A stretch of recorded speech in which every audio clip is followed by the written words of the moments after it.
All right, folks. You know what time it is? It is 8 o'clock p.m. And it's time for the Midnight Run. And once again, it's me. It's that VINCE. How y'all folks doing tonight? Y'all doing all right tonight? I certainly am. Weekend's coming up. Got drink in the cup. Well, coffee.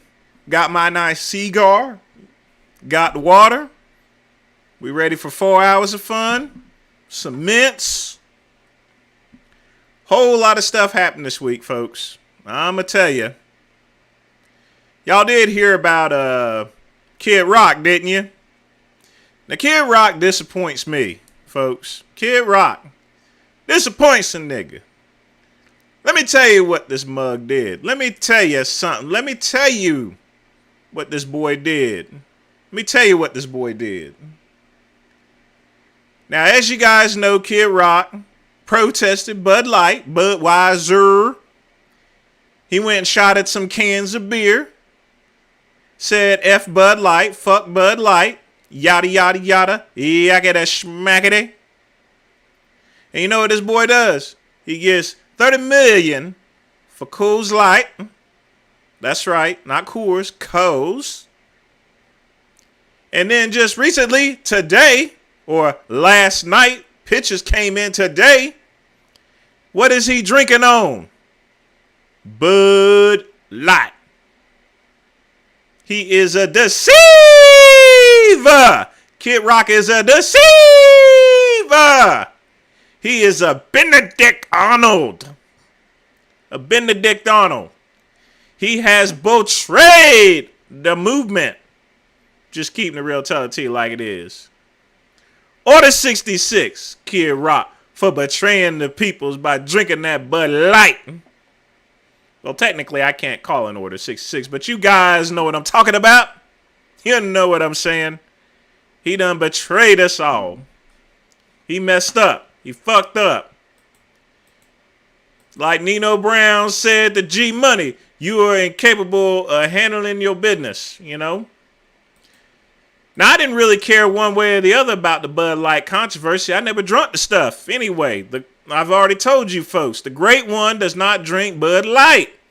We drink whiskey round here. You know what I'm saying? We drink whiskey. We drink hard liquor. We do not drink Bud Light. We don't drink that. No, sir. We don't drink that. But Kid Rock, you know. Now, if I was going to protest Bud Light or Budweiser, what would I do? I wouldn't drink the stuff. But no. Kid Rock shoots at a bunch of beer, gets 30 mil from Coors Light, and all of a sudden he went back to drinking Bud Light. You know, nobody had to coach his ass neither. You know what I'm saying? He went and did it on his own. St. Peter, he was always woke. He wanted to get that money. He wanted to get them fans. In fact, his restaurant never stopped selling Bud Light or Budweiser or anything. He was always woke. I mean, he used to be a rapper, folks, you know. He used to be a rapper, you know. Wiki, you know, Christmas presents and stuff like that. That's what he used to be. Man, he is a disappointment. He is a deceiver. He has tricked a whole bunch of people and got 30 million out of it. Yay, that's not being a businessman. No, sir. If you protesting Bud Light, what's the one thing you don't do during a protest? You do not drink Bud Light. You understand? You don't drink it. Non-negotiable, folks. Non-negotiable. I wouldn't do you people like that. If I was protesting something, I'd stick to it. Stick to my guns, you know. Go out like John Woo style, like psh, psh, psh, psh, psh. You know what I'm saying? But enough of that, folks. I was just a little aggravated. I was a little upset. The great one was upset at this news. That was not cool of him to do that. That was not cool. No sirree. It wasn't cool. Now, other news. Donald Trump, as expected, he's going to skip the debate. Why in the world would they even go and ask him to debate? He's up by like over 40 points. Why in the world is he going to go and debate with somebody else? He's going to be the nominee, folks. The people love him. He's going to be the nominee. Hands down. It's all over, baby. It's over, you know. It's over. We moving on to the next topic, you know.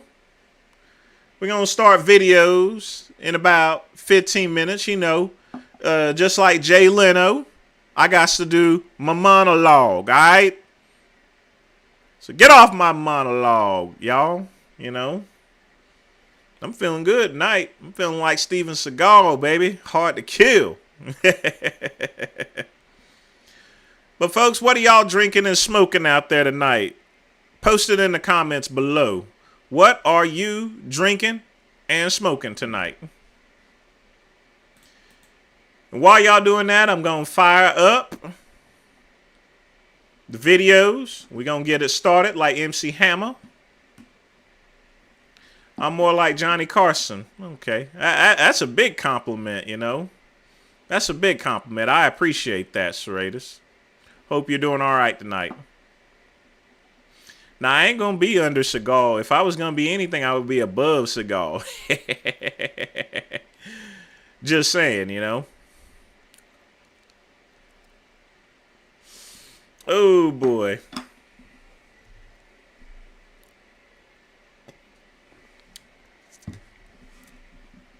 I'll tell you one thing. It's been a pretty busy week. A very hectic week. This contractor's irritating the hell out of me. He's got $600 of my money. And he ain't done nothing, you know. Fortunately, I get my jobs from Fiverr, so Fiverr should be able to assist, you know.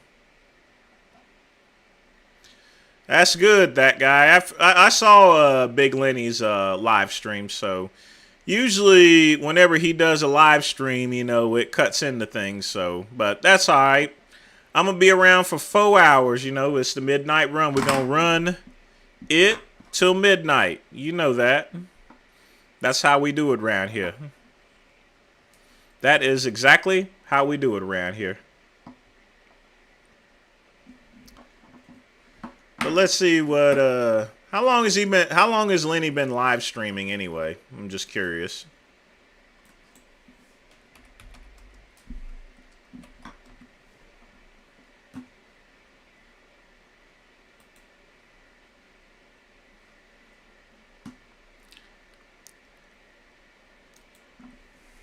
Why are you entitled to it?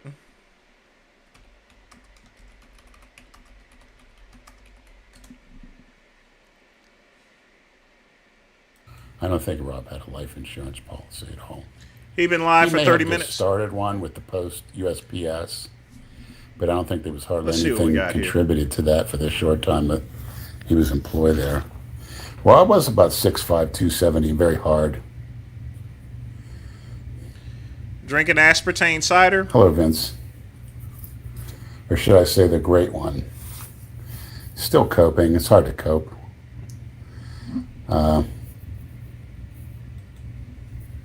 It really hasn't sunk in. And I keep thinking Rob's going to text me with his bigger and better plans and going over with me as he always did. All right. Hope you're well. All right, we're going to get back to the show. Just wanted to see what he was up to. I'm talking about his memories of Rob Zilla. So, drinking aspartame cider after my woman canceled on me due to mother being... Oh. Sorry to hear that. Well, that guy, you ain't got to tell me I heard him. I'm on Instagram, too, so, yeah, I heard what he had to say. Special clove cigars. All right. Or excuse me, those are cigarettes. I I'm not a big fan of cigarettes, but you know, you gotta do your thing, you know. You should smoke cigars, though. Oh, because I just popped in, Frank.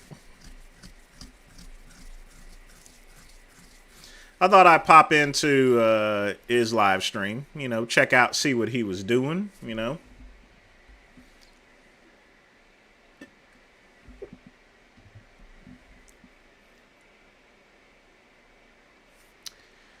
Oh, boy. I'll tell you one thing. I love Fridays, you know. You want to know why? Because you're done with the work week. Well, technically, my work week never ends. I'm always processing orders every day, but you guys know what I mean. You worked hard all week, and you get 2 days of rest and relaxation. No, Lenny's fine with his time slot. He doesn't. Lenny doesn't even have a time slot. He puts a live up whenever he wishes, and I can respect that. You know, me, I'm a pretty meticulous person. I'm a person that schedules everything. You know, I schedule everything. I keep a calendar as far as to what needs to be done. I even schedule when I clean the house, when I wash the laundry, when I exercise. I schedule everything. I mean, that's just me. I schedule everything. Because once you get in the habit of scheduling stuff, you just, you know, it's one of those things that you pick up back in the early 90s before all this cell phone stuff around. You know, I had my PDA, my electronic organizer and stuff. You know, I always like keeping on schedule. I'm not a meat and potatoes guy per se. I eat a sufficient amount of protein, but I try to eat more vegetables than meat. And I do have some carbs, especially before I work out. I try to have some simple carbs. But again, I don't eat any carbs usually after 6 or 7 o'clock p.m.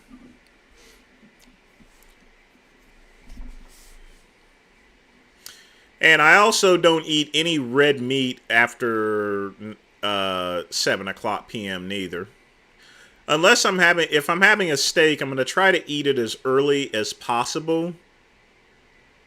I would like to have the steak finished before 8 because whenever I eat any type of red meat at night, it actually keeps me awake. My house cleaning schedule is once every other day. There's certain parts of the house that I clean on those particular days. But of course, naturally, if I see a mess, I'm going to clean it up. And I try to keep things clean as best as possible. Yeah, I mean, even with me working my own thing, for now, folks, for now, I'll still be doing the chats even when I eventually go back to work someday or so forth. I always like the vibe of Friday, you know. I don't really eat any organic foods. I don't pay much attention to it, you know, because organic is kind of weary or so forth. Usually the organic title means that, you know, you don't use any chemicals during the last 20, 30 days of when you've grown stuff. But all the other days you can use as much chemicals as possible. So you got to be really careful with that labeling for organic there, JH. But good question. You always got to be careful with stuff like that.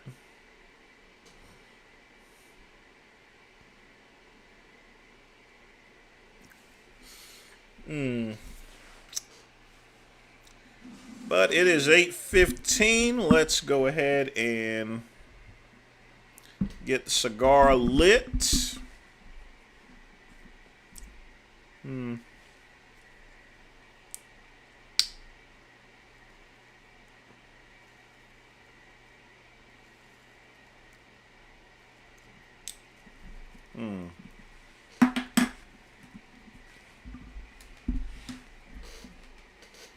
I have two cars, Frank. I have a Cadillac and I have a Mercedes.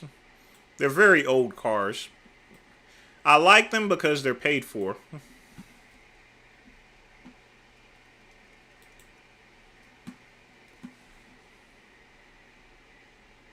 And that's why I drive them. Alright, so we're going to start with the very first video. Let me turn the sound up.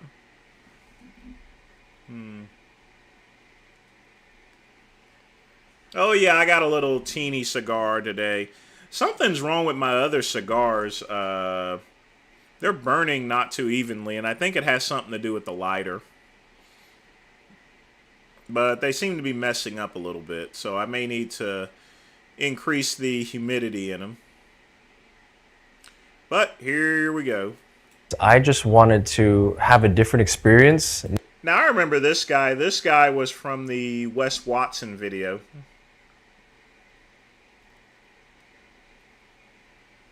He was being coached by Wes Watson, so let me see what this is all about.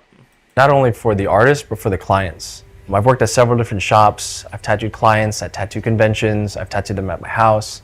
And I think that was the conception of it. I tattooed one really good client at my Yes, I drive a C-Class Mercedes. house, and I just loved the feeling of it being at home. My client had a really great time. He was able to sleep there, like on his tattoo bed, and just take this painful experience. No, I can't use Bolivia packs in the humidor that I have. It doesn't work too well. And make it enjoyable, make it relaxing. And then from there, I just figured, how could we turn that into what this is today? So one of our major slogans is welcome home. That's exactly the feeling that we want to give you when you come into here.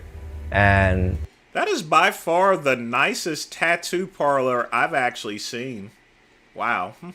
When clients come in, it's not a transactional type of tattoo experience. It's a relational one where we're going to greet you, we're going to honor you, we're going to respect you, we're going to give you the time and day that you need to go through this very personal, transformative experience that I feel like is not really being respected at other tattoo shops. We're only open 4 days a week to start. You know, that's from Tuesdays to Friday. And the main reason for that is we want to be here together as a shop, as a team, like on the same days. We want to have the same.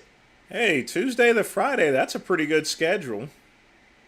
That means you could party the weekend and even Monday. 4 day a week working. Same days off together to be able. Yeah, it looks almost like you're holding business meetings. I mean, I've never seen a tattoo place like this. To hang out. And what that allows us to do is really create that connection between all the clients and all the artists. We also have the same start time. Like, we take one client per day, they come in at 10:30, and when we come in at 10:30, it gives us that time to settle down, unwind, relax, and then we always start our day with a little bit of breath work and a gratitude share. That, as I think, is one of the major differences between Upside Tattoo and other tattoo shops, where tattooing has typically always been a very painful experience. You're nervous, you're excited, you're anxious, you're not sure what to expect. You may be meeting your artist for the first time, but when you come here and you do this breath work together as a group, you do this gratitude share, you leave all that negative energy behind, you leave the anxiousness, you get to know each other, you build this relationship with the different artists and clients that are within the space, that now you feel relaxed, ready to go through this transformation in a room full of people that you're more comfortable with, that you trust, that you like a little bit more. And from that, it starts to open up the relationship between client and artist, client to client, that is not typically happening at other tattoo shops. Artists are popping in at different hours of the day, clients aren't speaking to each other, so it just ends up being more like a... I don't find that exactly true. The tattoo parlors in Silva, where my ex actually got tattoos, they seem to have a good camaraderie and stuff like that. But yeah, I guess some tattoo parlors are kind of blah to where they just walk in and not do anything. That creates problems because when you don't have an interpersonal relationship, the clients are more likely to complain about anything. Sorry that Richard banned you. Man, nothing I can do about it. Maybe I'll talk to my cousin. Or it depends on what you did. Most women really into tattoos you just haven't met the right woman yet.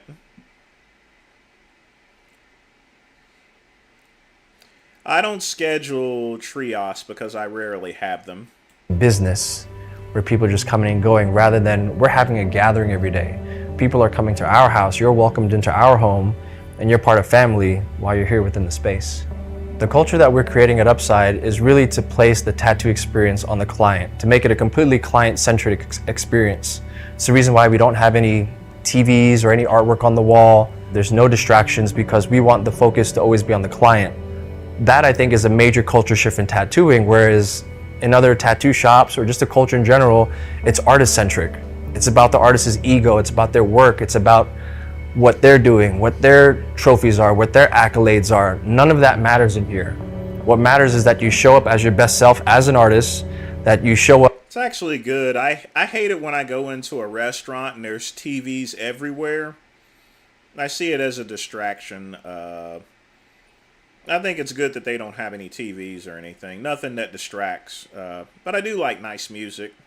Whenever I go to Ruth Chris and I have a steak, I always like having a little Sinatra playing, Or some Wayne Newton, or, and stuff.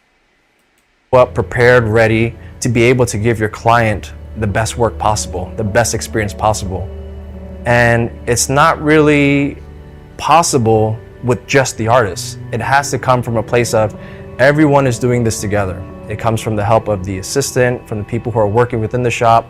It comes to how we cater lunch, how we take care of clients through the consultation process and how they get checked out. All those things matter, and if an artist is just doing it by themselves, for themselves, it ends up being a very empty experience that's just based on the artist and their work, and the client is left out of that experience as an entire piece to the experience. So as artists, if we're so client-centric, if we're so client-focused, why don't we do our own consultations? Why are we by appointment only? Why can't you just walk through this door? And it's because that the clients who have gone through the consultation process, who have waited, who've made their appointments, when they come into the space, we have to give them our undivided attention.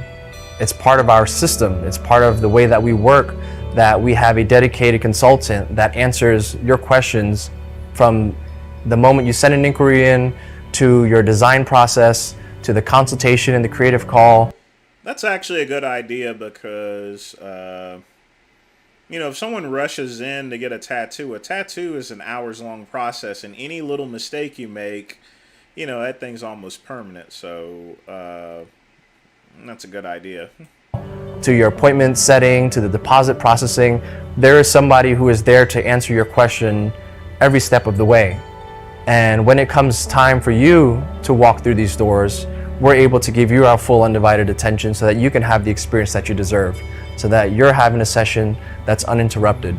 If you're looking to make an appointment, send an email over to hello@upside.tattoo and make sure you include all of your ideas, if you have any reference photos, and make sure you send the photos of where you'd like to get tattooed.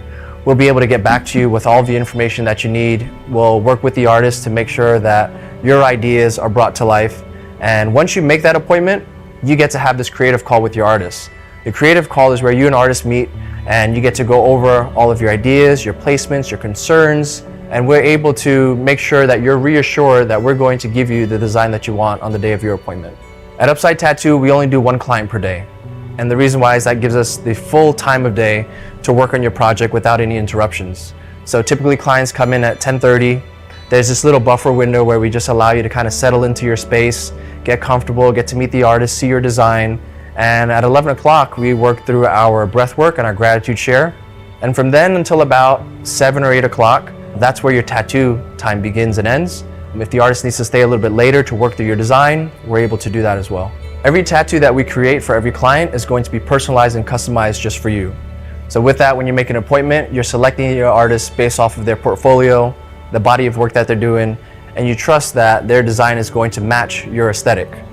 From there, the artist goes through a creative process where after having all the information that is needed and receiving photos of the areas that you want to get tattooed, they're able to take the time from your appointment up until the day that you get tattooed to work on your design.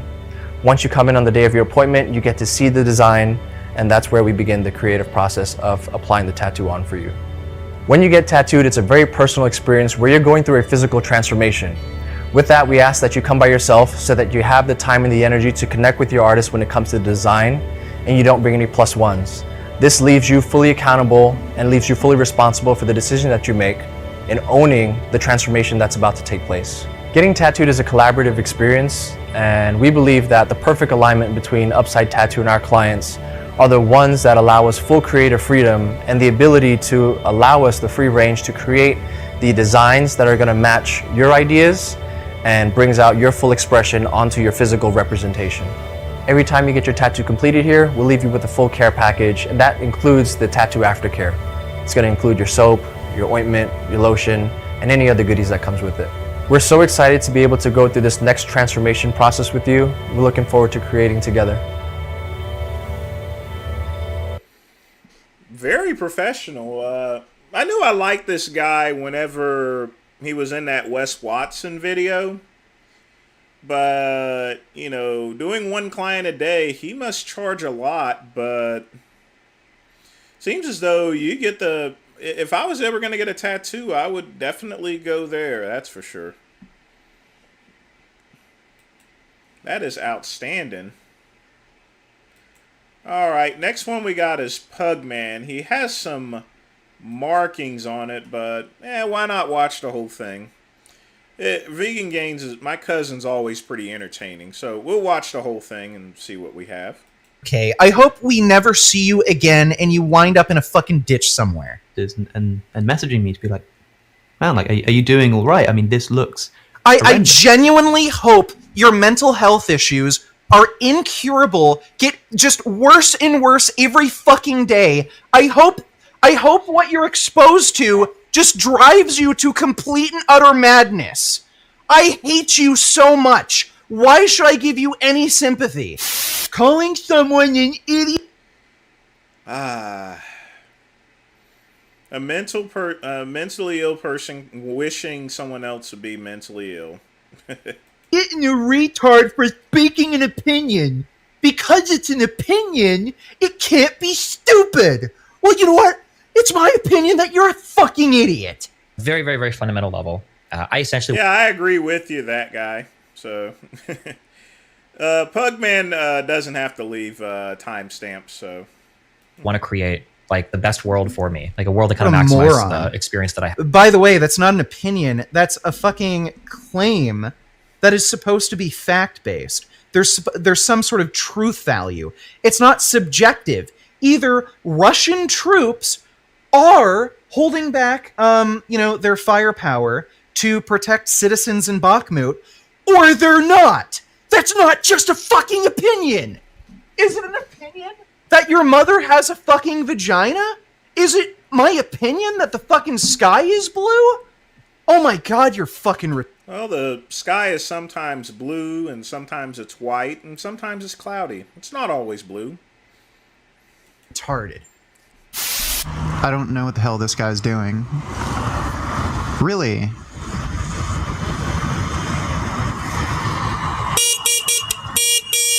What are you doing, dude? F***ing go!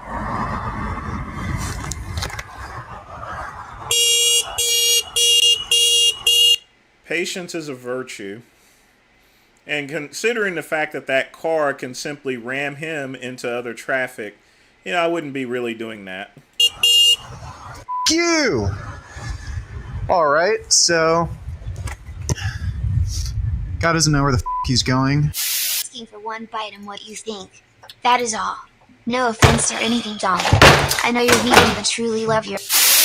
Is that what you're fucking telling me? No, it's not. Supplementation benefits fucking everyone, so what the hell is an issue? What the hell is the issue with vegans doing that? Richard, what? This isn't a shouting match. I'd like you to fucking calm down. Yeah, this guy's pissing me off. Yeah, He's being fucking stupid. Don't agree to a debate. Calm down. Okay, dude, we've given children supplements. Status on the vaccine is 1 in 5,000. Up 50%. Shut the fuck up! 50,000 if you provide proof of that, you fucking dipshit. Even the commies at the Supreme Court were called out for fluffing up COVID deaths amongst children and orphans. Overwhelming majority are people over 80 years old. You idiot. Bro, I don't fucking care about anything you have to fucking say, so you can just shut the fuck up and stop fucking interrupting me every fucking time I'm talking. Thanks for the nation, jackass. So, I can't even remember what the fuck I was saying. Can you react to this trailer? I guess so. We'll do it later. Thanks for the nation, clown. Find it funny that vegan gains. Yeah, I agree. Jasmine is the only one that somewhat keeps Richard under control. You know. The second person would technically be me because I'm pretty much family, but other than that, Jasmine pretty much keeps him under control, and you've seen him hand him meds and stuff like that, so whenever he forgets. Jasmine is a good wife. I will give her that. Especially to put up with someone like my cousin. Watches the stuff and complains about it. I criticize it. Like, do you want me to watch fucking SpongeBob cartoons on fucking stream? Like, Vision. Yeah. And fine, cool. Let's have it your way. It's just one guy. Stop giving a shit. Uh-huh.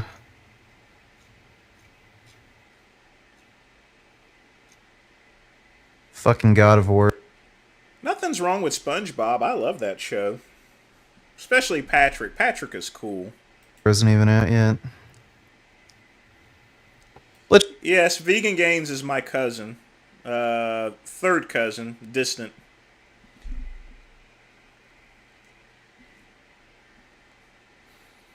Some of my family on the... a lot of my family on my dad's side, I had somewhat of an indication because Richard actually looks like my brother, actually.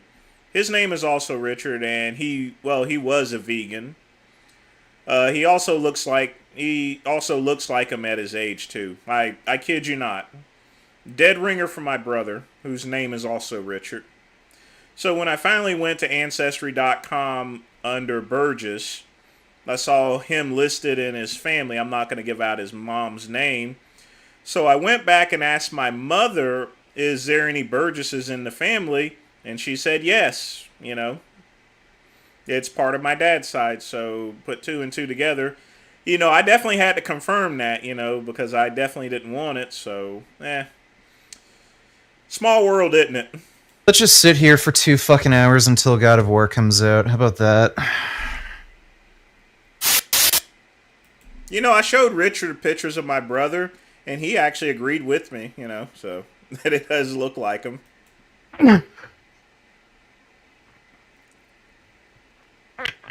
Oh. Shit. Fuck, damn it, crap!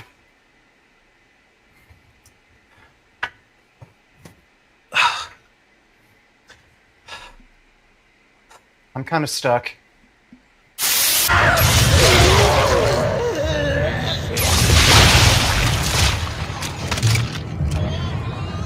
Well, Burner, like I said before, I had indications the first time I actually looked at him, you know, a long time ago. I'm like, this guy looks just like my brother when he was his age.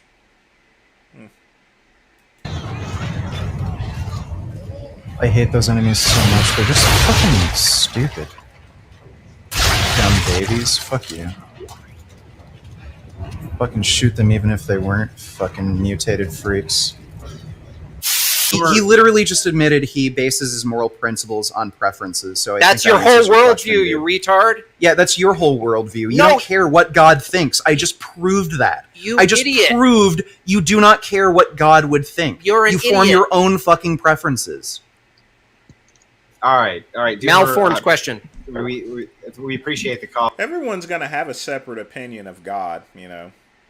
Everyone's going to be 90% aligned with what they believe in God, but then you have your 10% because we're all individuals. Okay, buddy, do you still believe Santa Claus exists? No. Uh-huh, okay. But God exists, right? He can Ooh, give you they're in presents. the same category. Yeah, You're they a are. retard. Yeah, they are. Your parents told you about it, right? You're Your parents told you retard. about it, right? Your parents taught you about it, right? When you were a little kid? No, actually, I rejected God from my parents, and I reclaimed it through other methods. Oh, okay. You retard. So you grew Houses up have and then you rights? became dumber somehow. Okay, houses have rights. Right, Jail, you grew jail up with and you whales. became dumber somehow. You literally... Pugman, man of the hour. Hey, I hope you're doing well. Yep, we're watching your video, my friend. Literally relearn to believe in Santa. We're just gonna watch the whole thing because anything with vegan gains is always gonna be worth watching. So, oh yeah, folks, only one Sean G video per stream, and that's it. We're only gonna play one Sean G video per stream, unless Pugman, of course, wishes to play two. You know, so yeah. I'm gonna make him my moderator one day here, so that way he can post whatever he wants, and that way, whenever he needs to put a link, he can put it directly in the chat. So once I figure out how to do that, but yeah. Claus. Arrest the bears. Starve the bears. All right, enough. We've got to move on to the super chats.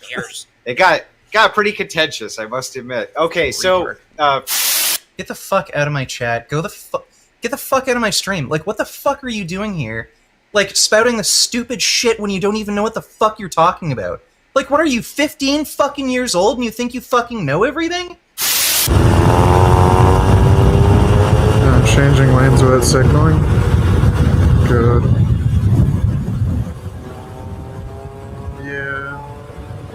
He's tailgating that other dude really hard, too. What a fucking asshole. Look at this guy changing lanes without signaling. Hey, dude. You know how to use your turn signals? Never, ever do this. Ever. You know, someone can simply whip out the gun on you. Never do this, folks. Never. Yeah, you weren't signaling back there. You weren't signaling. Oh, sorry. Yeah, okay. Just telling you.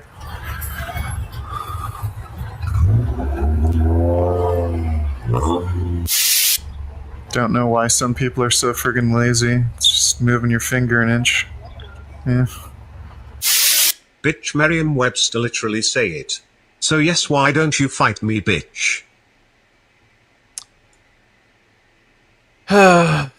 Okay. Let's settle this in a fucking boxing ring.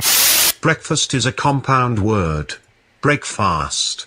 AKA it's when you break your fast. The fast being the night before when you sleep. If I to skip breakfast when I eat my lunch, that is officially breakfast. Technically. No, so just because you're breaking the words down into its etymological context, that doesn't mean within the words within the compound of the... you're annoying me! So just because you... Well, part of it, King, is because he's in Canada, not in America. In America, when someone says fuck you, they're going to say fuck you back. You can break a word down into its etymological context. That doesn't mean that the word doesn't have a meaning in and of itself, outside of the way you break it down into its etymological context. So fuck off. Breakfast is considered the first meal of the day near when you wake up. If you don't eat for 5 or 6 hours, then no, you're technically not eating breakfast. Shut up. Fight me over this. I'll fucking give you a knuckle sandwich and how... You know, speaking of this, I remember I was at, there was this Irish bar down in Silva. Can't remember the name of it, and someone decided to fight me in the back. Didn't end well for him. See, unlike Richard, I've been in real fights, so... I don't like the fight. I hate fighting. You know, I'd rather like to negotiate my way out of fights, but sometimes... You know, but whenever the chips are there, you know, I just gotta do what I gotta do, you know, and use my training and experience. But I hate fighting. Fighting doesn't solve anything. How about you don't eat until the fight, and then... And for some people, maybe it sounds cowardly that I say that I don't like fighting, but I really don't, because I've been in so many fights. Working as a corrections officer, doing security, doing bouncing work and stuff. I've been in a lot of fights, and like I said, I hate getting hit. Getting hit hurts, you know.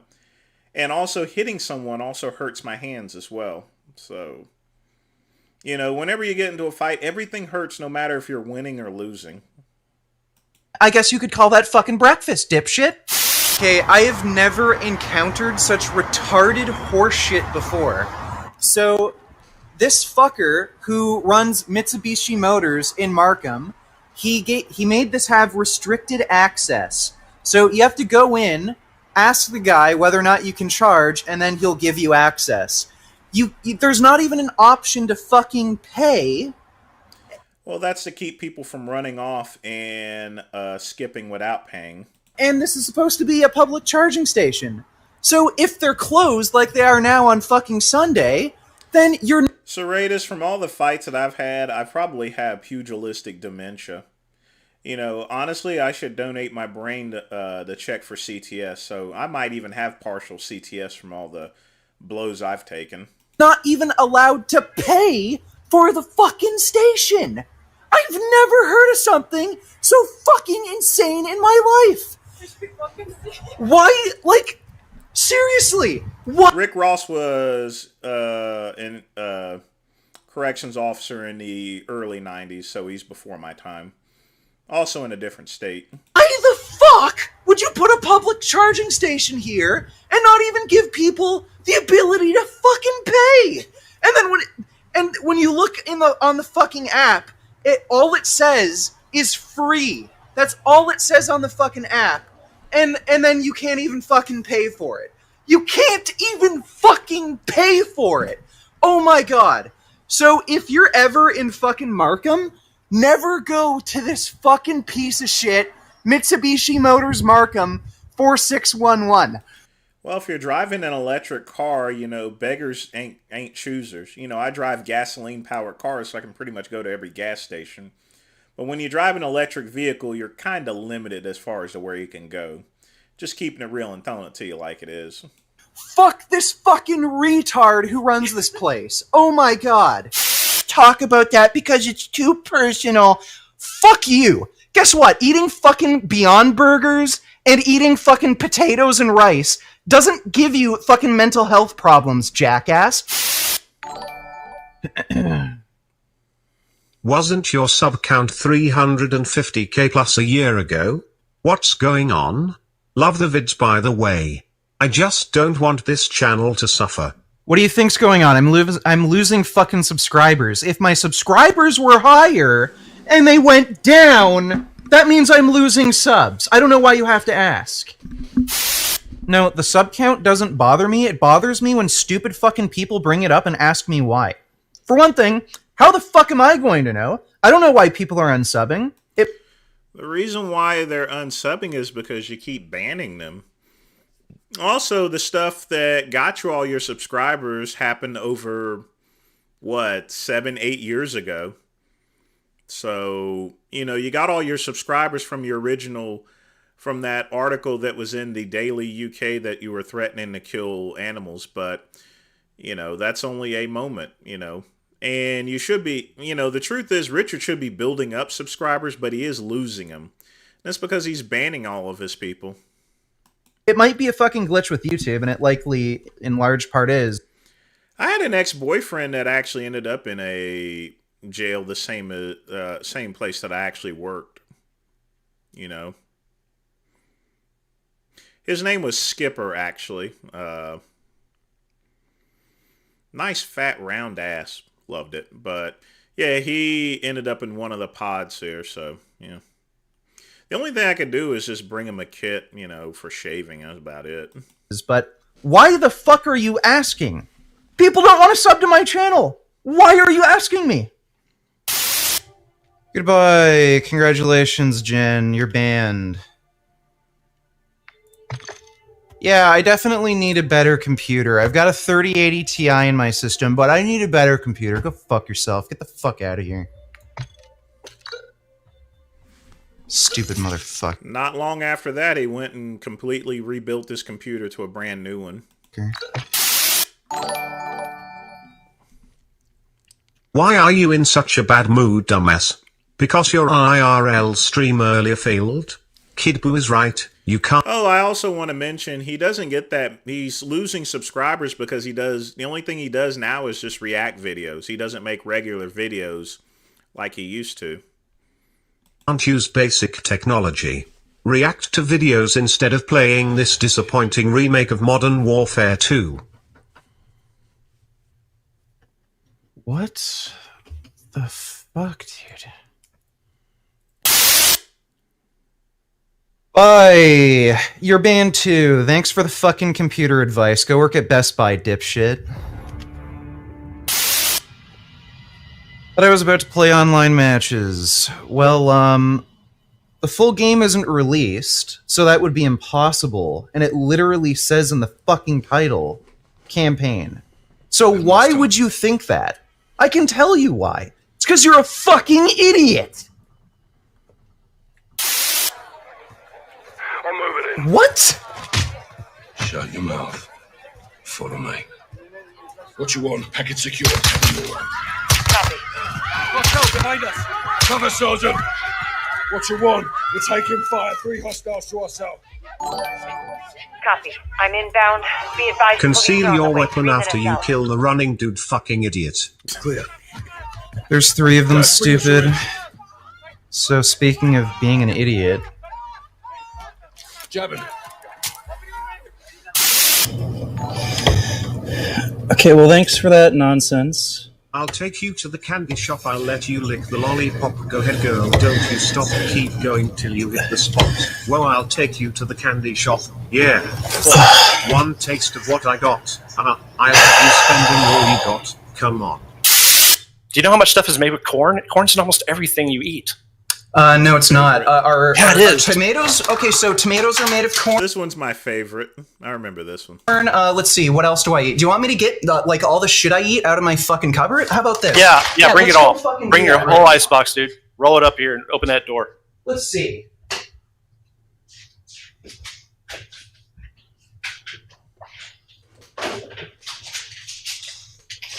Let's see, tell me. What's in...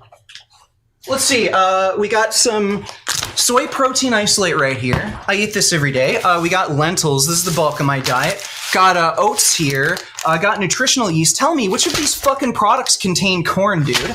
Huh? I eat corn? Hey, go get the rest of it. Really? Okay, sure. I'll get my entire fucking kitchen. Richard, What? you calm down. You're scaring the fucking... Richard! I'll get my entire goddamn kitchen. Let's see. Yeah. Can you calm down? Yeah. You're screaming like crazy. Yeah, okay. Stop. I feel bad for his wife.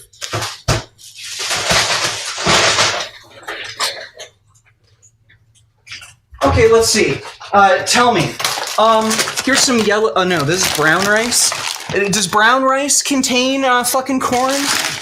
Let's see what else. We got a sack of potatoes here. Do potatoes contain corn? Yellow split peas. Is this fucking corn? Oh, I got green peas. Is this corn? Where's the goddamn corn, dude? Tell me where the fucking corn is. Corn is up your ass, mother. You ever notice how whenever the angry he gets, his pitch gets a lot higher, you know? It's weird. Shit, fuck. Great. Oh my god. Ooh. Great. Great.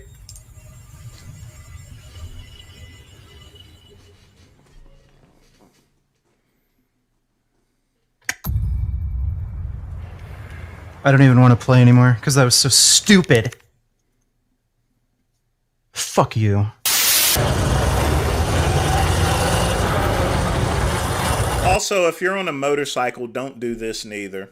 Someone can easily open up their car door, and next thing you know, you go flying over it.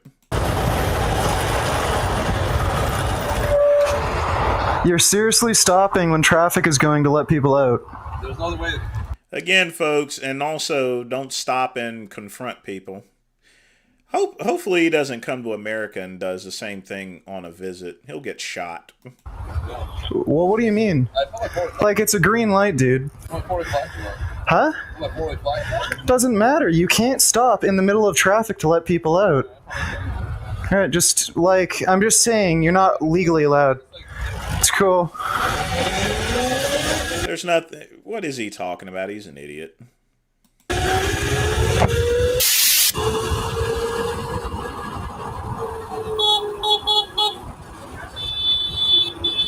Jackass.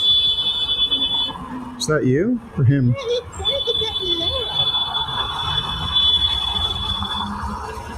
An asshole.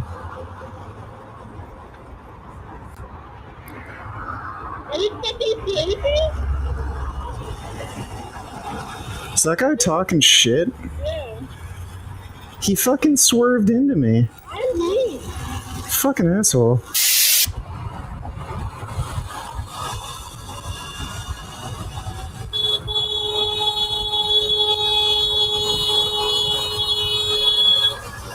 Now, he did that on purpose. This is what I'm talking about, folks.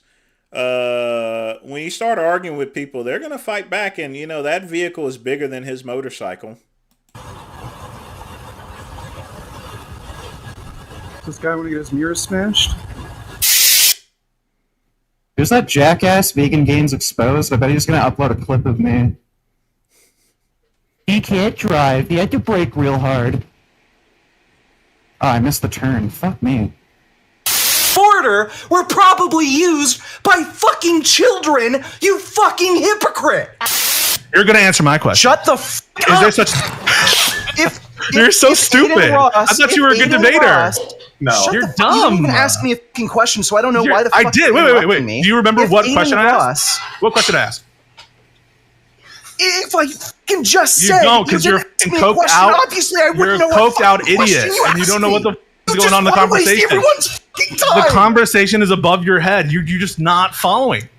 You're not following. Destiny, get this guy to shut the fuck up for 2 seconds. Are you gonna cry? Can Are you gonna cry? Too much heat in the Stop Wait, crying. Pesco, who am I?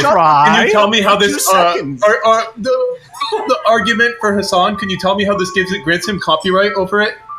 Can you? 777 Durian Ridetillion 777 Durian Ridetillion 777 Durian Ridetillion 777 Durian Ridetillion 777 Durian Ridetillion 777 Durian Ridetillion 777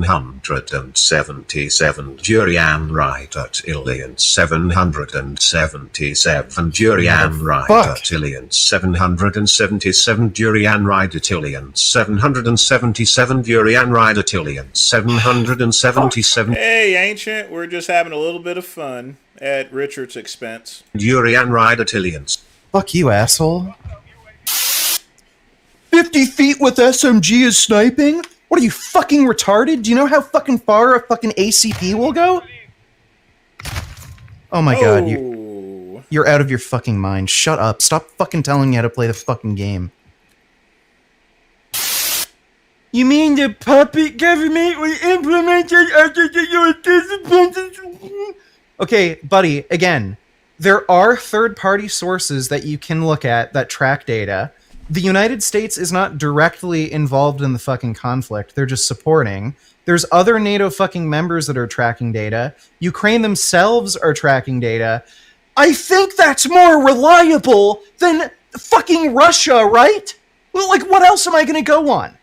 What fucking argument do you have that some of the fucking stats put out are inaccurate? What argument? Oh, 200,000 deaths is too high. Why the fuck should we listen to the United States? Oh, okay, let's use the fucking data from Russia. There's no deaths. They don't even track deaths. I guess there's 0 Russian losses, right? Is that what we should fucking do? What argument are you making? Shut the fuck up! Oh my god, you people annoy the shit out of me sometimes. Why? Why the fuck would I not trust the American data? Why wouldn't I? I don't fucking care how this looks to other people. Fuck you. I fucking hate you. I want you to know how much I fucking hate you and how much I think you're a fucking idiot. Encourage people to try veganism. I still want to encourage people to join the movement against animal. No. You are not encouraging anybody to go vegan if you're claiming it's justifiable to kill and eat animals because you have a fucking tummy ache, because you go poopy in your pants when you go outside. How is this vegan how can you be a fucking vegan advocate when you're claiming it's morally justifiable to kill and eat animals with just minor fucking inconveniences like this? Fuck you. Oh, good stuff. Well, that was the end of it. Hang tight for a minute.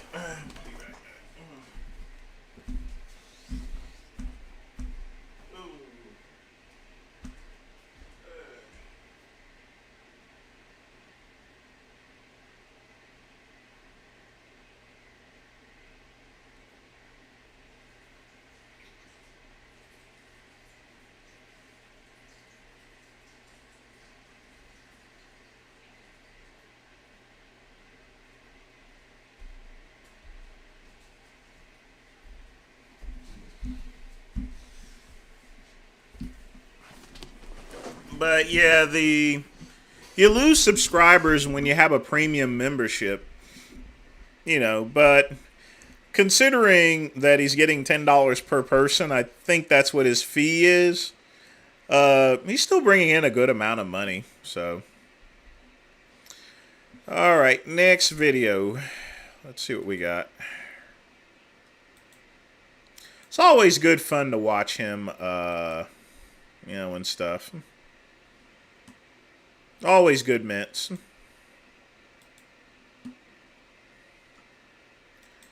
All right, next video.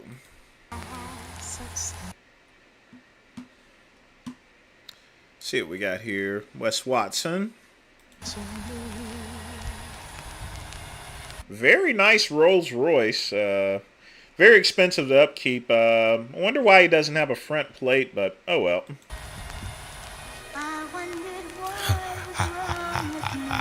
I think Jasmine wanted to get a job just to get away from him for a little bit and have a normality in life. Pussies. You know our favorite thing is that midday pump. It's like Disneyland to your boy when he gets to get a midday pump. Because I'm always working. You may think this is the glamorous life, but this is entrepreneurship. That shit never fucking ends. So when I can get a midday pump. Well, you know, the stuff actually does end because eventually you run out of people that are going to do those seminars. You know, there's a limited amount of people. It's sort of like a big giant pyramid scheme, you know, and so forth. Not saying that he's running one, but you only have a limited amount of clients for the type of business that he has. I sell groceries, so people are always going to eat food. That's one of my most popular businesses now is the grocery store. And, you know, people ordering over again is what I'm finding because people continuously buy food. So definitely going to continue with that. This, not so much. Go hit some shoulders and arms with my selling drugs. It's got to be illegal if you're living like this. 5 years out of prison. You guys, those negative habits, those negative paths that you take in life, they will never give you positive results. Stop with the fucking pipe dreams. You're not going to be the only dope dealer that retires. Joel, I know it's copyright. What I'm referring to is things like movies and stuff. This I still get flagged on, but I can at least trim it out. And I'll have to trim this out too, so.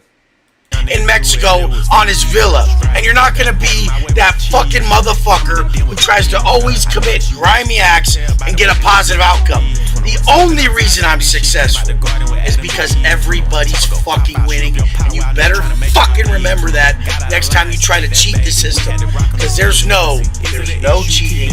The fucking laws that have been set since day one before we were even fucking born. Get me? Well, what it does, Ben, it takes off the monetization, but once I trim it out, which takes like 24 hours, then I no longer get hit with that. I have to do about 4 or 5 per live stream, which I don't have no problems with. When I run into issues, it's usually like movies and stuff, and when I play movies, it's going to automatically blank out the screen and interrupt it, like it did before. Good lighting, so we're headed there. But they were telling me in the gym this morning, Wes, look out. There's a huge pothole when you're leaving. So I am just like literally handing the message to Jessie, the pothole queen, aka gutterball queen now, because she's not that good at bowling either. But I'm just relaying the message, Jessie, there could be a mammoth pothole when we're leaving the compound. Make sure we don't blast these 26s. And everybody laughed at me, because I was the one who popped the tire on the Conan, and Jesse's been good. But that's what you gotta do. You gotta keep the fire lit, or else it might start slipping. I was getting comfortable. I was at nighttime filming fucking stories on my Instagram, and boom, I hit a pothole that I knew was there. I fucking knew that thing was there, but I was so caught up in my story on Instagram, so I could basically blame it on you guys. I may go over that one day, Athens. I've heard a couple of things, but I've not confirmed it. That's what I'm doing, blaming on you guys. Now I'm gonna blame it on Jesse. I don't take any responsibility for pop. You have to understand that, you know, Wes has a general formula in place. He yells and screams about life and being motivated, and then it's followed by a workout with shitty rap music, you know. That's his general formula. You know, he needs to pop that pimple in the back. I've noticed that in a couple of videos. He needs to pop that before he sits on a hot car seat and it blows up. Done. Even though I did legs this morning, why the fuck can't you just go get an arm and shoulder pump? Because it feels good. Stop listening to all these motherfuckers who tell you they got the route. How does it fucking feel to go get that midday pump? In the penitentiary, I trained arms and shoulders every fucking day. Every fucking day. And that's all they did, was row every fucking day. That's nice to hear. If you don't want to stunt, if you don't want to pull up, then you don't want to be a teacher. You don't want to be someone who can guide people. And for some reason, in your heart, you feel like you shouldn't even do it. Because for me, motherfucker, when I got myself in shape, what I learned, mindset-wise, to drop all my vices, and what I picked up in prison to gain that relentless discipline, I had to teach people. The fuck is the matter with you guys? What's wrong with dating Elvis Presley and, well, Sean Connery is what I'm thinking. You know, so. I mean, they're all dead, but, I mean, I don't see any issue with them. Really think it's okay to have answers this big, Rolls Royce big, muscles big, no more vices big, and not give it away? You think that's okay to have this type of knowledge, this type of understanding, this type of follow through, and not teach it to others? How the fuck is that acceptable by you?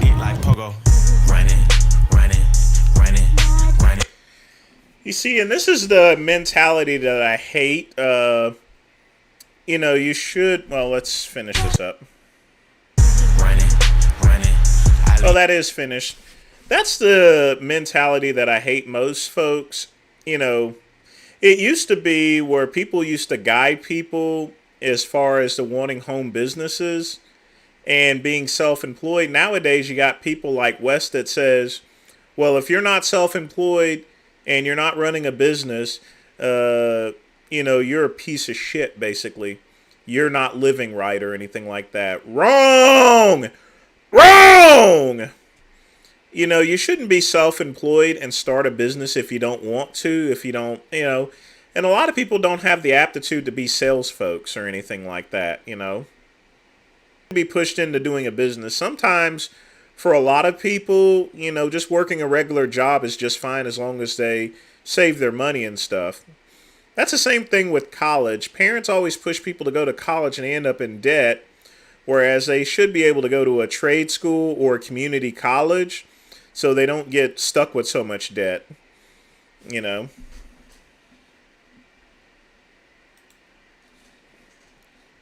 But that's a new way of life. If you're not investing, if you're not doing your own business, you're a loser. Yo. All right, this will be our Sean G for the night. Y'all can see me? Y'all can see me and shit? Let me see. Let me see if y'all can see me. That's unless y'all want me to play another one, but only one Sean G video with live stream. Yeah, y'all can see me. What's up, man? All right. Got the dope YouTube channel, man. Oh, yeah? Dopest channel on YouTube, man. Come and say what's up to my people, man. You good? Huh? Oh, you charge? Oh, my man said he charged for that. Hey, listen, yo, if you come on my channel, I'm about to charge you because I got the dopest subscribers on the planet. Hey, man, yo, this is the window cleaner with soul. You know me, man, whenever you see me, I'm on these windows, man. Like Zorro, man. I'm on these windows. Yo, what's up, man? I got the YouTube channel, man. Oh, yeah? Dope shit. Yeah, just clean some windows, would you? Dope shit. How you doing? Yo, what's up, man?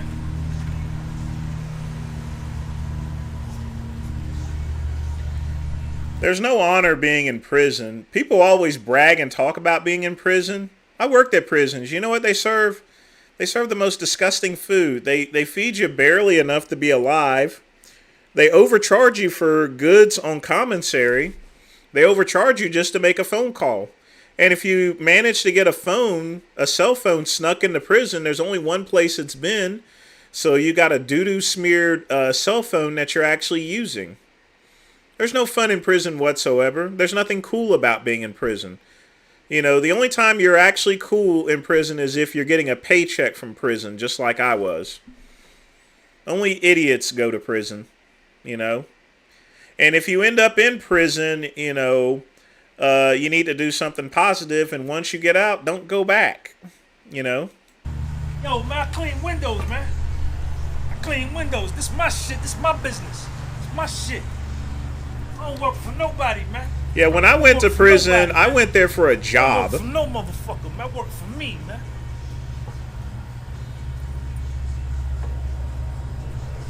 Yo, Sean, what's up, man?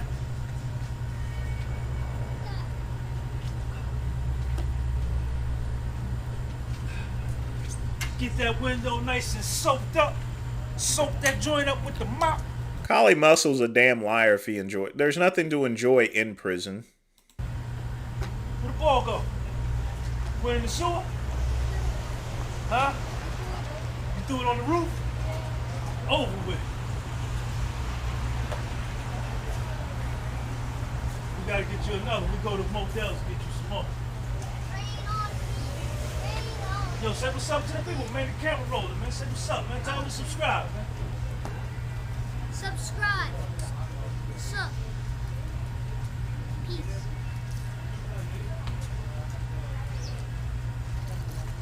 My son. That's my son. That's my son.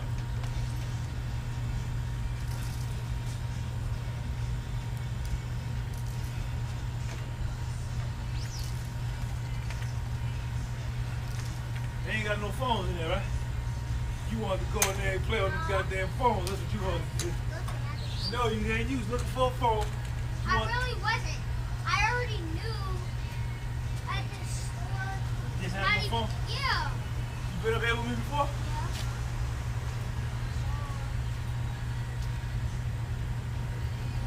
You threw the ball on the roof? Man, how you throw the ball on the roof, man? No, because I was trying to get it in the hole and I threw that joint up on the roof, eat too much protein, man. That shit gone. You can't come. You ain't got no other ball in the car? Where your football? Is the football in there? How many times am I going to tell you that it football is in that hole? Oh, football at home? Yo, we got it. You know, it's pretty cool that he takes his kid to work, you know. You know, probably lets him clean the windows too. You know, a dad always spending time with his kid, that's always a good thing. New cat, man. We got a new kitty cat. We named him Frisco. Name Frisco. We got a new kitty cat, man. And always has to be involved in stuff. God damn. God. This is a Ninja Turtles. Yo, that window clean, man. Shit gleaming, man.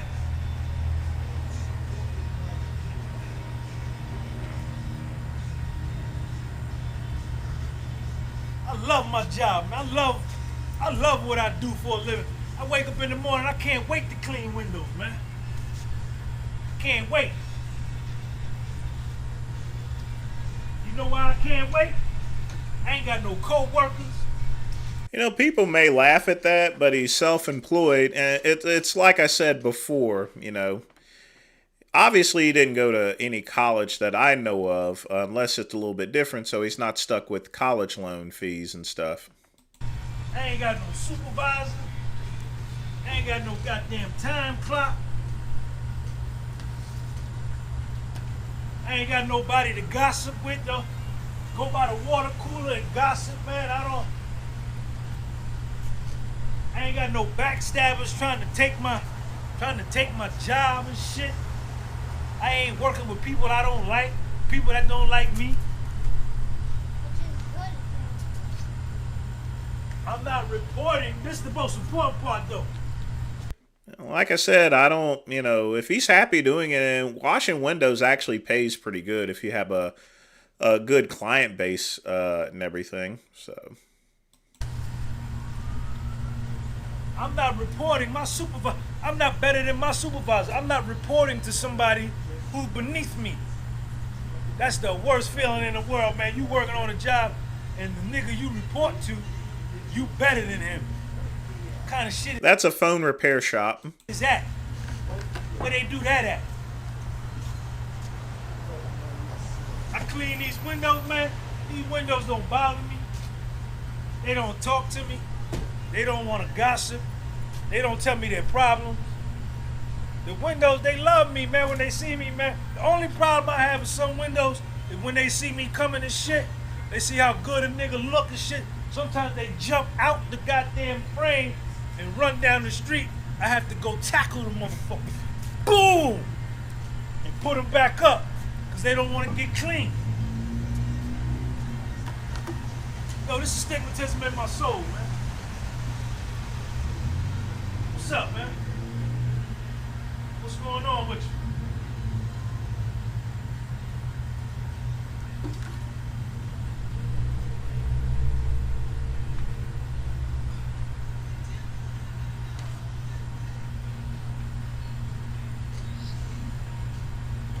Oh, he went to Morris Brown and he had his own accounting firm. Interesting.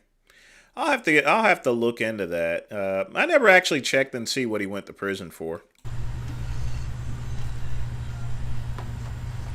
Yeah, man, so that's what it is. Well, if you're with a hefty woman, you know, just push that gut up. There's always some good pussy under there. Man, nigga look good and shit. This is a beautiful day out here today. Sean, we finished, man. How y'all doing? I got the YouTube channel. I got the dope YouTube channel. You want to be on my YouTube channel? Come say hi to my people. Come here, with the peace shirt on. Come here. You want to say hi to my people? Come say hi to my people. Come on, come say hi to my people. They don't want to come. Check out my channel, though. What's your channel? Gun Be Publishing.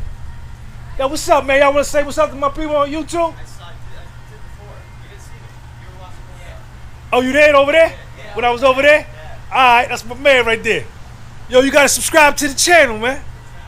Gun Be Publishing, man. The dopest channel on YouTube, man. Alright. That wasn't too bad, actually. Yeah, people get mad at me when I publish the Sean G videos. But yeah, he's not punching a time clock and he's doing his own thing. You can't really get mad at that, really. You really can't.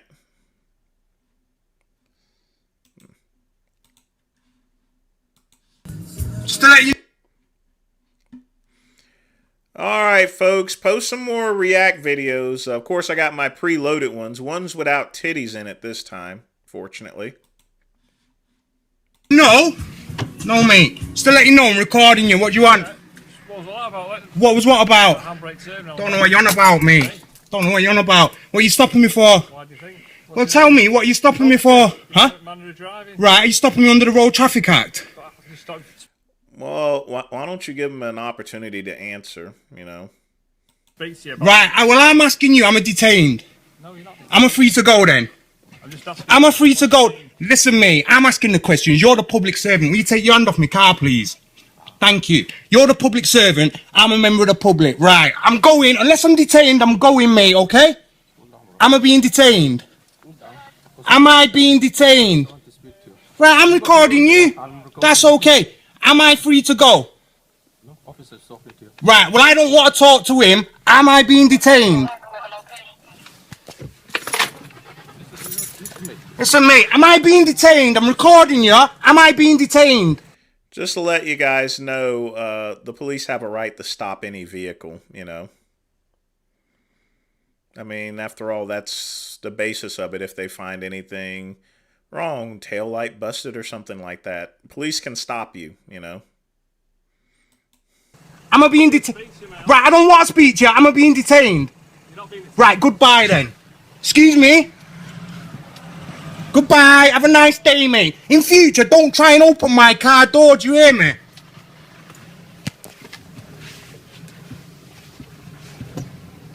Hold on, what are you saying?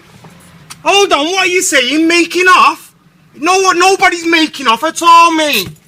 Nobody's making off. I'm staying right here. Right, what's your number? Come here, I want your number because I'm going IPC. 2261, you just made a false report that I'm making off. I asked you, am I detained? I'm asking you again. I'm stopped. The camera can show I'm stopped. Am I being detained? You're not detained. Am I free to go? Yes, you are. Right, am I making off? Am I making off? No, I've asked you on camera, am I being detained? They just said that he's free to go, but he's still going on, so... You said no. Yeah, you keep recording me, mate. I'm recording you. I'm going IPCC. Where are you going? Right, so move from the car. Try and talk to me. You're going on YouTube, mate. Try and give me nonsense. Try and come and open my door like you're some gangster. You're a punk, mate, and your breath smells of bacon, so don't come near my car again, do you hear me? Bacon breath. Thanks for putting up this video. This is some good mints here. 2 of yous, mate. Making false reports. I'm going IPCC. You just told comms that I was making off. I asked you, was I being detained? You said no. You said no, I wasn't being detained, so I'm free to go. So what you're making reports that am I legally obliged to speak to you? Right, no, you go. Go on, get back in your little bacon pork machine and drive away. I can see why this video has 1.7 million views.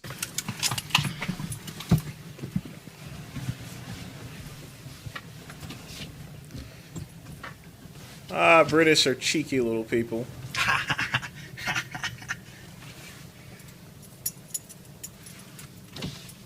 Right, now mate, you're causing me to feel harassed, distressed and alarmed. You carry on, I'm getting out the car, I'm going to make a citizen's arrest on you. If you resist arrest, I'm going to use reasonable force to detain you. How'd you like that?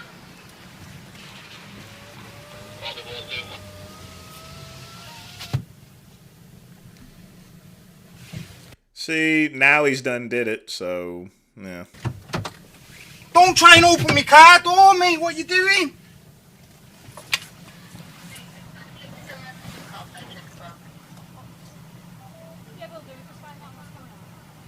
You're going to open the door, mate? Am I legally obliged to open the door? I'd like to speak to you. I can hear you from here, mate. Right, well, I'll switch the engine off. I'll speak to you. Well, I'm legally obliged to switch the engine off. So let's stick to what I'm legally obliged to do, okay? And stop trying to open my door, because that's an invasion of my privacy. I can hear you, mate. Speak. Well, I need to speak to find out. I like the word privacy. Privacy. Here in America, we say privacy. In Britain, they say privacy. It's a lot more elegant, to be honest with you. I can speak to you quite clearly from here, thank you. You don't need to open my door, and I don't need to turn the engine off. You can check all that, mate. PNC me. Pardon? You already know my name. It's already come over your radio, mate. I'm going to go IPCC. I'm going to prove that you know who I am. Trying to bully me. You are causing me distress and alarm, mate. Causing me distress and alarm. No, mate, I don't want your dirty paws on it. You can see it from there. You need to go and get an inspector down here. You're an inspector, mate. Right, you need an inspector down here trying to bully me. What do you want an inspector for? Because you're causing me to feel harassed, distressed and alarmed. It's on YouTube, mate. What have you stopped me for? You stopped me under the Road Traffic Act, and you're telling me to get out the car. See, he could have left at any time, you know. He just could have left, but, you know. Just be quiet, I'll tell you. Don't tell me to be quiet, mate. I don't think he's going to get arrested or anything like that, but, you know, not looking too good. You're the servant, I'm the member of the public. I'm not a servant. Yeah, you're a public servant. Yes. If you listen to me, I'll explain to you what's happening. Go on. Because you're in a motor vehicle Yeah. on the road, Yeah. we're required to speak to you. Right. Under what act and section of what act? It's a road traffic act. Right, so I'm not legally obliged to get out the vehicle, am I? Right, so why is he telling me to get out the car, and why is he trying to open my car door? Probably asked you to get out. Right, well that's not a lawful order, is it? I don't need to be calm, mate. I don't need to, never mind where I'm born, it's all on there what you need to know. You're going IPCC, mate, for abuse, do you know what it's called? Misfeasance in a public office. Daniel, would you... Don't Daniel with just nothing. 1, 2, 3, 4, how many of them is there? I'm just trying to talk to you. Right, so what have you all to... You notice that they actually knew his name as being Daniel, you know? That means that he's probably done this before. Turned up for? Because he's asked for assistance. Why? Because he's on his own. Right, so what does he need assistance for? He's on his own. Sam, what? I'm on my own. Should I? This is also the reason why you shouldn't curse out telemarketers. What'll happen is they'll put their number in for more telemarketers just to get back at you. Just simply hang up if a telemarketer calls you. Don't go and curse them out or anything. You just make things worse and you'll just get more telemarketing calls. I call for assistance. Right, well, get back in your little pork machine and drive off. Well, go away then. What do you want? I'm stopping here with him. What for? You're harassing me. You are, mate. I've already had IPC complaints upheld. So you carry on. Carry on.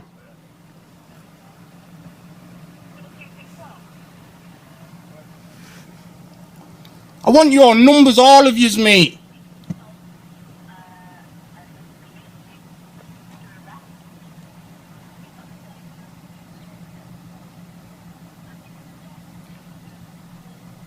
What you don't realise is that you have to He must be on some crack or some heavy drugs or something. behave within the law too. Don't you? You don't like it.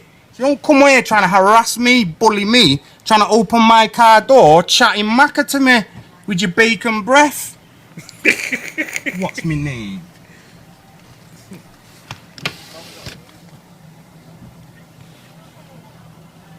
Look, more 1, 2. Athens, the very first day I started work, I got piss thrown at me. About a week later, I had shit thrown at me. So, I mean, literal doo-doo, you know. But the first day I got piss thrown at me in a cup. I thought the very first day I thought I'd be a little different. Hey, I'm black. They gonna be cool with me, everything like that. In less than 2 hours, I was up there whooping ass, you know. I was like, fuck these niggas. They gonna get it. They gonna get the treatment, you know. But yeah, I got piss thrown at me the very first day. I didn't like that. So that's when I just like, fuck it. Fuck these niggas, you know. They gonna get what they gonna get. 3, 4, 5, 6, 7, 8. Got no criminals to catch. No. You're wasting taxpayers' money. Yeah. I'm not your mate, so don't call me. Yeah, my training officer laughed at me. So. Mate, you can call me sir until you know my name. No, you won't call me what I want. No, you will not call me what you want. You will not call me what you want. No. I can smell bacon from here, mate. Have you been eating bacon? Have you been eating bacon? Come here, I want your number. Come here, I want your number. No, you're a public servant. I'm asking you to identify yourself. I'm not getting out of the car. Pardon? Shut up. IPCC. Because, yeah, Peter Fahey told me that I'll be treated with respect. That's not respectful. Pardon? Yeah, this video, what to do if stopped by a corrupt lying police. Oh, folks, don't do this. Listen, that's not part of my policy. It's not part of my policy. Goodbye. See you later. Go on, waste your time. Hop it. Trying to bully me. Look, 1, 2, 3. Why have you got the all same posture? What? Yeah, go on. No, I won't. Well, I can't talk to you from... Well, don't then. See ya. You're going on YouTube, mate. Yeah. You're gonna look a right wally. Yeah. See you later. Like I said, yeah. Causing me to feel harassed, distressed, and alarmed. You're lucky there's so many of you and one of me, because if the numbers were equal, I'd be performing citizen arrests. Bye. Listen, everything checks out with your vehicle. Right, see you then. I'm not interested. Just go by. Up it.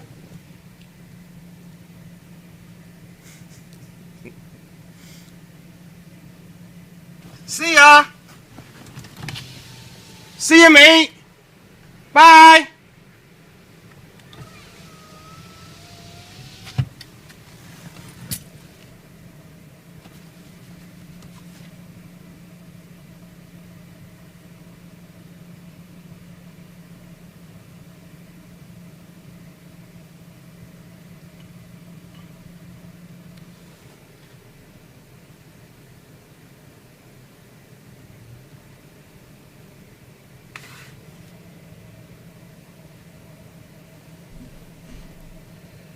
Don't worry, they'll be back for him. Usually the method is that the minute that he gets caught on the road doing something, they're going to whoop his ass, you know. He's just giving them they're just going to look for a reason next time, so.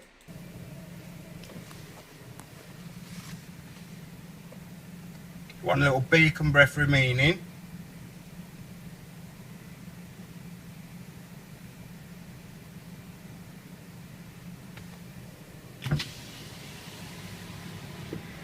Bye.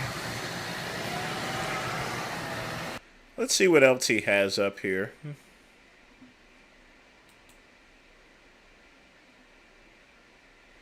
It looks like all of his videos stopped 2 years ago. Probably because he got arrested for something.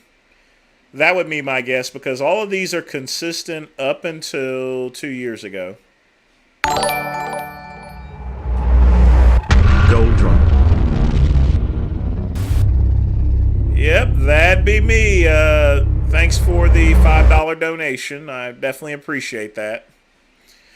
Yeah, he did it 10 years, and then he started posting again, and these two are pretty much the same. I could see why that one had over 1 million views, but it looks like he...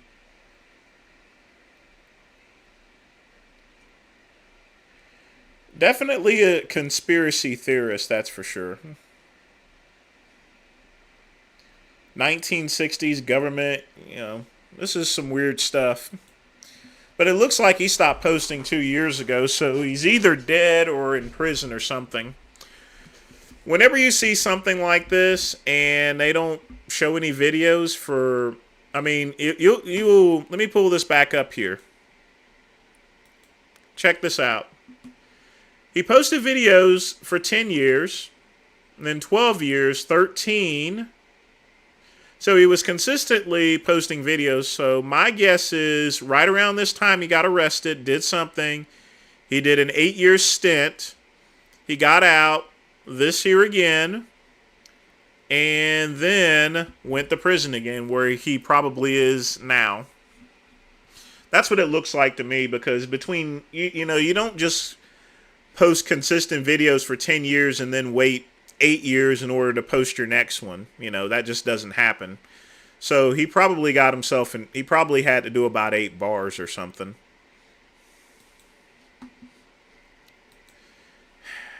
No tortilla.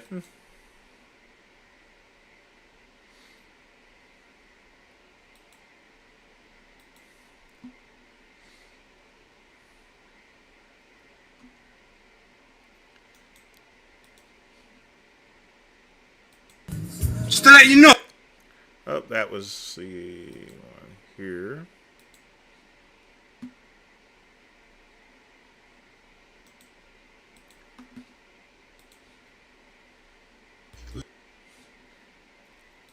I think we watched a full video on this. Listen to me, and listen to me good. Anybody that you see looking like this, got muscle like this, and they fucking single. You know why they single? Because they think they better than somebody. They think they better than they significant fucking other. I want to fucking bite you. You ain't better than no fucking body. I don't give a fuck how much I work out. I'll fucking bite you. I know in my heart, I ain't better than no fucking body. I don't never want to be single and look like this. Is you out your fucking mind? You think I want to be built up and be single? Fucking no. I want somebody to love me. Veganism exposed. The most common thing I used whenever I was in prison was pressure points. Pressure points are places like here, especially like this, or up against the bridge of the nose. But this was my favorite. You take your thumb, if you go behind the jaw and hit this, it causes an incredible amount of pain. And when you have their arm back, if they refuse to go, you can take this arm here and pull down on it like this. You'll pull down like this on it. This causes pain on the top side. Now, if they're still fucking around and you really want to hurt someone, take this middle finger and then pull down on it. If You pull down on that, they will give their hands behind their back. Instead of beating them and stuff, it's just better to use pressure points, in my opinion. Pressure points always work. Yeah, I'm checking the community tab. We're going to go to one next. Give me just a minute. I'll be back.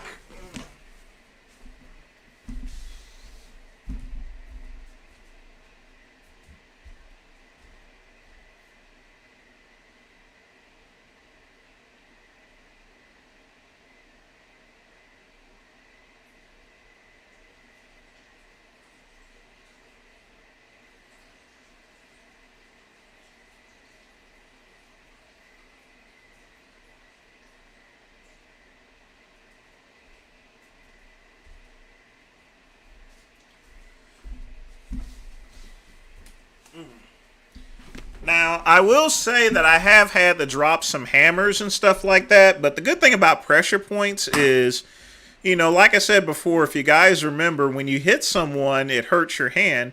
When you use a pressure point, you know, it doesn't hurt your hand, you know. The good thing about pressure points is a quick way to get compliance from someone that's rowdy, you know. But you gotta be meticulous with it, and you gotta practice with it. I will bite your nose off. That's nice.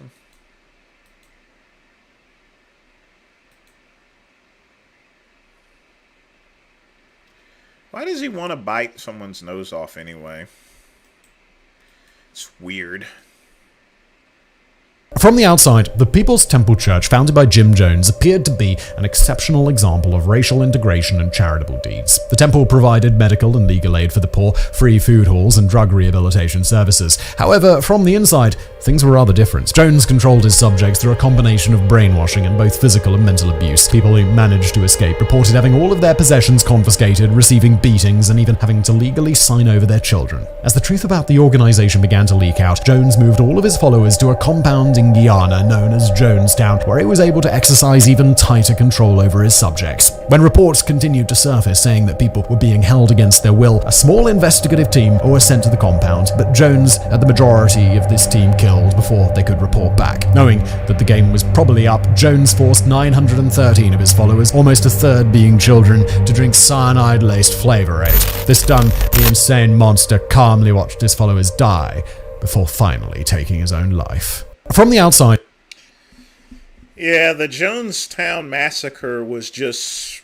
I mean, can you imagine 913, you know, going to an island like that and finding 913 people dead? I mean, and in that particular environment, you know, those bodies are going to decompose quickly. So I can't even imagine the smells. I would have hated to be the one that cleaned up that, you know, I really would. Such a sad event, very sad.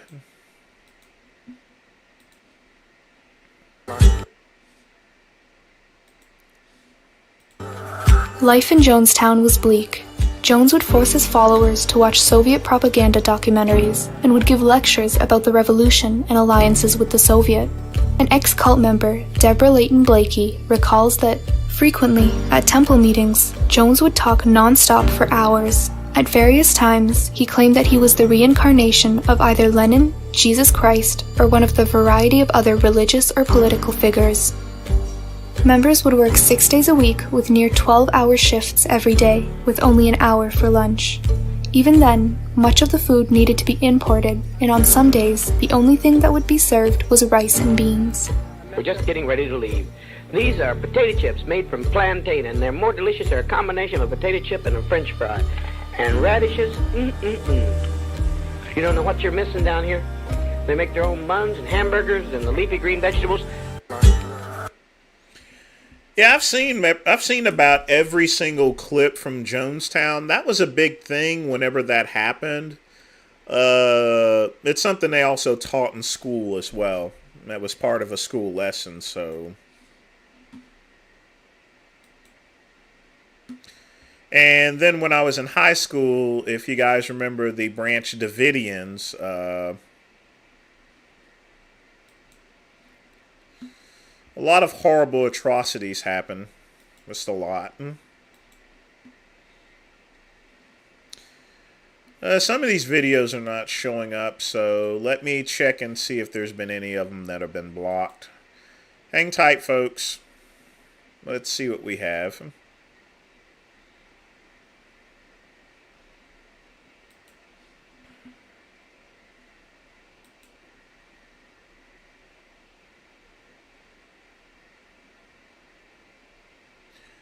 No, I don't have any blocked videos.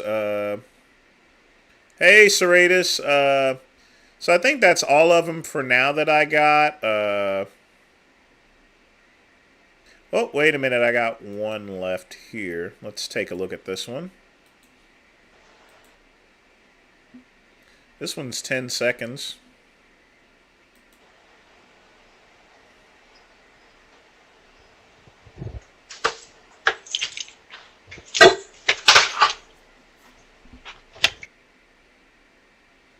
He hits a plant.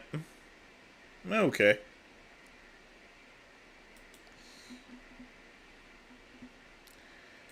Alright, let's just post your React videos, but in the meantime, we're going to go to the queued stuff. 1 second. What do I got here?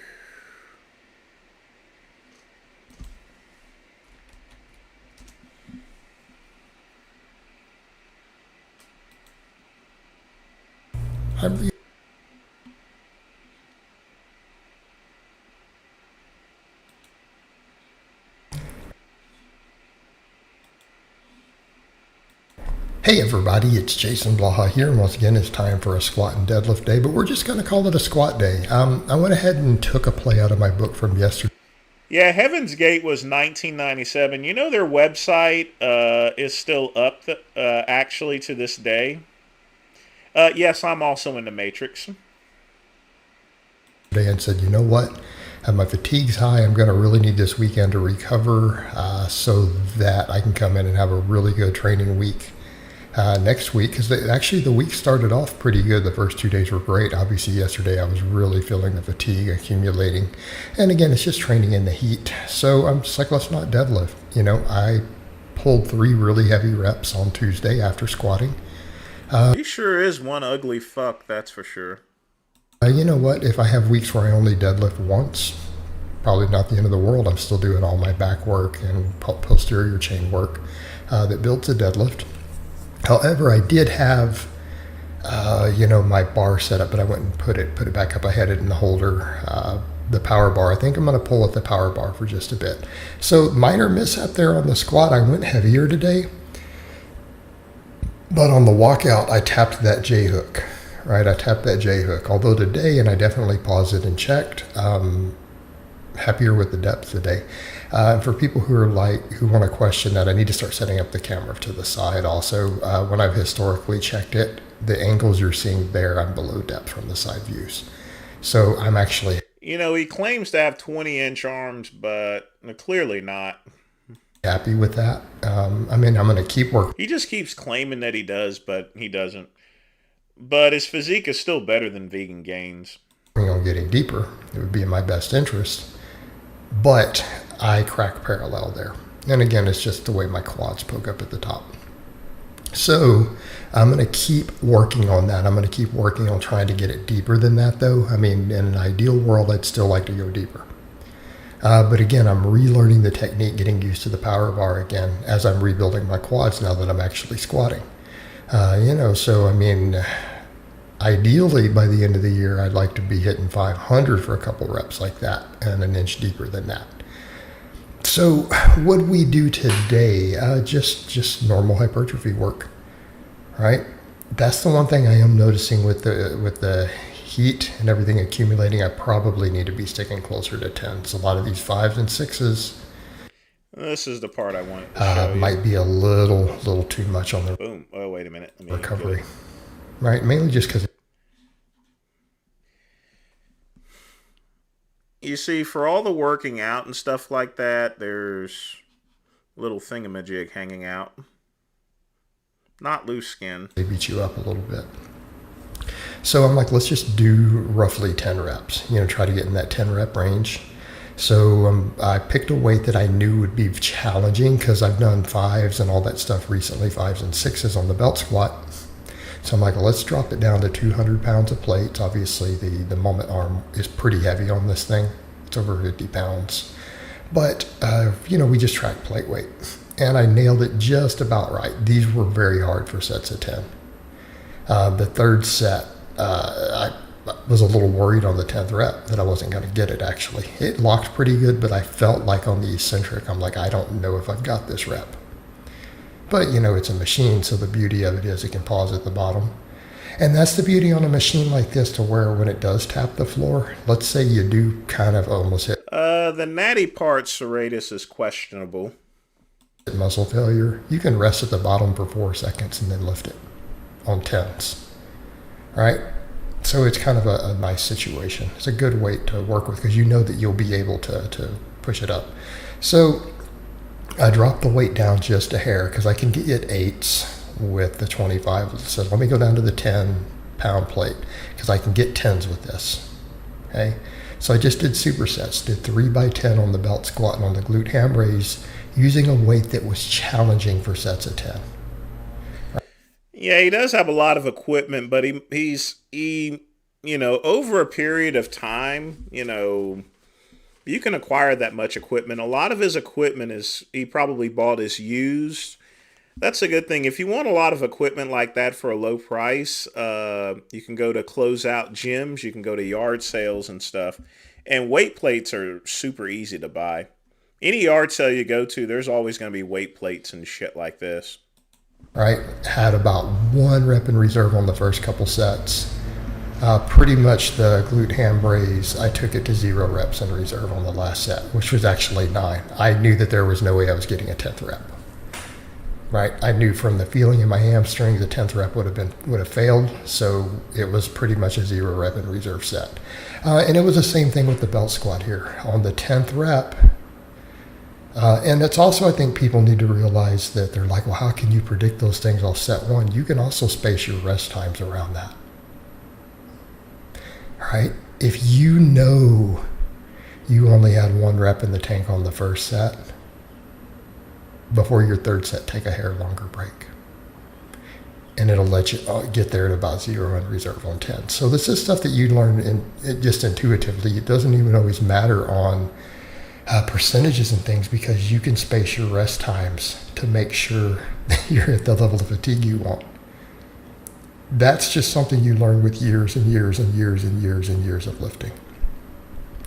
Trust me, any of you out there who are questioning that, train hard for a decade, for 10 years, and you'll develop that skill. Right?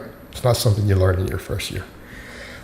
So 3x10 on these, and then I only did 4 sets of the belt squat. I was going to do 5, but I'm like, I don't want to do that. Let me just do some abs. Because again, I just started to feel my hamstrings from doing the 3 sets of those. They're definitely fatigued from the 3 sets of glute ham raises. So it's just the issue of saying, you know what, 4x10 was enough for this instead of doing 5. I can't figure out what Jason's goal is on it, but it is a pretty hard glute workout. But he needs to do more exercises because he's switching back and forth and using basic rudimentary ones. If he incorporates more glute workouts, if he's going in that particular pattern, he'll be better off. Felt fine. It's still a solid workout, I will give you that. So did everything I needed it to do, and I'm like, let me just do 1 really high rep set of abs. It ended up being a good workout. Overall, I'm happy with this workout. I felt like I'll get a good training response from it, but at the same time, I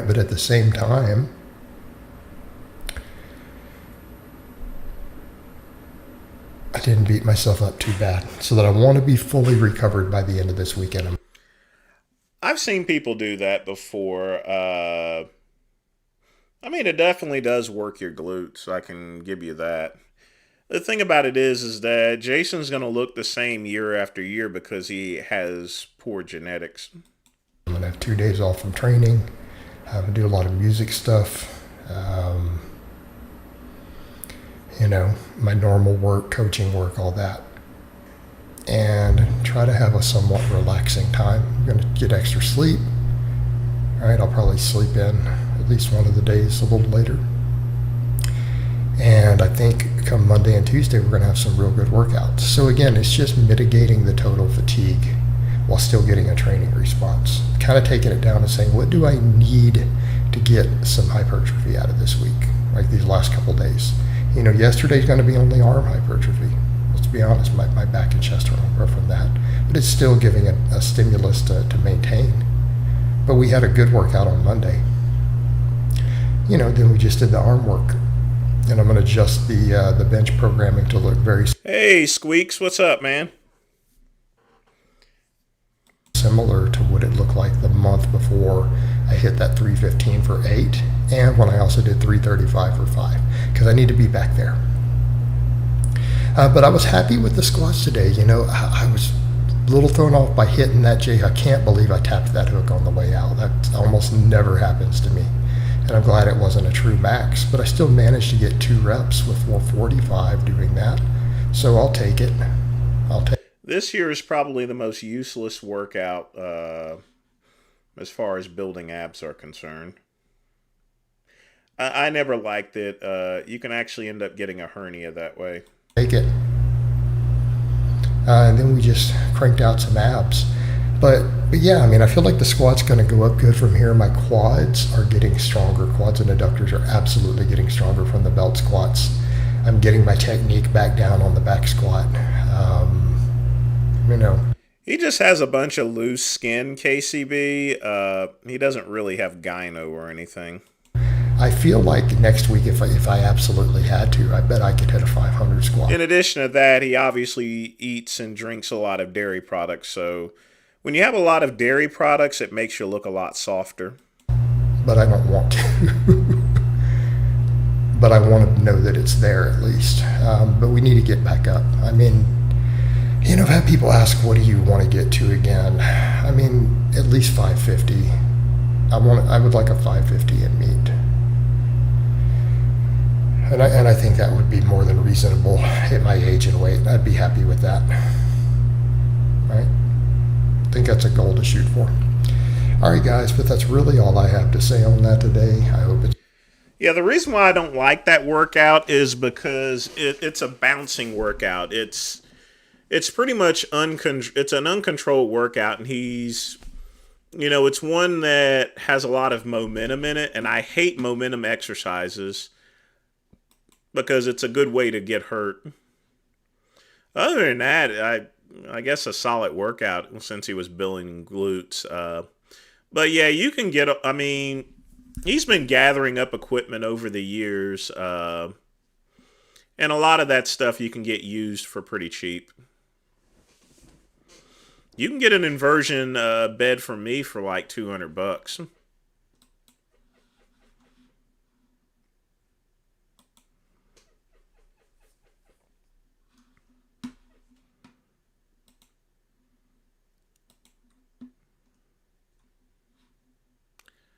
Let's see here. Hand job skills. Okay. There better not be any corn in this.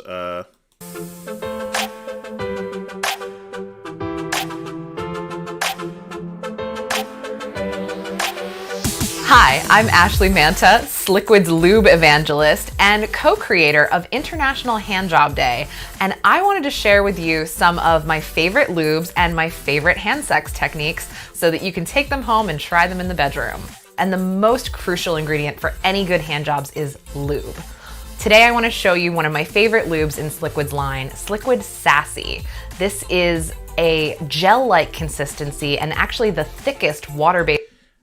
You know, it's kind of expensive to jerk off with that stuff. I'm old school. I use good old petroleum jelly. You know, it's cheap. You can get it at Dollar General. And you're not wasting up your lube. Lube costs a lot of money, you know. Good old PJ always works. Whenever you want to crank something off. Lube in their entire line. They use additional plant cellulose. Well, Serratus, it's okay to have sex toys on there, as long as you're not actually showing a real dick or anything. So it's fine for me to play it. To give it that really yummy padding feeling, and I think it gives it some extra staying power. I also love that it comes in several sizes, including a 2-ounce travel size, because when I'm traveling all around the country, spreading hand jobs to the masses, I like to have my favorite lube with me. So you can see it's got this really beautiful consistency that doesn't just drip off your hands. I like to start by rubbing it between my hands, getting them nice and coated and warming it up a little bit, covering the cock in front of me, and it doesn't matter if it's factory installed or a toy, it all works the same. And the first technique I want to show you is called... I don't like the smell of coconut oil when I'm jerking off or anything. No. That's just me. Called the pepper grinder. And so no, they're not going to flag me for this video, Quick Pump. Like I said, they're talking about sex toys. It is age-restricted videos, but most of my stuff is going to be limited anyway, so it's not going to make a difference. you take both hands, put them on top of the cock, and twist in alternating directions. And this gives a really yummy sensation. And you can go up, and you can go down, and you can really give it some good pressure because the lube allows you to squeeze without getting stuck with friction that's gonna make it feel... That's one thing, folks. My videos are flagged anyway, so it doesn't make a difference. So every single one of my videos are flagged. I mean, pretty much any live stream I do, it gets flagged. Like it's dragging. So stick with me. I've got more exciting hand sex techniques to show you. This one is by far my number one. It has my heart forever. It is their silicone lube, which is called Sliquid Silver. And it's their longest lasting formula. It's also the thinnest formula, and a little bit goes a long way. And as you can see, I have a condom on this toy because often silicone lube and silicone toys are not compatible. So for hand sex techniques, I like to start with just a little bit. Like I said, a little bit'll do you because it's so powerful, and I just drip a little bit into my hands. 3 drips will do it. And then I cover my hands in lube, and the technique I want to show you is called the juicing the lemon technique. And so I grasp the bottom of the shaft with one hand, put my hand into a cup formation with the other, and then I just make this sort of juicing or like polishing the knob motion with my hand. And what this is doing is stimulating the glands or the head of the penis. And I'm also letting my fingertips and the base of my hand graze over the frenulum, which is the most sensitive part of the penis. This is their hybrid lube, which is their H2O water-based base with 9% silicone added. I'm not zooming in on that. This adds slickness and staying power, but retains the easy cleanup aspects. And it has this amazing creamy consistency that's pretty reminiscent of other fluids you might find in the bedroom. So I start with a little dollop in my hand, and I love the way that it comes out. It's so thick and creamy. And then I rub my hands together. And this technique is called the waterfall. So you start with one hand on the base of the cock and one hand clenched in a fist over top of... She looks like a person that wears a ton of perfume, so probably not. ...it, squeeze down over the head and down the shaft of the cock, and then just keep repeating that motion over and over again. And this is the waterfall. It's like a waterfall of pleasure. Thank you so much for joining me. I hope you had as much fun as I did. For all of these products that I shared, visit sliquid.com. And yeah, like I said, my videos are flagged anyway. This video's been up there for like 4 years. It's already been marked by the notice, but let me show you guys this here.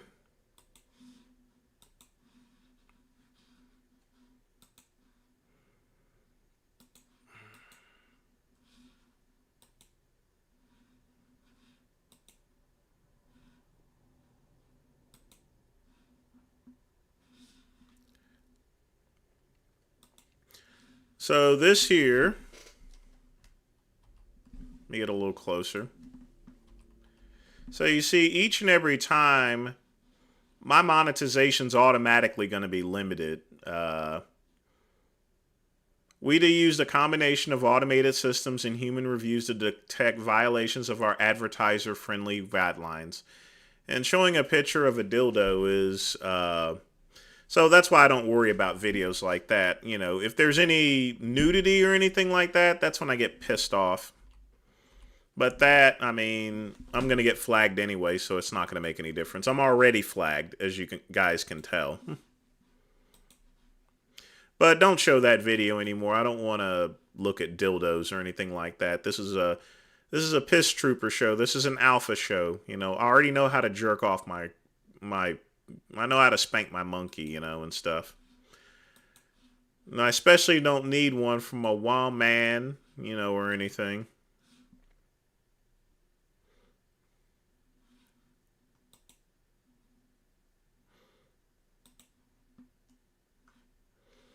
Just a really weird video, but oh well.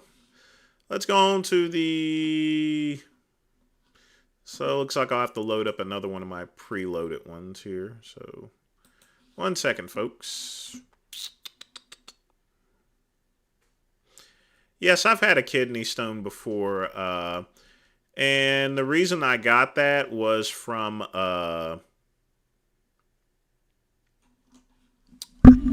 How I got that was from drinking too many Coke Zeros.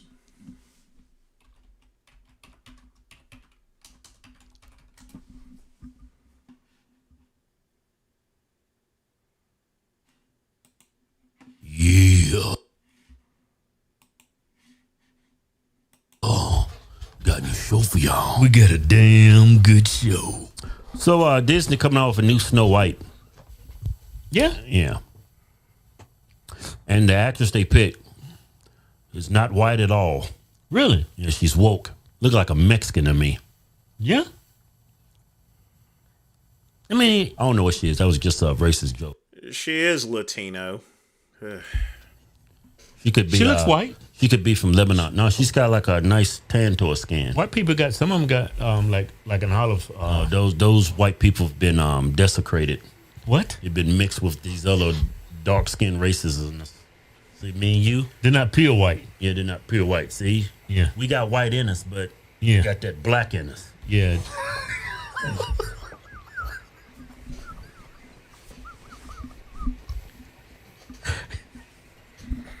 Yeah, she looks white, but she got like an olive skin. Maybe she's Jewish. Some of them niggas get brown. You know? Yeah. Mm-hmm. I've seen some Jews. But anyway, this new... They get a good tan, you know, like a butterball turkey. You know? That's like the perfect color to me, a butterball turkey. Mm-hmm. Especially on Thanksgiving morning. Yeah. Especially in the bed, too. See a nice butterball turkey in the bed. Before I continue this, I know people have asked me this past week what I think of the new Snow White. The Great One doesn't keep too much up with Disney, even though I get it free with my Amex Platinum. You know, if you go back to the original origins of the story, Snow White is supposed to have skin as white as snow. So having someone Latino or black as Snow White, you know, doesn't make any bit of sense, you know. I don't know what the hell Disney is actually doing. The Little Mermaid is a little bit different because The Little Mermaid doesn't specifically point to a particular race at all, you know.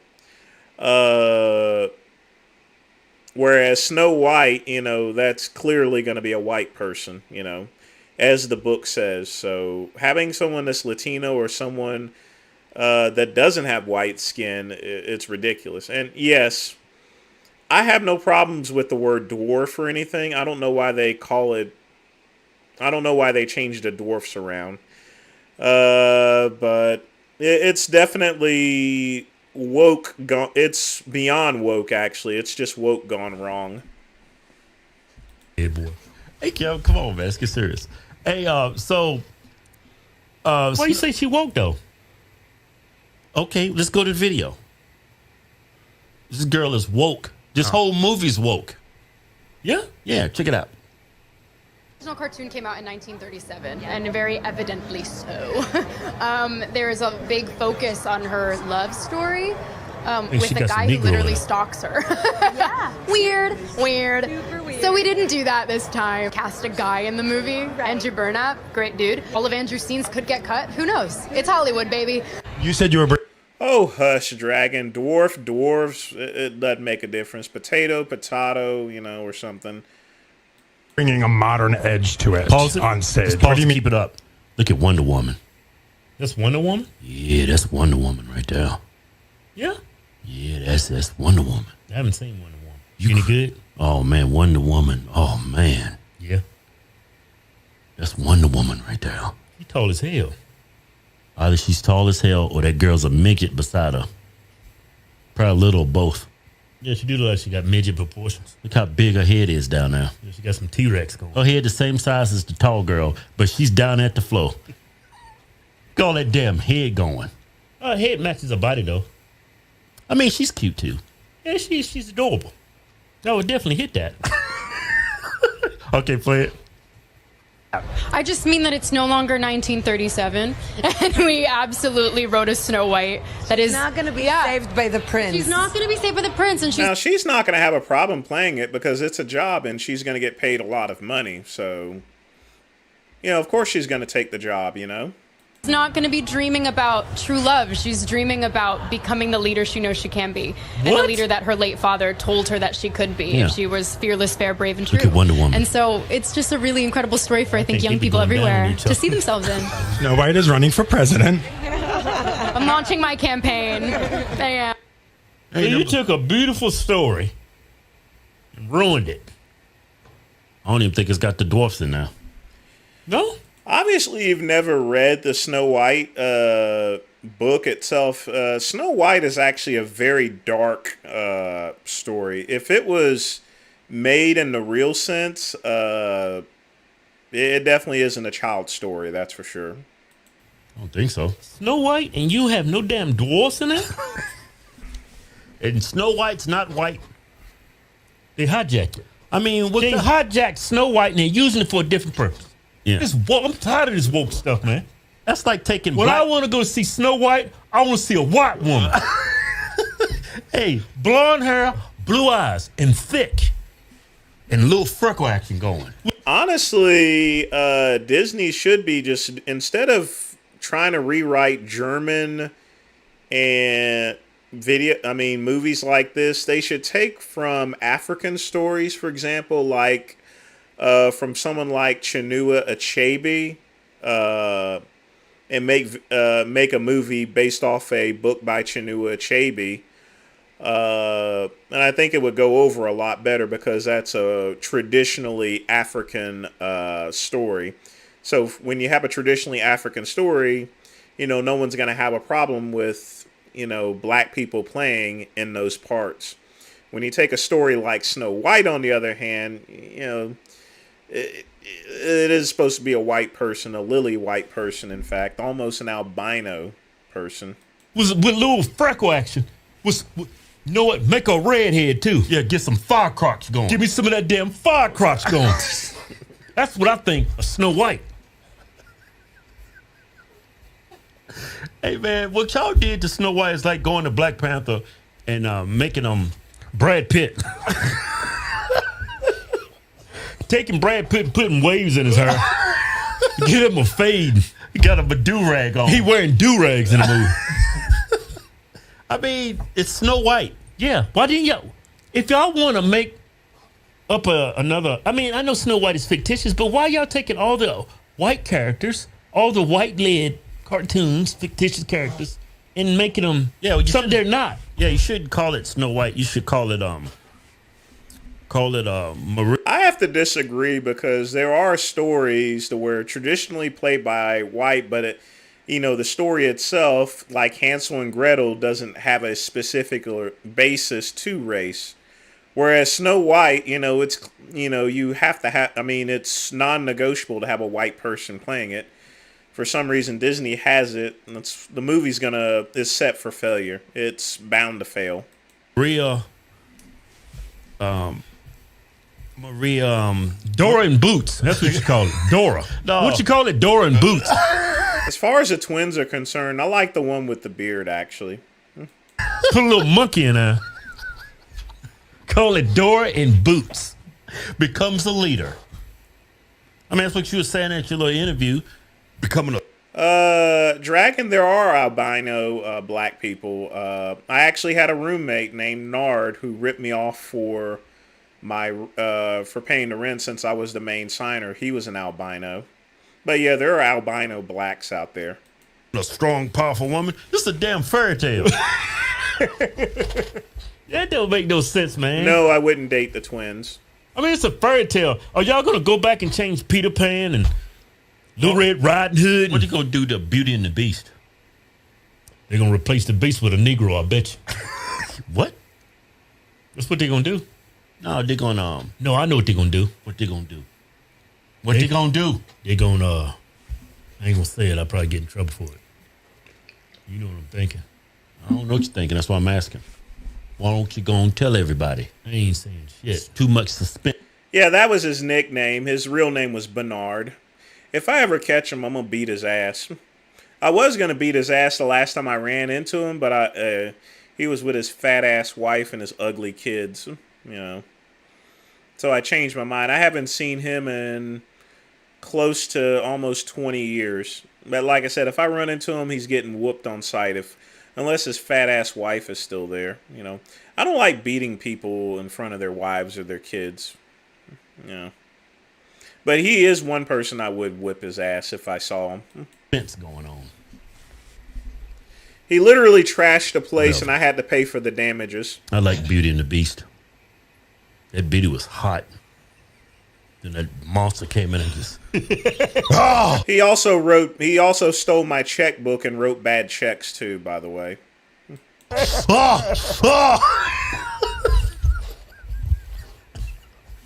No, he did. Oh, yeah, he did. Yes, Scottie Pippen did rip me off. He wrote me a bad check for equipment.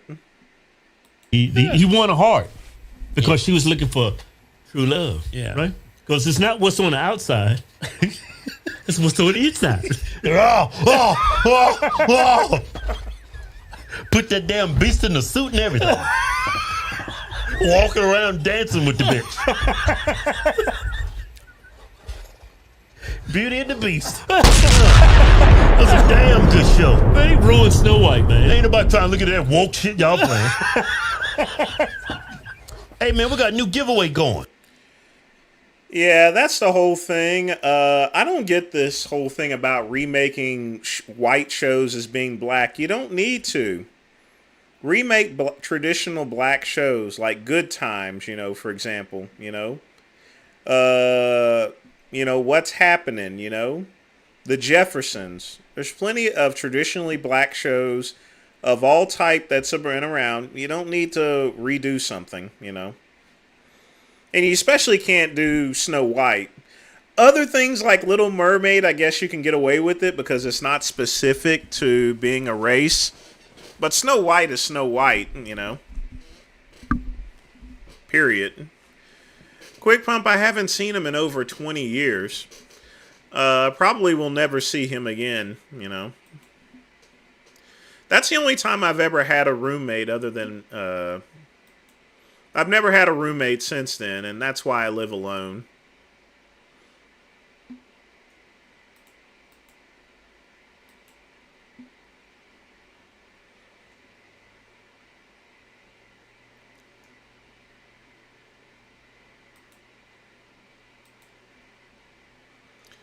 All right, let's queue up the next one.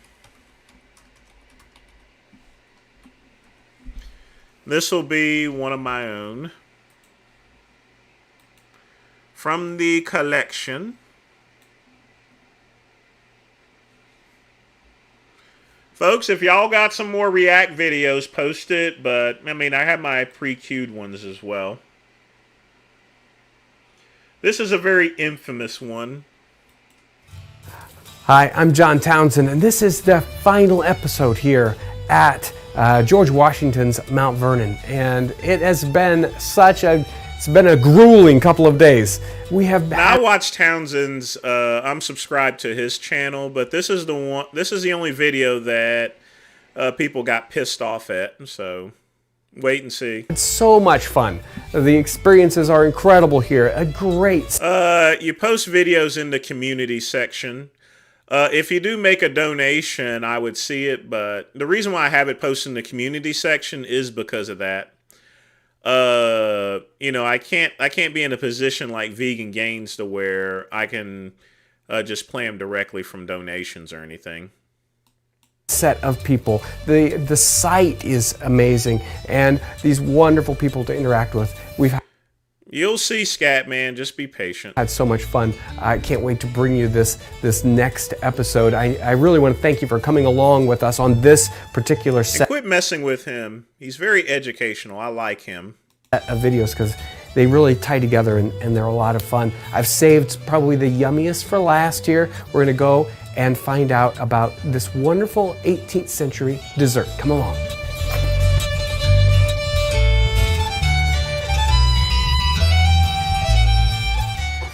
Hello, Deborah. Good morning, John. I am so excited for this final episode, this final cooking episode we're doing, and it has been such an amazingly wonderful time. We've had a lot of fun here. The hospitality has been, you've been so kind, and with these wonderful dishes and telling us all these things. So I'm truly excited. You're obviously working on something. What are we doing this morning? Well, I thought it was fitting since it was our last episode to do a dessert. Okay. So we're doing an orange fool, which would have been a dessert for the Washingtons. So something fancy. Yes, sir. I'm ready for something fancy. Absolutely. Well, we've been so patient and generous in learning about all the different types of food that was prepared here on the state. But you are an honored guest, so we are going to treat you with the hospitality that the Washingtons would have wanted. And an orange fool, that sounds like fun. What's going on with an orange fool? Where'd this one come from? Okay, so this comes from Hannah Glass, The Art of Cookery. It's also, we find it in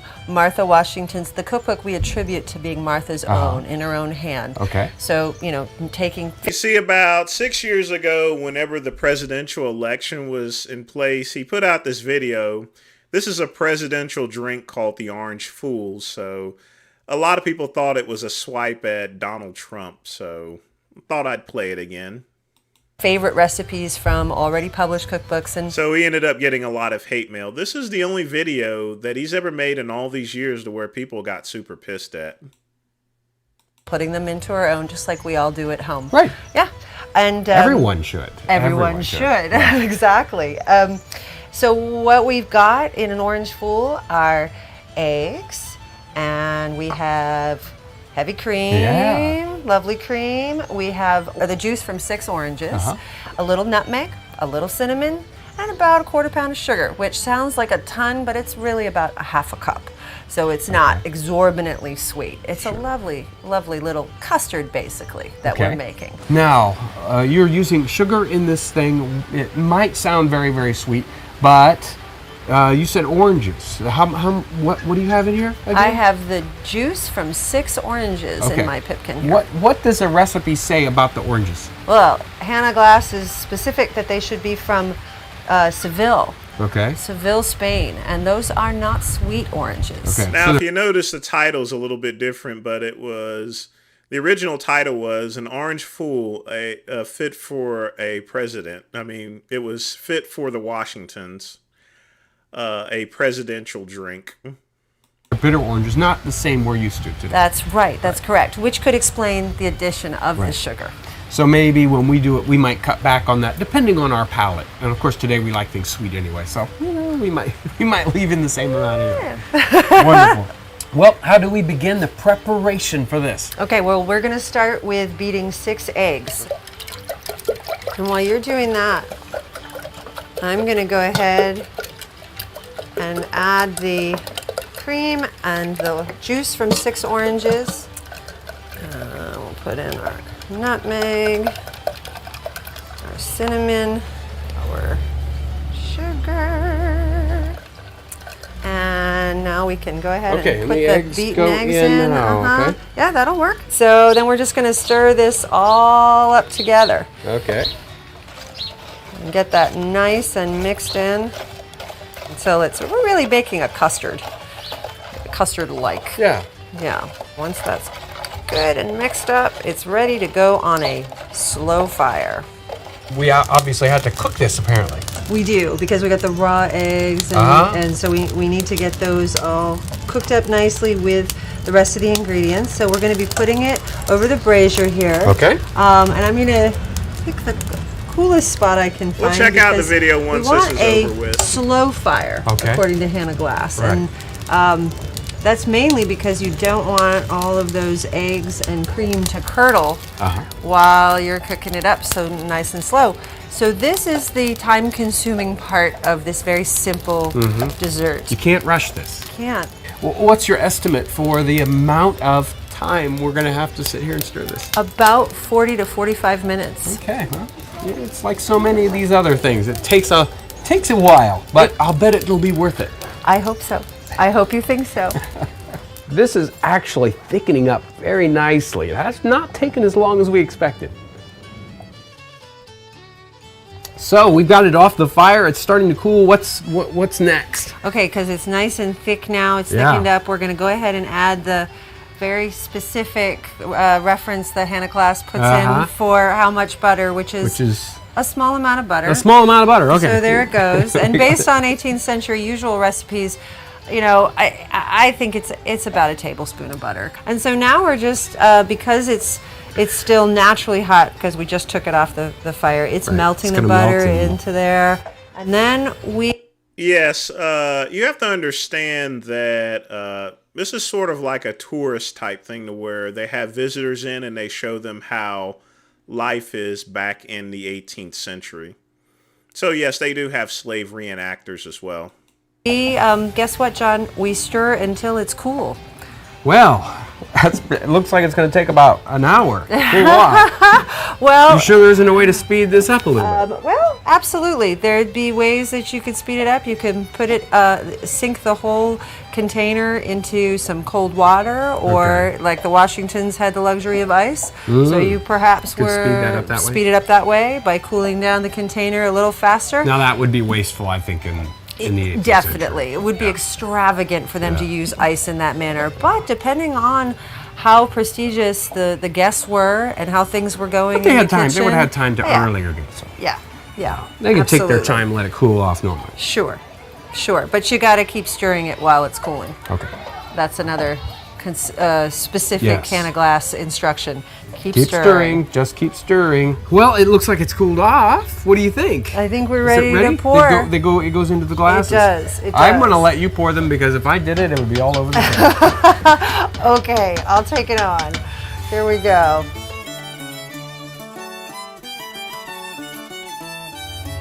Fit for the Washingtons. Wonderful.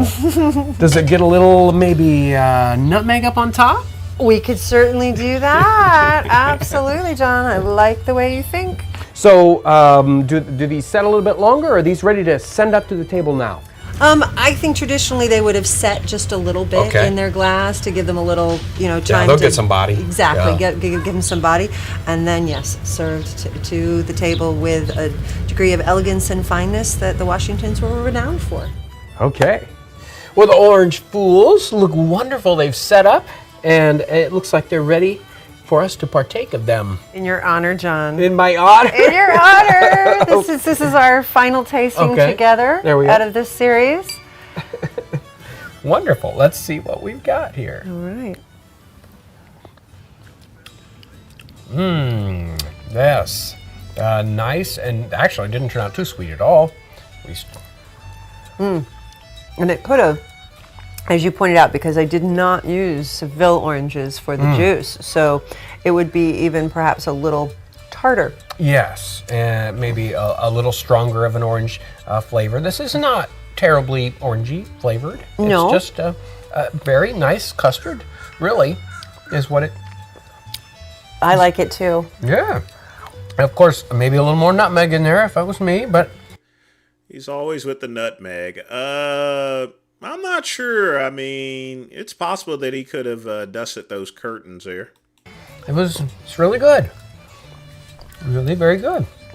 I can imagine coming at the end of the meal, a very special evening, and out comes the orange fool. Almost like a sherbet, the way we do today. to soothe the palate and calm the tummy a little bit. Yes, after eating all these wonderful dishes that they would have had, undoubtedly, just dish Hours. after dish. Yes, hours, long meals, and then this little perfect meat ender. Yeah, absolutely. This has been just really the most tremendous trip. We have had such fun with all the folks here. The hospitality, the location. This time of year, it's springtime and things are just starting to pop around here. It's beautiful. And we're so excited to be able to come and connect, interact with everyone that's here and see all the different kinds of programs that are going on, the different kinds of things they do here, whether it's an historic building or it's people doing trades, people doing interpretive things with characters in first person. It's really, I mean, most... See, there's your slave reenactor. Sites don't have this many different kinds of things going on, and it's a large site. It's an important site historically. Truly an amazing site to come and visit.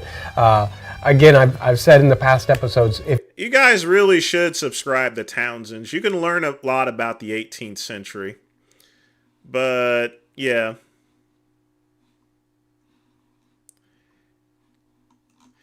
I never figured out whether that was a troll video or not.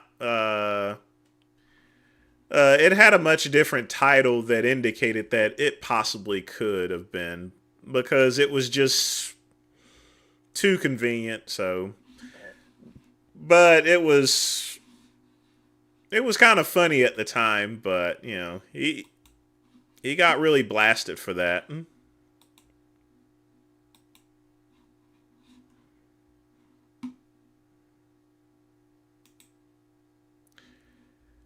This is outside of YouTube, so I'll need to review it first. It's just a picture of Trump with hamburgers and stuff. This is not something I would serve to people there, but I think that was for that basketball team.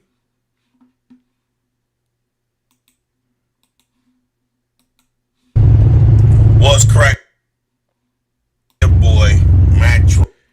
Hang tight for a minute.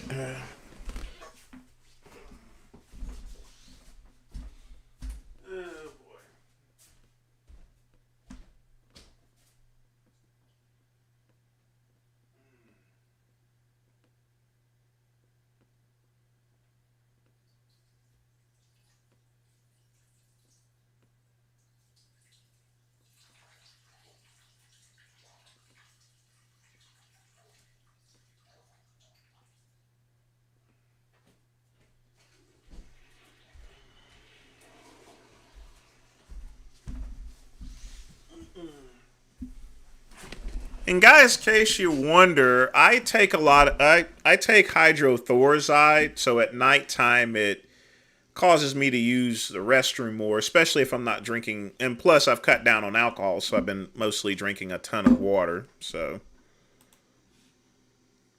yeah, it's been a while since we've seen a Mack truck video. Truck, leader of the squad. What squad? Our team, our channel. Because this is a team effort. Y'all already know, before we get started, I want to thank each and every last one of y'all that's helping on a daily with pushing us in the algorithm of making our videos. What's up, Danny? I hope you're doing well. Become more on the must watch. I'm noticing when I go back and look at the videos that they're putting so many ads throughout the video. And that's a good thing, though, because that means that YouTube is starting to see the traction and the traffic that we're building, which is a good thing. Now, all of the new subscribers, I want to thank each and every last one of y'all for it's for the heart.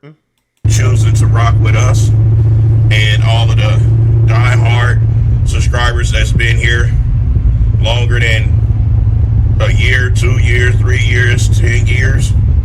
I want to continue paying respect to you guys, because y'all are the main reason and the main focus on why I kept this channel going, even when the odds were against us at one time. for some of our Michael Jackson's always been black. He's never been white. He's been black.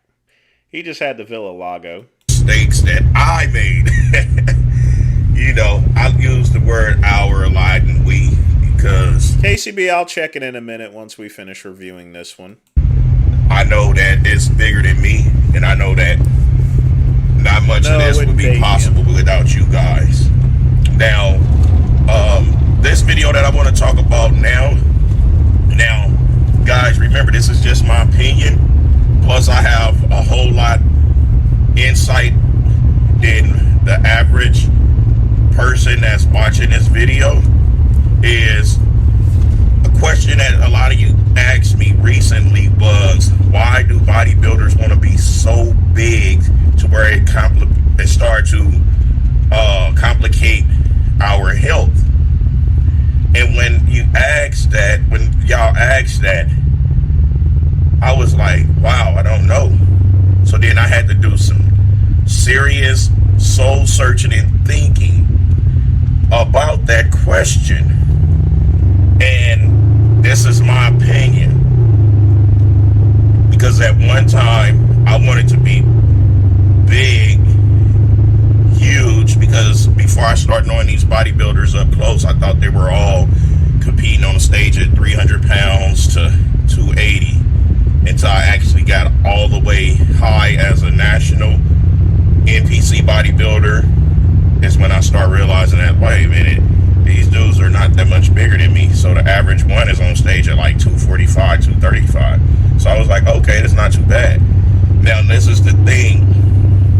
What I feel is us professional bodybuilders and us top NPC bodybuilders want to be so big because of that same stigma of thinking that every bodybuilder on the top level stage are extremely huge. Well, that's not exactly true. People get big and huge because that's what the judges wanted. And people wanted to win contests, and stuff. That's the point of competing in bodybuilding, to win. Now, it's a small truth in that. Because we talked about... oh, he's retired now. I mean, he's definitely not competing, so... Once you stop using all the stuff that you use, you do get much older. The same thing happened to me. Made and gave our opinions about the video I made about Nick Walker, with me being concerned about the young brother's health because his breathing is crazy. His hands are super big. I know his feet got to be super big. He has no neck, and then he have to use a sleep apnea machine. That's not healthy. That means something is really wrong. And a lot of it have to do with us being overweight. Now, I was not afraid to admit that I am obese. And just because I have lean muscle does not make it any different. Because fat and muscle is still heavy on the heart. The heart don't know the difference. The heart don't be like, oh, wait a minute. He got all lean muscle. I'm going to let him keep on growing. No. Because even what I'm doing is not healthy.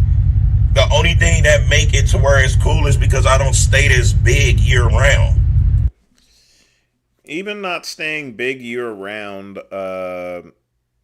you've already, if you're still continuing to use the same thing, even if you're using less, then it doesn't really matter,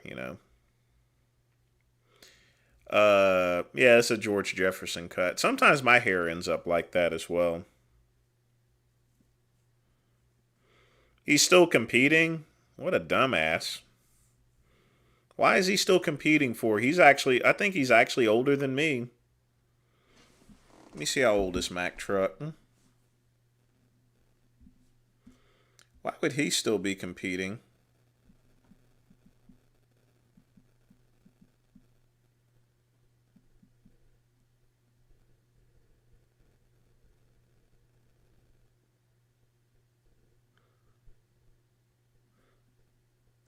Yeah, he's older than I am. He's like almost 50.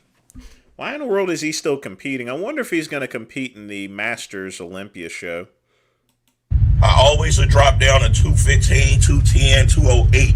Then I work my way back up to the 250s, the 260s. You see what I'm saying?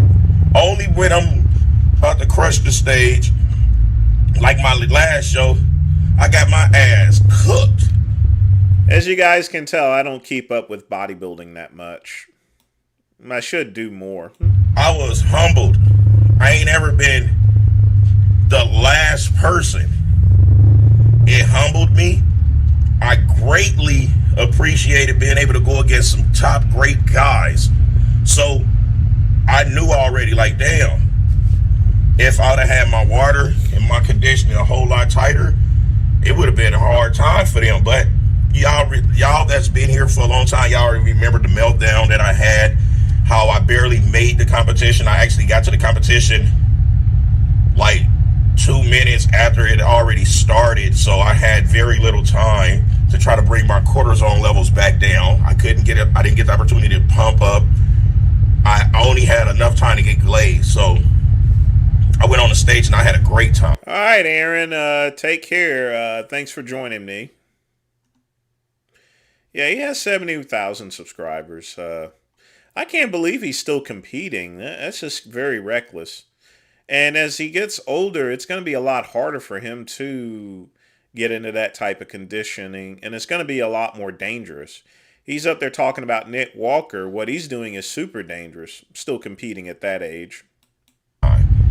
Getting ready for that show, I was not focusing on being big. I just said I got to at least be on stage between 245 to 250 because I'm 5'11", you know, so that's pretty tall for a bodybuilder. Now in the bodybuilder world, people's gonna think I'm 6 feet, 6'1", like Samson Dada.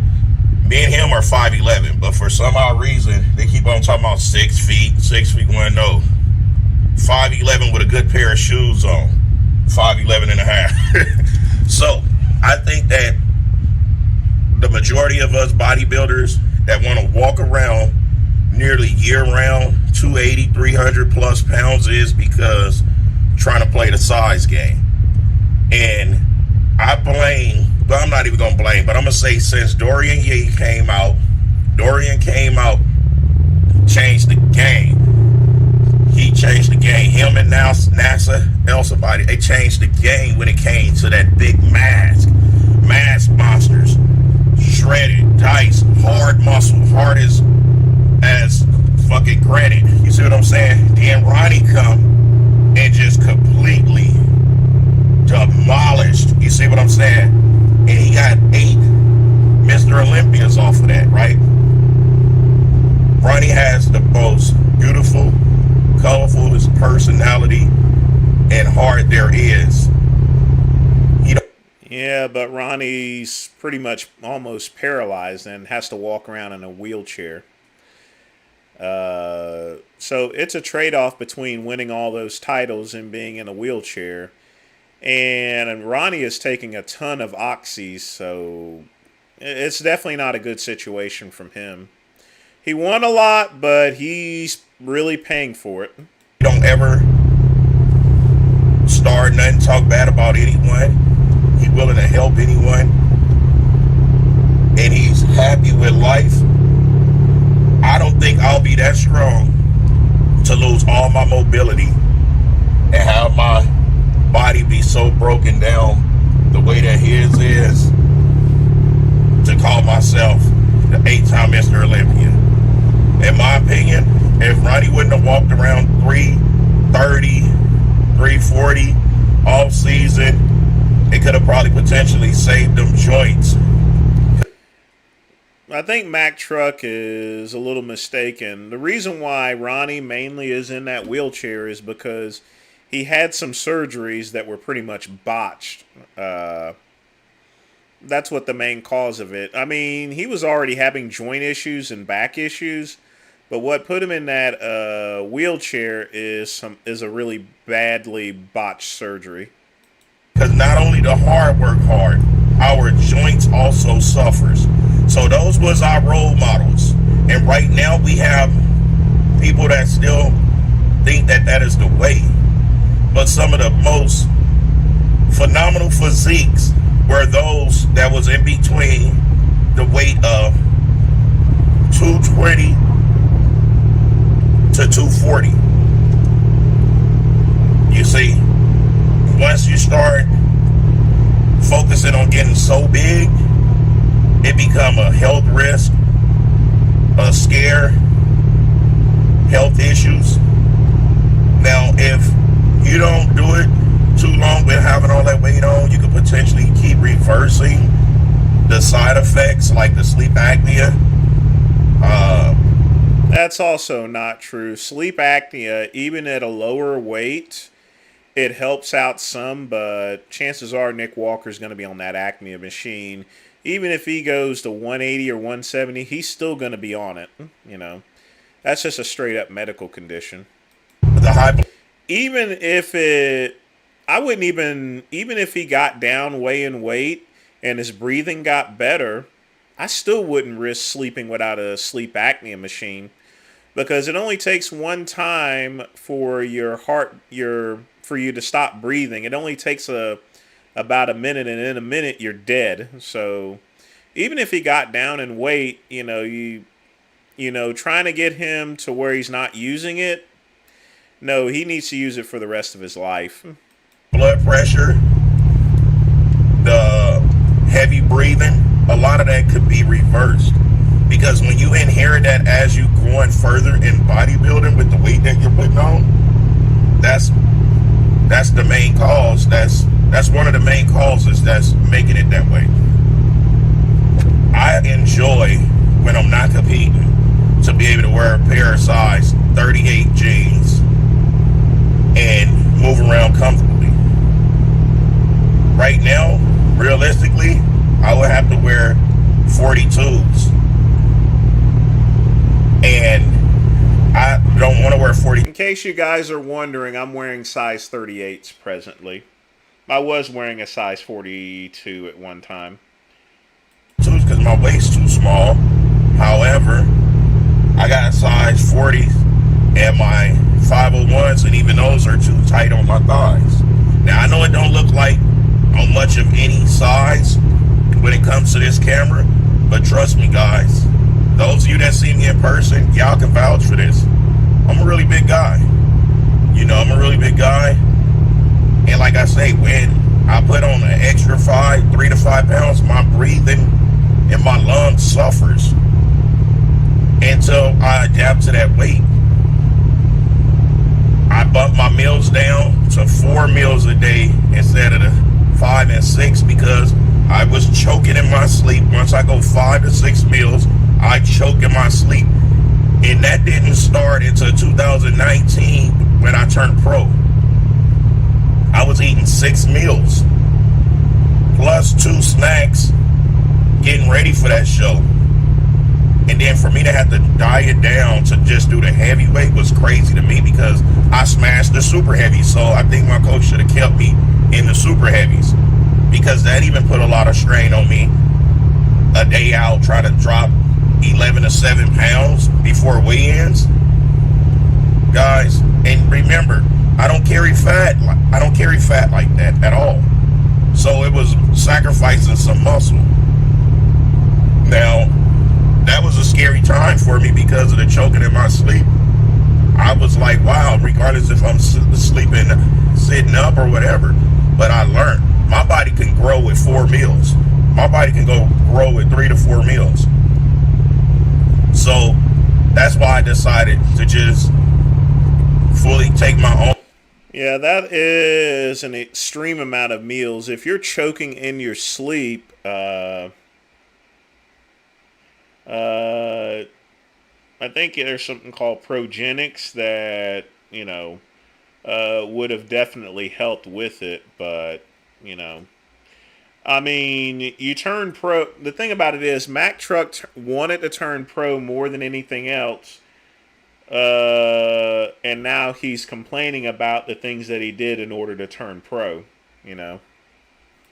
Own stuff into my hands, because if a person not going to be with you night in, night out, they not gonna know. Wally, if it wasn't for bodybuilding, no one would know who the fuck I am, you know? So. That you in there suffering, you know? So I got that one to be super huge out of my head once I reached 200 pounds. You see, I hit 200 pounds and I thought I was big as hell. You couldn't tell me I was a 290. So when I do come off, it don't bother me. It don't bother me when I come off. Just like it only affects me once I reach the 245, 250, getting close to 260 to adapt to the breathing. And that right there is not a comfortable feeling. That right there is not nothing that I would recommend anyone to be putting their body through. But by me having competitively, I have 23. Oh yeah, I've been trolling forums since like 1996. So yeah, that too. 22 years of competing under my belt and dieting, and I tried every diet there was. Just like I tried every style of workout there is, workout techniques and all of that. So I'm very intelligent when it comes to this stuff, and that's why I make sure that when I promote some things, I make sure that I'm doing it myself and it ain't causing no complications. And I just say how I feel and how I react from the things. And the one thing I'm gonna always do is be open and honest with you guys. Hold on, let me turn this off. I'm saying that to voicemail.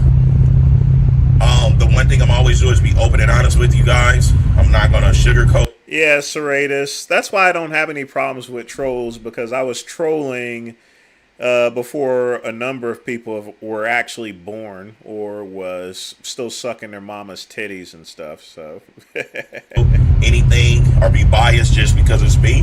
I'm not gonna lie and tell y'all, oh, I don't have breathing problems. Now, I don't have high blood pressure. I don't think so, Wally, because golden era bodybuilders didn't weigh that much. Not only that, you know, golden age is like the 50s and 40s, so there were no steroids to begin with. Even if they did have sleep apnea, what could they do? The only thing they had were those little nose presses, and that was about it. If they had sleep apnea, we wouldn't have known about it because they would have just died. Diabetes. I don't have heart issues. So it's safe to say that I've been one of the ones that's blessed to know how to not push the envelope too far and still get great results out of the bare minimum. And I can afford pretty much any drug there is that I want. And I choose to do the bare minimum when I get them. I don't focus on the more is better. I don't focus on that. I focus on letting my body adapt and build up to the stuff to where that I won't cause any complications, because there ain't nothing fun about seeing your family member in a hospital bed deteriorating. Because I refuse to go on a watermelon only diet. I refuse to just be blending watermelons. I refuse to go to a watermelon patch and be super excited in front of people that's not my nationality, to where I fit the whole stigma of, oh, black people love watermelon and fried chicken.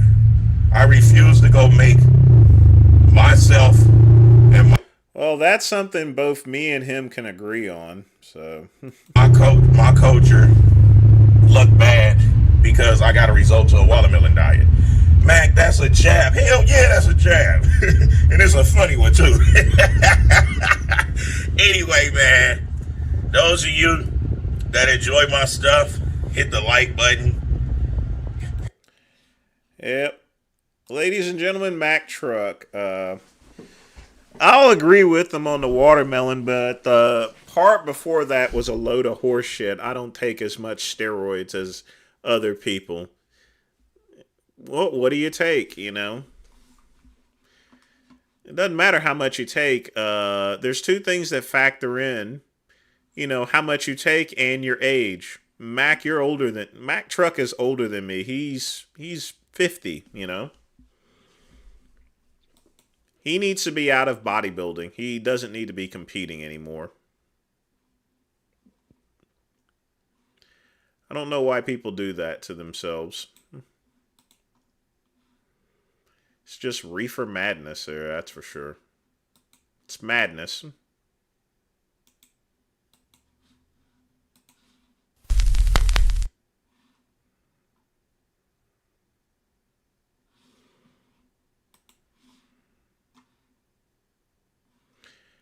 Yeah, let's see. Probably get flagged, but oh well. Straight out of Compton, crazy mother named Ice Cube from the gang called Feller's Way. Jesus Christ, what the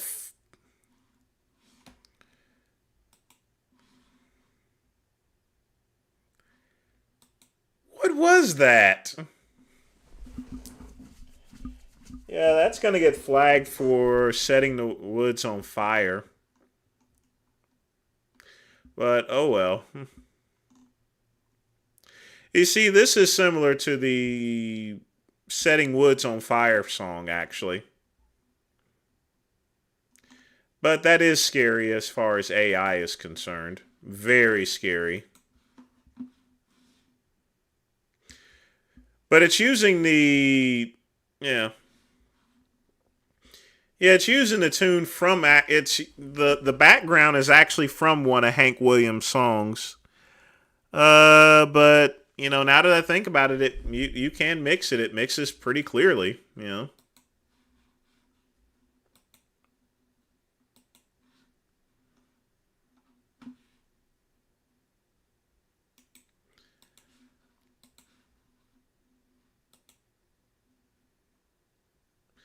Let's see what we got here. This is one of Pugman's.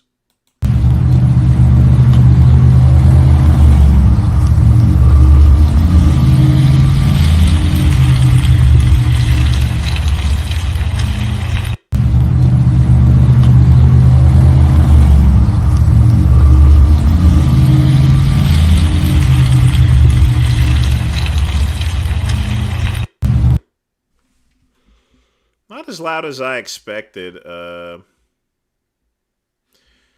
cars sure are super expensive, that's for sure. That's not a car that I would want to rev up, not something that expensive.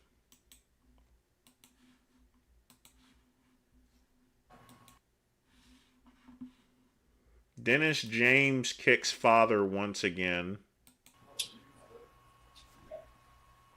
Rude boy, what's up, my man? After you suck cock, Another one. reading the Bible doesn't make you intellectual. All right, so now we know that you this a guy guy has about 3 accounts. Rude boy, what's up, my man?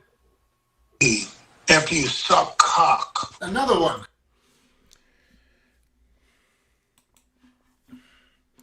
You know, I never knew the story behind him trolling Dennis James. Dennis James has always been cool with me, you know. I've never had a problem with him. What? Kino body? Robzilla. Yeah. Okay, that's a good warm-up. Yeah, man. So, Hollywood. Great warm-up, yeah. Yeah. I don't know much about him other than he used to have advertisements on YouTube. Yeah, yep. Trying to make him That was fake Wally? Oh, okay. look like the 18-year-old Bruce Wayne. The real Bruce Wayne, yeah. Right. So how's everything going, Rob? Everything's going all right. Good. You go? No, go ahead. Yeah, you look really pumped up today, Rob. Huh? You look really pumped. Well, I came in while you guys were still outside and did a couple big supersets so I could just get the workout out of the way. But Andrew wants some intense training days, so I have to. After a day I didn't take it for you, well, that's okay. I'll do my best. I don't want to let down Big Rob. How much did you have to pay Big Rob to work out with him? Which Big Rob? Robzilla or Big Rob? No, how much did Lenny have to pay you to work out with him? I have to pay him, man. He's the star, not me. You guys are giving me too much credit. Big Rob, come here a second. Yeah, brother. you do your next set. Yeah, we'll figure it out. Rob, are you hungry? What's your post-workout meal? Mr. G's cookies. Yeah, usually Mr. G's. Oh, that's that. He's not hungry. Usually a burger and fries. I can't diet. That's why I'm always a little. Okay, bloated. well you're a big. I agreed, Dragon, but it was at least nice of him to, put this out. Guy, and what's your post-workout meal? It's usually a shake, and then I'll have after that a steak, some rice. Okay, do that. My wife's waiting for me too, and all that. So Good. Thanks, Rob. It was a great experience. Hope we can do it again soon. yes, we will. I had a great time with you guys. Learned a lot. Thanks. Thank you. Same here. Yes, Comedy Central is definitely a no-go.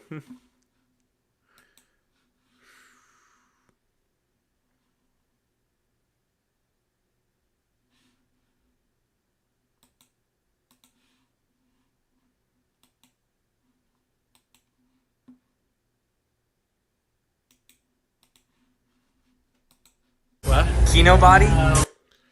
All right, so we'll get some more videos up in a minute. Let's play another one of my pre-queued ones here. 1 second. Oh, why did I do that for? I didn't even need to do that.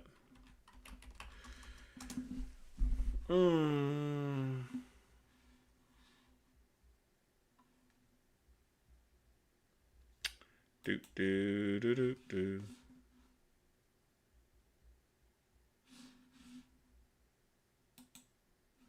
That's odd.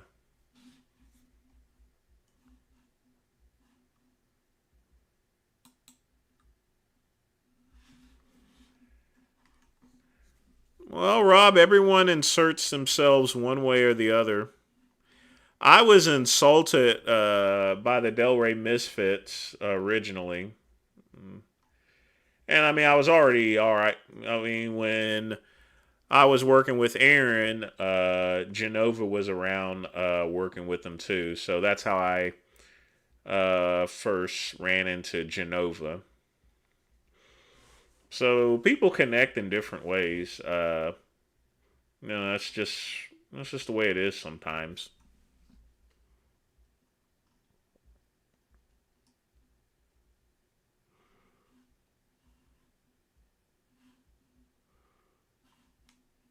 Oh, there it is.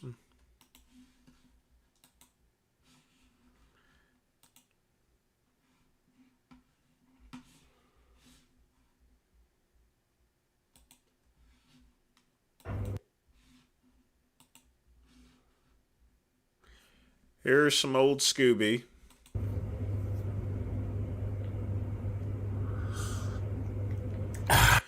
For many years he claimed to be natural. This here is before there was a Liver King, there was Scooby.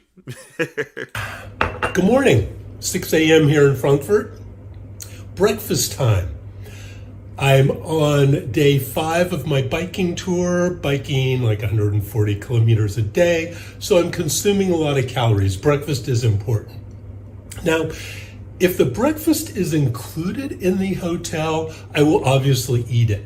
But for example, many places like this hotel I'm staying in Frankfurt, it's 21 euros. That's like 25 bucks. Your math's off. That's a little higher than $25. That's pretty spendy for a breakfast, especially considering I need complex carbs like this protein bread and like these apples. He's complaining about it, and he's wearing a $5,000 Rolex. That's what I eat for breakfast. And that's like 2 euros worth of food. I don't want to fill up on the fatty cheeses and fatty meats because those aren't going to last me as long. And I am trying to cut while I'm biking. So I'm eating sensibly. I'm not chowing down on stuff I don't need. Oh, and of course, the instant coffee. So instead of buying the 25 buck breakfast, I do my 2 euro breakfast. 2 advantages also. I typically leave before the breakfast even starts in the morning. Because if you... No, he finally admitted, Serratus, to using steroids. That's why before there was a Liver King, there was him. Now, one interesting story back 20-some years ago, me and him somewhat had dueling competing websites as far as ebooks were concerned. So that's how I've not spoken to Scooby in like over 20 years. Because part of it is because I think he's pathetic for lying about being natural and everything. But he finally admitted to it a couple of years ago. You have your breakfast and go back and change. It's 9 a.m. before you get on the road, and there's no way you can complete your day's biking if you're doing... TRT is steroids. I mean, it's steroids. I'm on TRT, I'm taking steroids. 140 kilometers a day. So that's often why I skip breakfast. The one exception is on Sundays. Because the grocery stores are closed on Sundays, I will definitely buy the breakfast and fill up because it's no telling when I will have food available to buy. I always keep a 24-hour supply of bread, apples on my bike so that I always have something to eat. That's probably a third the weight of my baggage is food, because when you're trying to put in the miles, you don't want to be hungry. So that's it for today. The strange... See, here's the problem. Number one, he's on vacation. So you should splurge a little bit. €25 for a breakfast at a hotel, that's actually pretty cheap, actually. When I was at the Marriott, I spent like $40 on breakfast, and that didn't count the tip. Also, Scooby has millions of dollars. Why is he worried about a $25 breakfast? But yeah, he was the original Liver King. But folks, TRT is taking steroids. I don't care what anyone says. It's steroids. Non-negotiable. He just does that.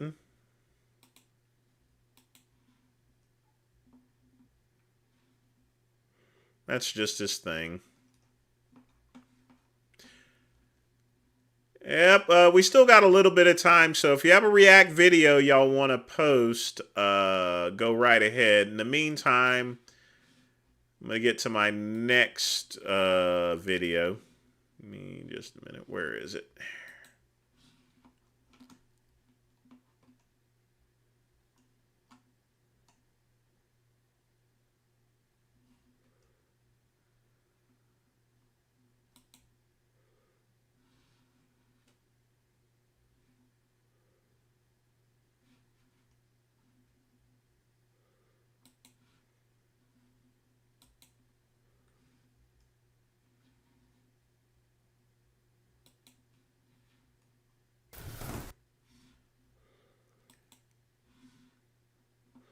Okay. You posted one? All right, let's see what we got here.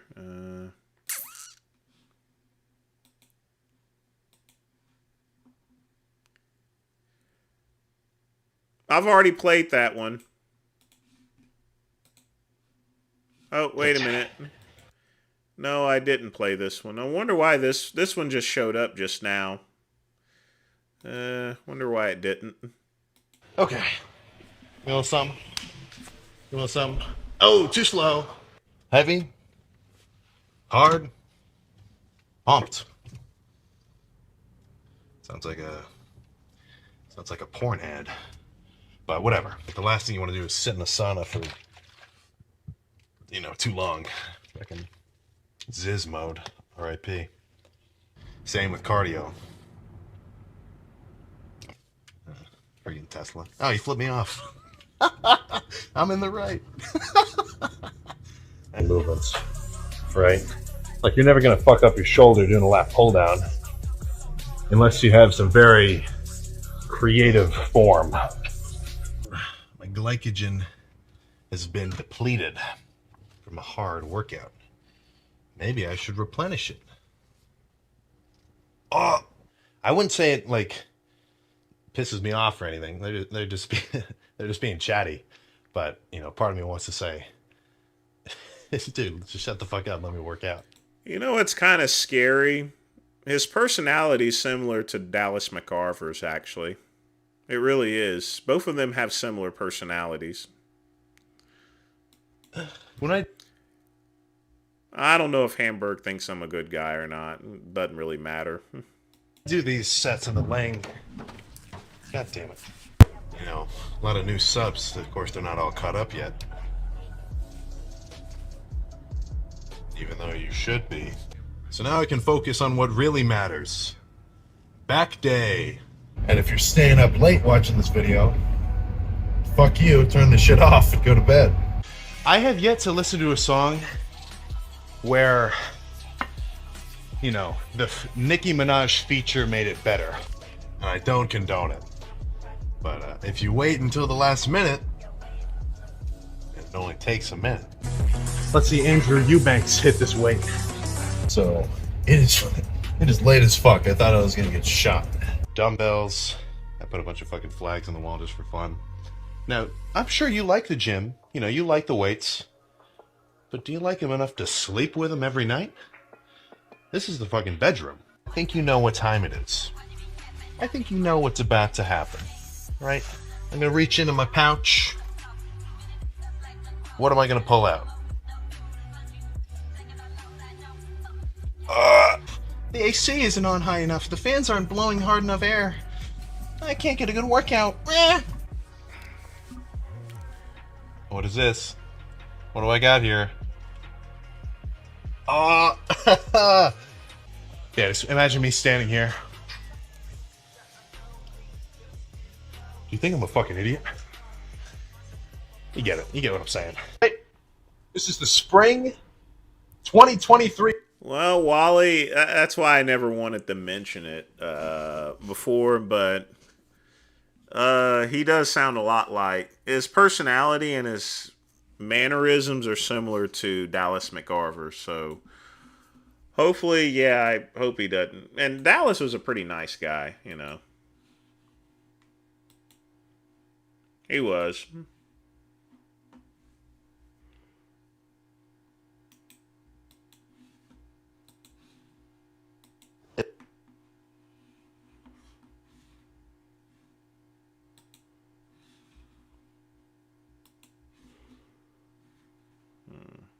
At the day of the contest, if he comes in his best shape and he's equally as good as I am, or if, let's say, he's a few percent better as I am, I spend with him one night. I go downstairs and book us together in a room.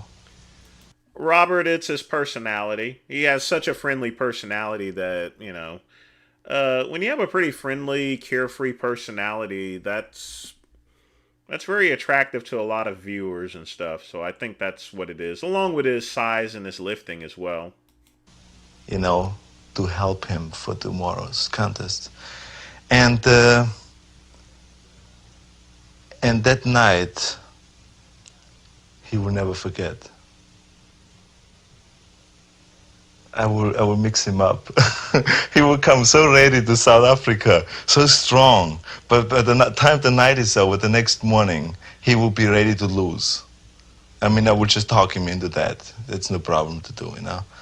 And so all those things, you know, are available. And so if they're available, you might as well use them. So that's why it doesn't matter if he comes in shape or out of shape. If he comes out of shape, at least has less hassle from me, you know. And if he's in shape, fine. I hope he is. But you couldn't pull this with Franco, could you? Franco's pretty smart. Franco is pretty smart, but Franco is a child. And when it comes to the day of the contest, I'm his father. He comes to me for advices. So it's not that hard for me to give him the wrong advices. I mean, I'm going to give you something. First off, that part is actually from Arnold's Book of Modern bodybuilding, but you know where he learned that from? He learned that from Sergio Oliva. So let me tell you, in '69, Arnold was getting ready for the show. And Sergio, he comes in a butcher's jacket, you know, the long flowing one. And Arnold thought that he was just super lean. He didn't think he was that big. And then he just kept it on and he hardly pumped up. You know, Sergio wasn't someone that really pumped up that much or so forth. He would do some quick pumps here and there. So right before, and he purposely kept on that butcher's coat until right when he got on stage, and then he just pulled it off, just throwing Arnold off, basically. And while they were actually competing, he was saying, "Hey, look at me, baby. You ain't got this, baby. You ain't got this and that," you know. And, of course, Sergio destroyed him in '69. And subsequently, that's where Arnold learned all this mental psyching. He did that to Franco a bunch in the 1980 Mr. Olympia. He did that to Frank Zane. Now, Frank Zane, they called him the chemist.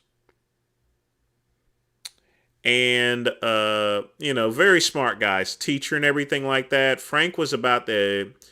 And this is also... I'm going by what was in his book. And it shows Frank was getting ready to do a front bicep.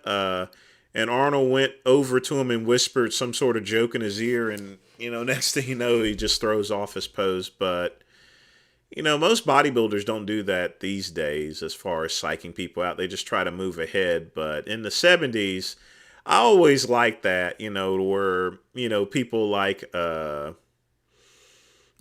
Waller is hiding shirts and Arnold's playing with, messing with Louis' mind and stuff like that.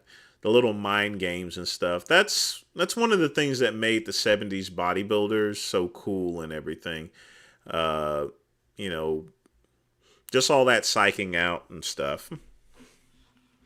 But you guys really should get Arnold's Encyclopedia of Modern Bodybuilding, because it has all of those great stories in there. But I just wanted to mention that to you.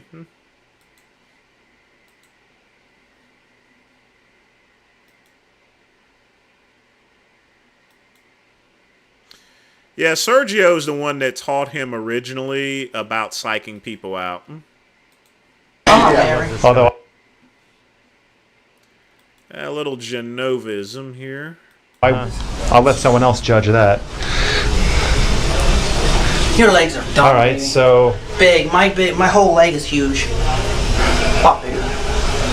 Jason, are you talking shit about his legs? He's definitely gonna be beat on calves. I know that's. Jason's for sure. got 99% of the population beat on calves, so don't feel too badly about that. Look at this. Jason doesn't have me beat on calves, but oh well. Upper body blows his away. I don't know about that. He's got a good physique. Not as thick as mine, because I'm. See, How about abs? Here, watch out. I want to see the mirror. Scoot down a little bit, Jace. To the left. Fuck it. All right. So. Go like this. Vacuum pose. I can't. Vacuum pose. Why not? Iron. We're about the same. No. I got bigger, most muscular. Here, watch out. I'm in the bulking stage. I'm not in the cutting stage. This guy's cut. I mean, and I'm trying to. Not bad. Watch this. That's a classic Genova, man. I feel like I'm watching Hans and Franz from fucking Saturday Night Live.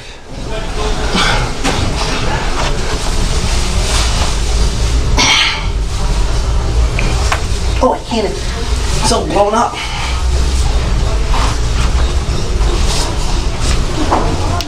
Nice. There is just simply too much testosterone in this locker room right now. No estrogen, woman hormone. All right, peace out. All right, well. Yeah. If you've seen pictures of my calves, my calves are way bigger than Genova's. I mean, even Palumbo commented on my calves when he met me, so he was kind of surprised. He's like, "You got good calves for a black guy." So, because, you know, genetic-wise, most black folks, they... For the swordfish fins. Thanks, Serratus, for the donation. Let's go ahead and check out that video. But yeah, genetic-wise, most black folks, their calves are high on the leg. Mine just hang down. You know, they're not. I mean, mine are not typical black folks' calves. I mean, they just hang down. All right.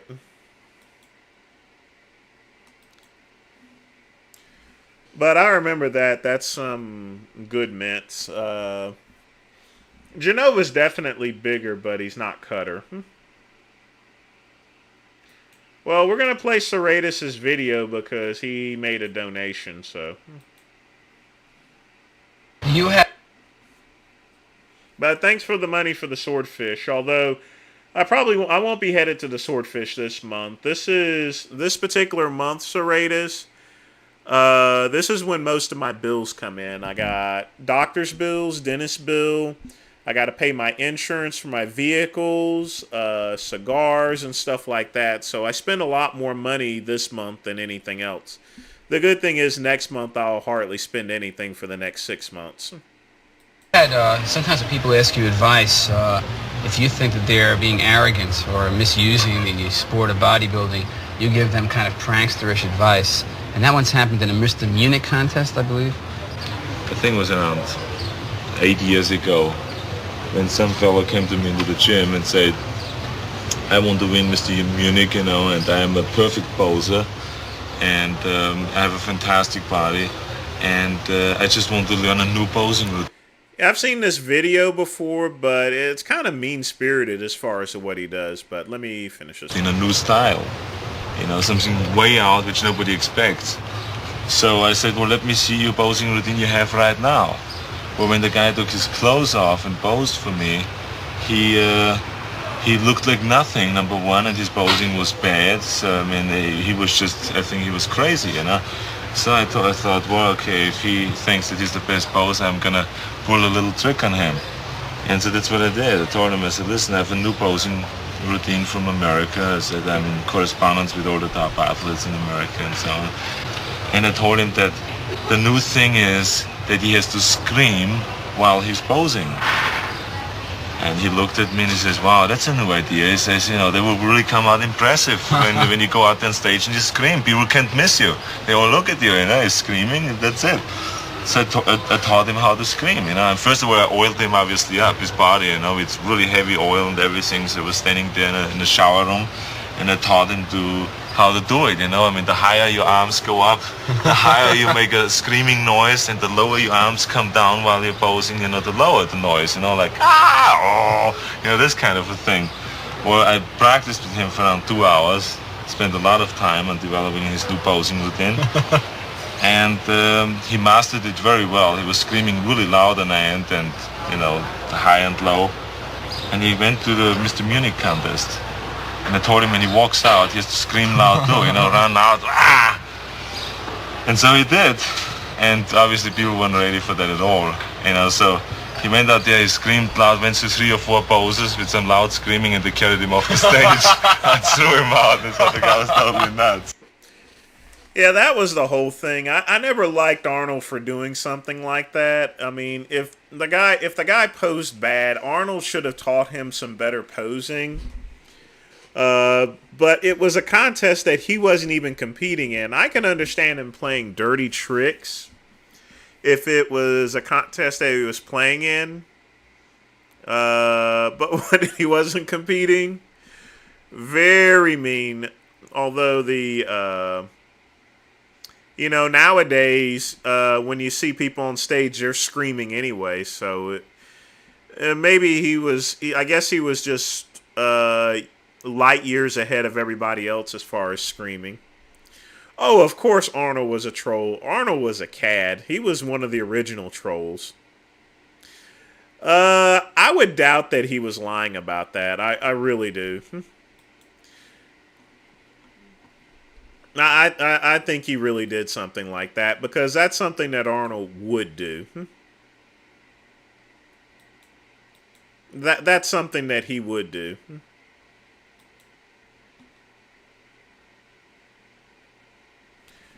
No question about. No question about that. Non-negotiable. All right, let's go ahead and get the Stefano out. Oh, what's up, guys? I feel like a bug in one of those Venus flytraps. And before we get started, I did a video on if tanning beds are bad for you or not. That's definitely something that needs to be cleared out of the way. So if you guys haven't seen that, the down low is basically, the actual UVB, the sunlight coming from the bulbs. Well, technically not sunlight, but the light coming from the bulbs that darkens our skin. That's what they want you to think is bad for you. It's not. The actual downside of tanning beds is the magnetic fields and the high power levels and electricity that's required to power them. Considering that tanning beds have ultraviolet lights, I don't think you should worry about magnetic fields. But we'll touch on that later. So if you guys want to watch that video, definitely check it out, and then you can come back to this one. But I'm going to go over today how to get an affordable tanning setup in your home. With how this summer has been with all the smog, it's been raining practically almost every day. And even the days when the sun does come out, there's clouds or there's smog conveniently just blocking that one spot of sun. I almost forgot the, we got 10 minutes left. I forgot to play a classic Vince Goodrum video. So let's do that.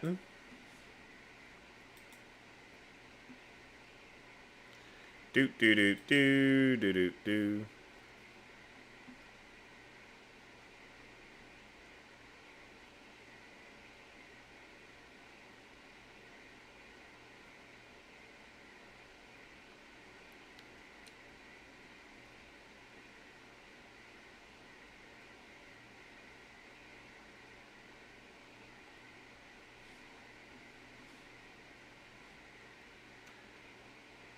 Let's see here. I have thousands of videos. I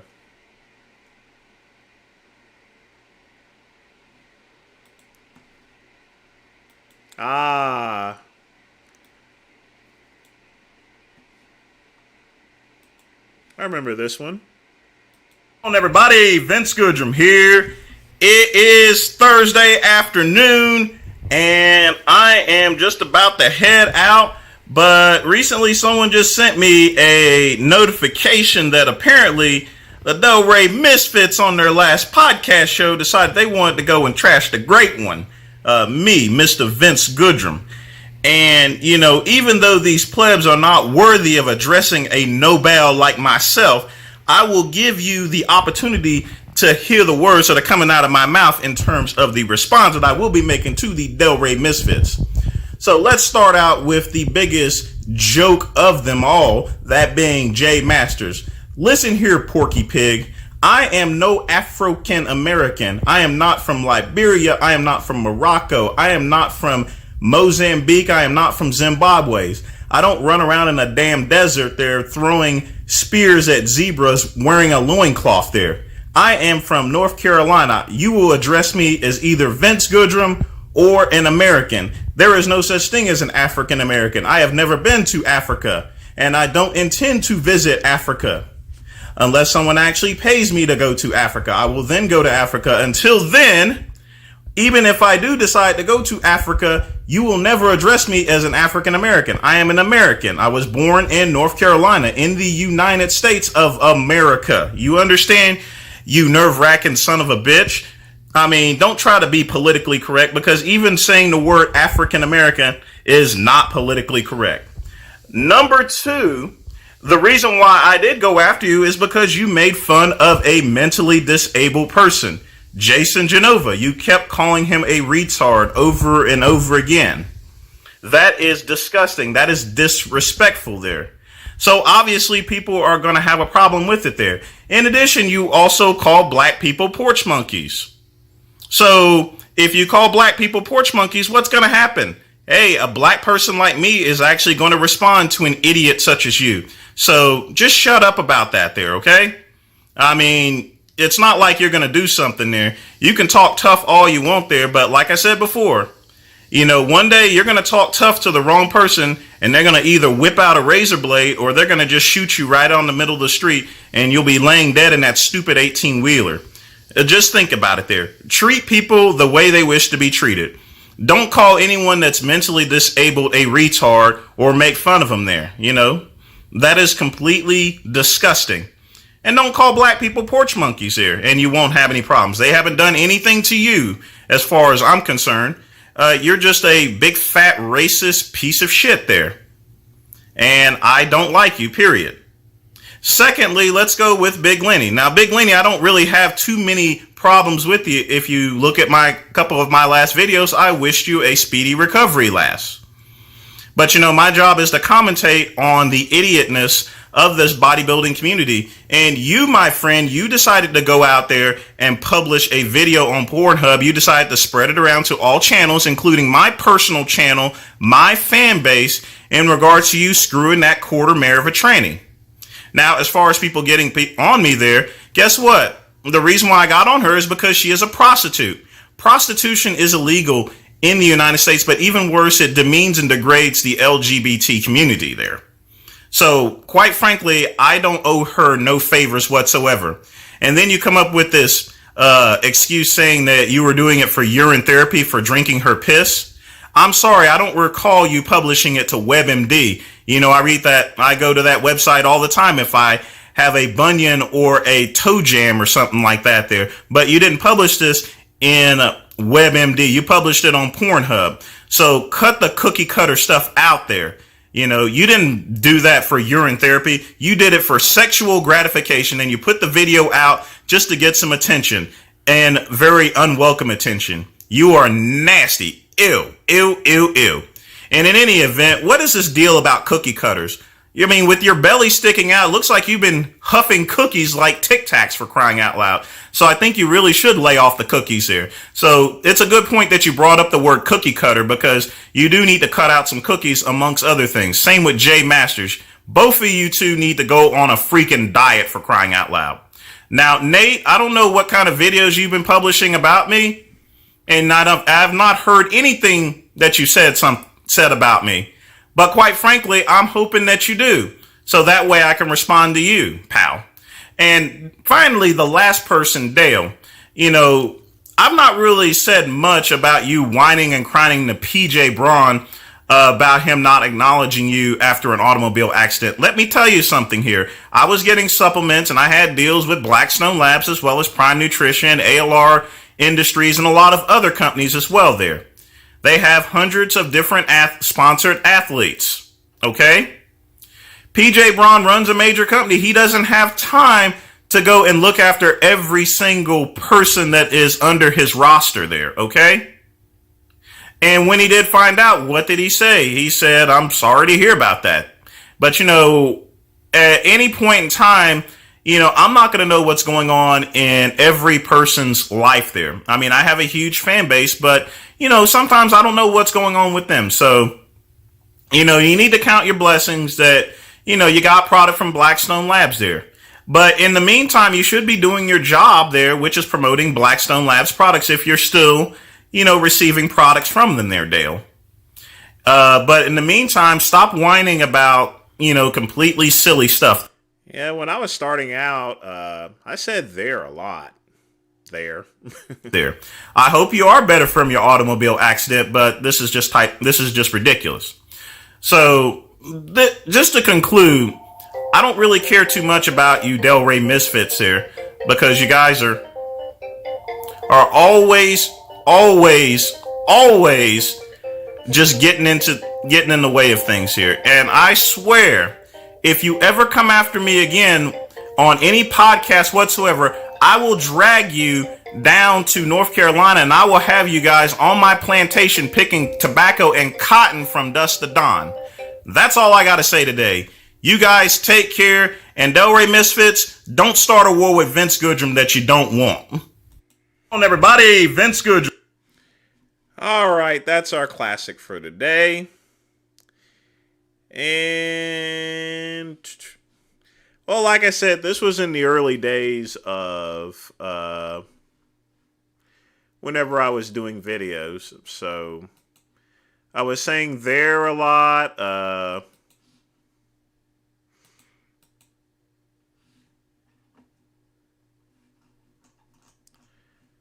You know, I'm very glad that they put back on the I'm very glad that they turned back on the part to where you can go back to the oldest video that's on your channel. Where's the Playboy one? We can do one more. Oh, that's right. I have it on private. So let's go and play. Well, no, I can't do that.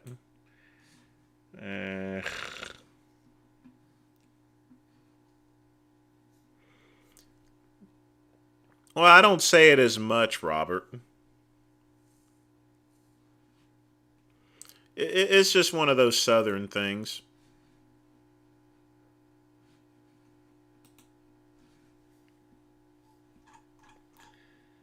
Do.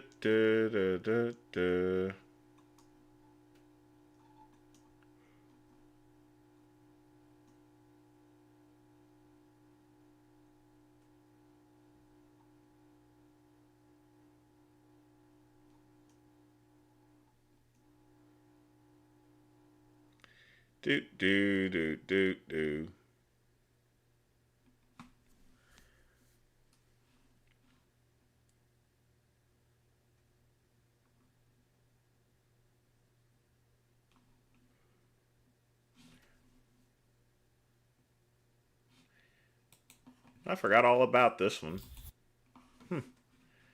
This is a classic Sean Baker one.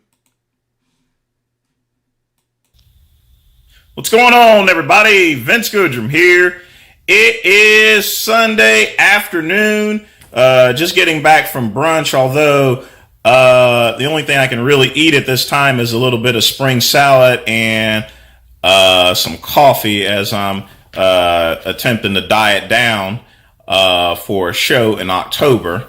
But, you know, I wanted to...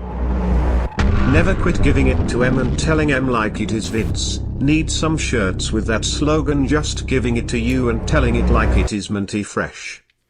Andrew with a $3 donation. I definitely appreciate that. I'm actually working on shirts, actually. So there'll be some shirts pretty soon. Bring to you guys' attention in regards to the carnivore diet.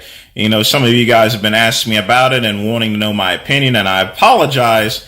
I've not gotten back within a week. I think it's been about almost a week since I've made my last video, and it's because I had some promotional... Like I said, these are old videos in the early days, you know, and I thought I'd look cool wearing an ascot and everything, just like my old wrestling days. So obviously those days have passed. If I do a reunion type classic show, you know, I still got the ascots. Obligations. I'm just going to be very brief. The carnivore diet is for idiots. You know, Sean Baker is an idiot, you know, as well as anyone else that's promoting a carnivore diet, you know, a diet based on eating nothing but meat. And, you know, the thing about it is that, you know, I shouldn't really have to tell you guys this. I mean, you should have learned this in grade school, that you should always have a balanced diet. And just like, you know, the thing about it is that if you're eating nothing but meat, you know, that means your body is going to be intaking a lot of saturated fats that can lead to heart disease, high blood pressure issues. Can you say all right there 7 times with the inflection of your choice?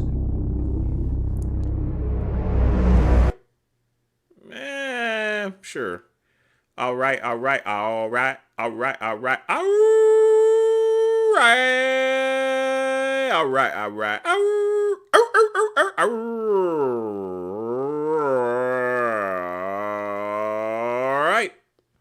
But thanks again for the donation. Cardiovascular disease, you're going to be missing some essential vitamins and minerals, excuse me. You're just going to have a myriad of health issues. It doesn't matter if you take some powdered greens or anything like that. Ultimately, you'll also have some digestive issues with just consuming meat all day. But let's be honest with you. The diet doesn't even make any bit of sense whatsoever. You would get bored as fuck if all you ate all day is just meat. Now, I mean, even though you guys hear me spout against veganism, with the exception of people whose religion is based on it there, as far as veganism is concerned, I mean, the only exception I make is for religious reasons. But there are no religious reasons that come behind the carnivore diet. Now, you've heard Sean Baker and you've heard these other idiots up here talk about, how the Inuit people and Eskimos can sustain off of beef. And the truth about it is that the Inuit people, Eskimos, they have the lowest life expectancy. So it's not even really a healthy diet to even begin with there. So if you've learned from an example of someone who consumes, an all meat diet, then, you definitely wouldn't take your health advice from a group that has a lowest life expectancy. Point blank period, I feel and their life expectancy is about 43, by the way. I feel like my time is sort of wasted in even having to discuss this matter. You can't eat nothing but meat there. It's just stupid. It's ridiculous. And these guys are just hounding your money for YouTube views, book deals, basically for money. I don't know. And I really don't give a fuck, to be honest with you. But, you need to go and eat a well-balanced diet. You need all your essential aminos. You need your vitamins. You need your minerals. And, quite frankly, even if you didn't even care about your health, think about it for a minute. Would you really want to eat meat for every single meal, nothing but meat for the rest of your entire life? Think about it. It doesn't make any bit of sense. There's no point into it. And there's no actual health benefit from it. In fact, it's a destabilizing benefit with a high risk of, well, not a high risk, but just eventual cardiovascular and blood pressure issues. And that's all I got to say today, guys. I'm going to go and read a little bit, but you guys take care. A classic all right, there is needed to strengthen the global morale of us betrodden souls, the great one. A classic all right is needed to... All right. Serratus donated another $350. Let's do the Jim Carrey one. Well, alrighty then. And I will add with my usual...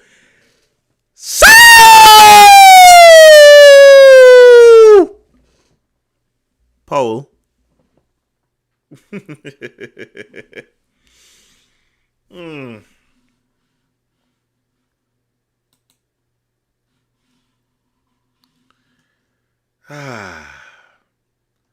Good stuff. Good stuff.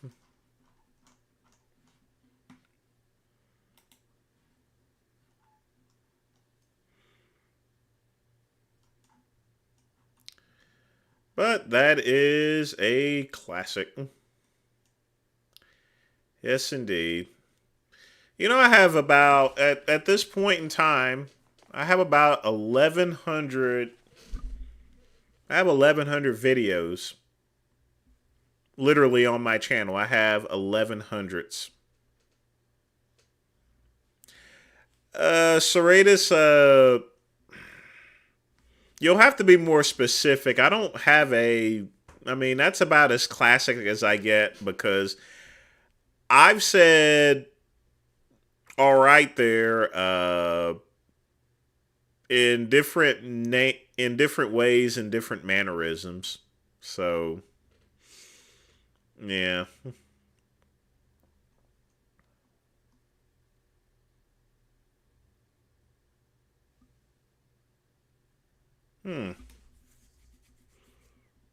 Should I? Ooh. Nah, I'll save that for next week.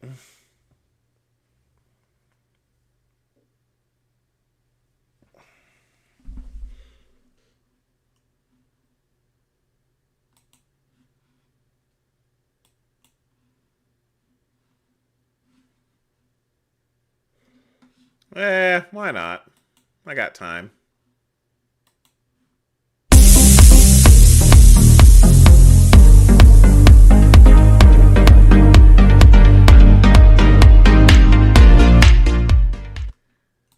All right there.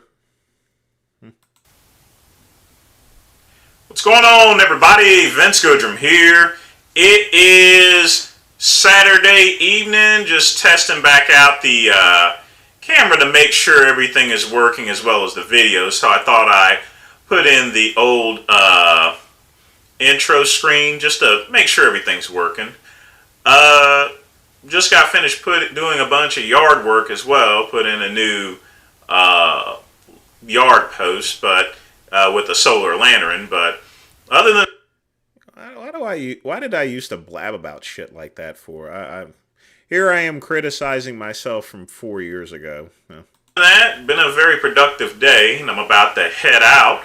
But before I did that, just wanted to touch base on a couple of things because I've been ignoring this little issue because I don't want to speak too much about it. And someone had asked me about Big Rob Fitness directing traffic in Detroit, which I didn't know what the fuck he was talking about, and I didn't see it in any of his YouTube videos until someone sent me an Instagram video of him indeed directing traffic, yelling at people, and stopping cars here.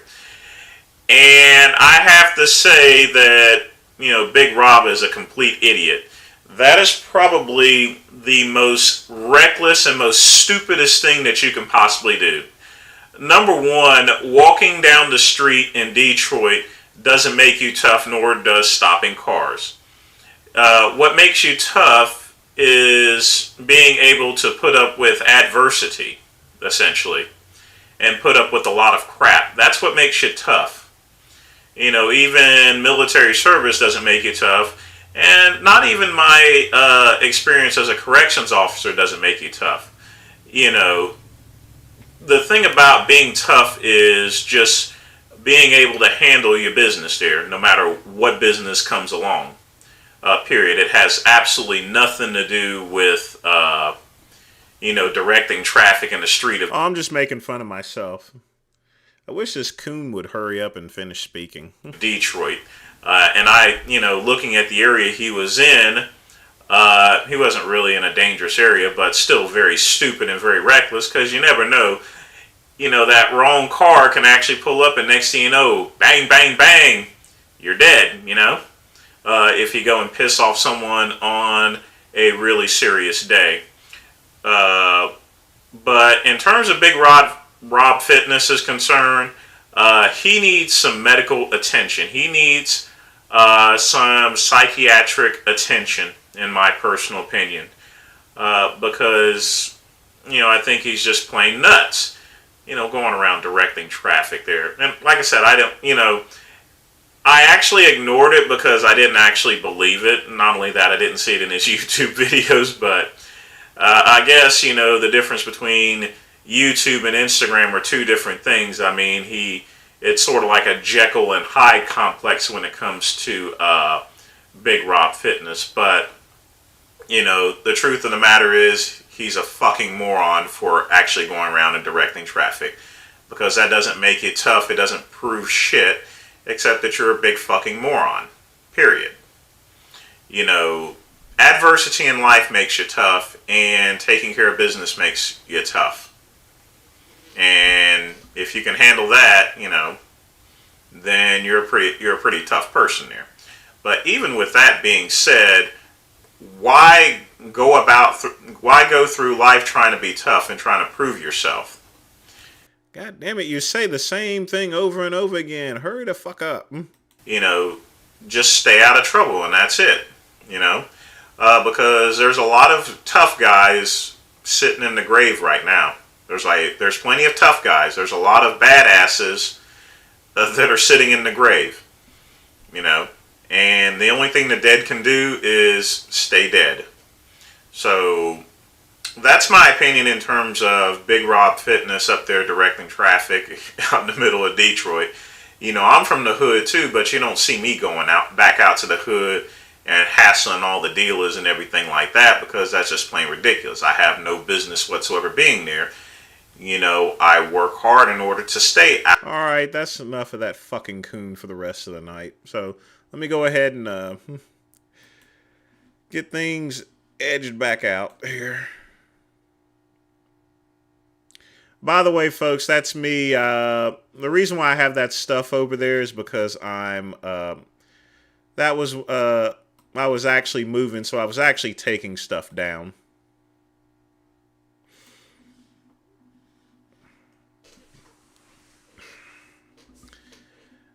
No, folks, I gotta get a little bit of last minute work on, so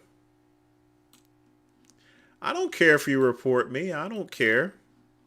I have a right to criticize my own videos. What's YouTube gonna say? Oh, Vince is calling his old self from 4 years ago a fucking coon. Can you imagine YouTube flagging me for flagging my own videos? I mean, seriously, could you? Oh, boy. I swear.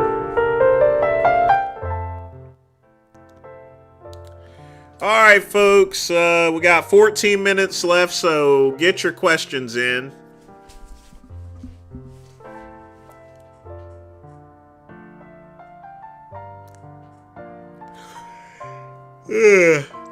You know, I don't know what happened to those glasses.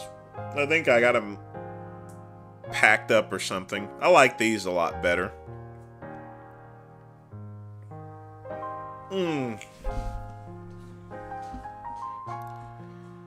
I keep my temperature at my house at 67 degrees in the summer and 65 in the winter. That way it keeps my 65 whenever I leave out. That's the minimum temperature that you can have it to where your pipes don't freeze.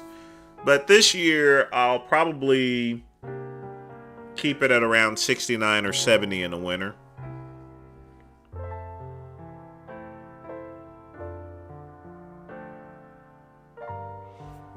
$72? If it was 72 degrees, I'd be living in a fucking terrarium.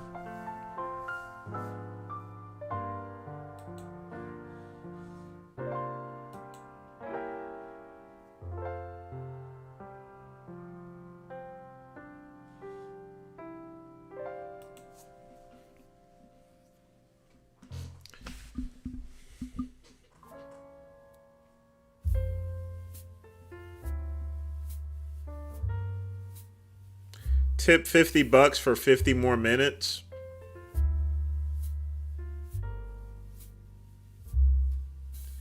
No, don't ask Pugman for... How many times I gotta tell y'all? Y'all need to quit asking Pugman for... Pugman's done so much for the channel. If he never donates again, I'm definitely going to be appreciative of it. You know, he doesn't have to donate another penny ever again if he doesn't want to. Like I said, you wouldn't even have a chance. You wouldn't have all these live streams if it wasn't for Pugman. Well, I would still do live streams, but it wouldn't be in this type of same format. You would still have those jagged screens like I had before I had the money to buy the router.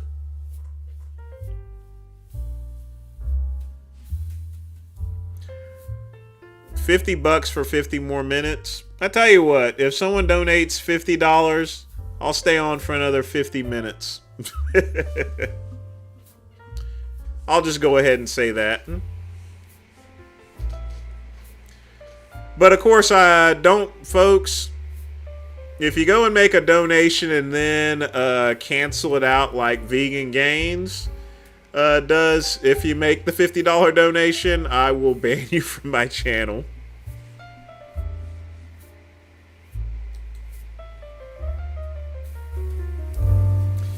You know, that's what's been happening to Richard lately.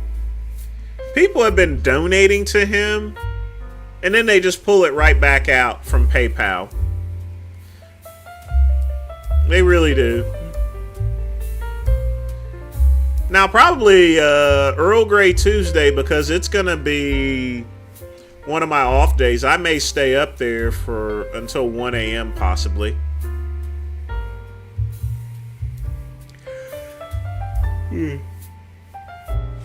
A lot of people have done that to Richard. I guess that's his new trolling, to where they'll donate and then they just to make him do push-ups, and then they pull it right back out. That's actually happened to me twice, actually, to where people have two people donated and then they went and pulled it off from me. But that was a while back. I never mentioned that to you.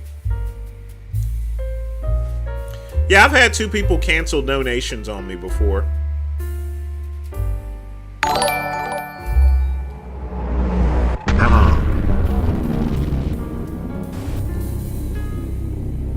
Vince Goldrum with a $50 donation, so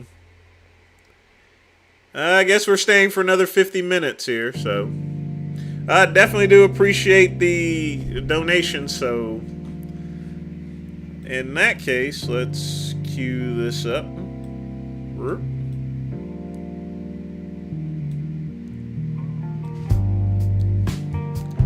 Cut off the music.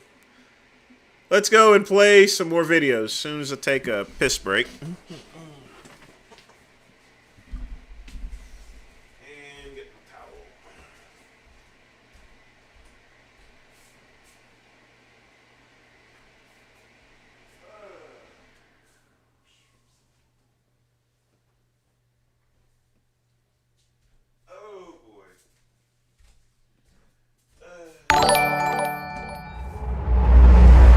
Parts.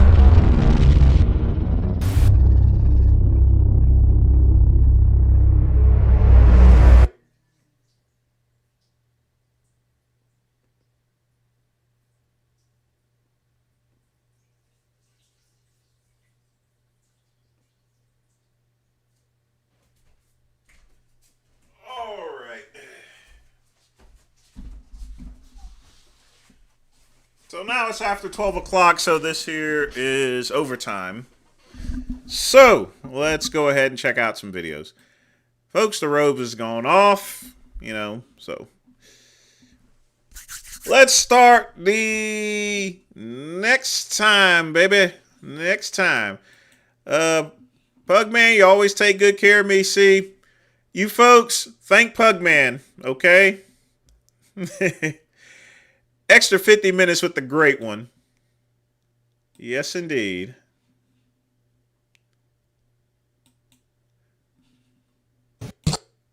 I can't play this one, Serratus. Definitely can't play that one. Sorry.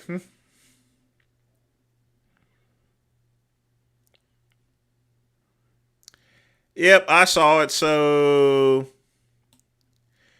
we'll do another 5 minutes, so 55 minutes, so we will end the show at 12:55. So let's take a look here. So folks, since we got extra time, post your React videos. We'll check them out. Remember, folks, no copyrighted videos. No, that's a jump to. I'm gonna be all worn out. So yeah.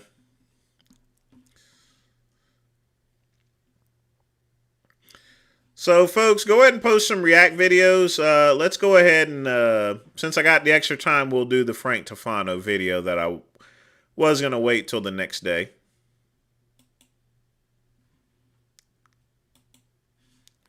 All right. The only way for us to really be healthy, stimulate the skin recycling, collagen production, all of that stuff, is to have a tanning bed in your home. And it's probably better to get it now before the winter time. I'm guessing it's, a lot of people trying to buy tanning beds in the winter. So there's a few things you need to do. One is get a used tanning bed on Facebook Marketplace. 2 is get it installed. And 3 is replace the bulbs. My total cost for this is around $1,500, but I paid someone to pick up the tanning bed for me. So, if you're okay with driving a van or something and you look a little harder, I think all of this can be done easily for less than $1,000. So this is a SunQuest Pro 24 XL. There's tons of these on Facebook Marketplace used. This was recommended to me by this tanning guy I was talking to. I was trying to get him to build me like a custom device or something, and he actually recommended I get one of these. This was his favorite model. It's like a workhorse. They're consistent, they're reliable, there's a lot of them, and they're affordable. I thought this was newer, and then when I looked on the... Folks, never buy a used tanning bed. Ever. Just don't do it. There's a reason why it's used. Most people keep their tanning beds for many years, and then they throw them away. It's very rare that someone's going to sell a used tanning bed. On the serial panel, 1991, made in Holland. So, hey, it works perfectly. That's a test. He has like a 30-year tanning bed. Well, Wally, I used to sell tanning beds, actually. I had another website, Caliber Pool Supply, a long time ago, to where I sold that stuff. It's long gone. I still have the distributor, but it just became too problematic. Testament to the craftsmanship of this, but this thing is older than me. Go figure. So I think I paid $300 for this, but I had to pay the guy a few hundred to put it in his trailer because this is not something you can fit in an SUV. You need 2 guys to lift it, and if you need to take the top off to fit it in your car, it's definitely a 2-man job. But got this on Facebook Marketplace, made sure it worked, all the bulbs turned. Oh yeah. I did use tanning beds whenever I was competing in shows, just in order to make sure all my skin was nice and dark. But besides that was the only time I used it. On, because if it doesn't, then you're gonna have to replace some starters and stuff, which is not that difficult. But ideally, with how many of these are out there and how many people are trying to sell them, you can definitely find one that has all the starters working and all the bulbs working. So after I got the tanning bed here, the next step was to run the electric line, because this does not run on regular 120 volt electricity. It's on 220. So depending on where your circuit breaker is, depending on where you put this, it's going to be between $300 and $500 to get an electrician to install this tanning bed. That's probably the most irritating thing, if you don't have an electrician, or someone to do it, not getting charged too much. But realistically, there are tanning beds that are 120 volt actually. But, to get an electrician to change your plugs is very cheap actually. I don't know what he's talking about. Maybe where he lives. It shouldn't be more than 2 to 4 hours of work for the electrician, and they shouldn't bill you more than like $150 to $200 an hour. So we're talking, $300 to $400 for the tanning bed, $300 to $400 to run a 220 line. I'll show you guys the plug here. So you guys can see this is not like a regular 120 volt outlet plug. You need a special plug to put this in. I'll just go over a few more things when it comes to the type of tanning bed. This is what I'm familiar with. This is what I was recommended to buy. Any of the SunQuest models are going to be full bulbs down the whole bed, which is important because you don't want any face lamps or any specialized, mechanical stuff that might need to be replaced. That's a lot harder to do. And you're sure it's on 220 electric. You know, if you find a commercial tanning bed for sale, I think most of those are on 3-phase electric, and you know, you don't want to get an inverter in your house. You're not going to have enough power to run a commercial tanning bed in your home. So you want to make sure it's a residential tanning bed that runs on 220 and that it has long bulbs. You want to go with the brands, you want to do that other stuff, this is really the safest bet. So once you have your tanning bed, once you have the electric... Well, Tater Tot, whenever you have a distributor, they require you to sell all of their products. In fact, let me... Hold on. Let me show y'all something here. Let me see if they're still around.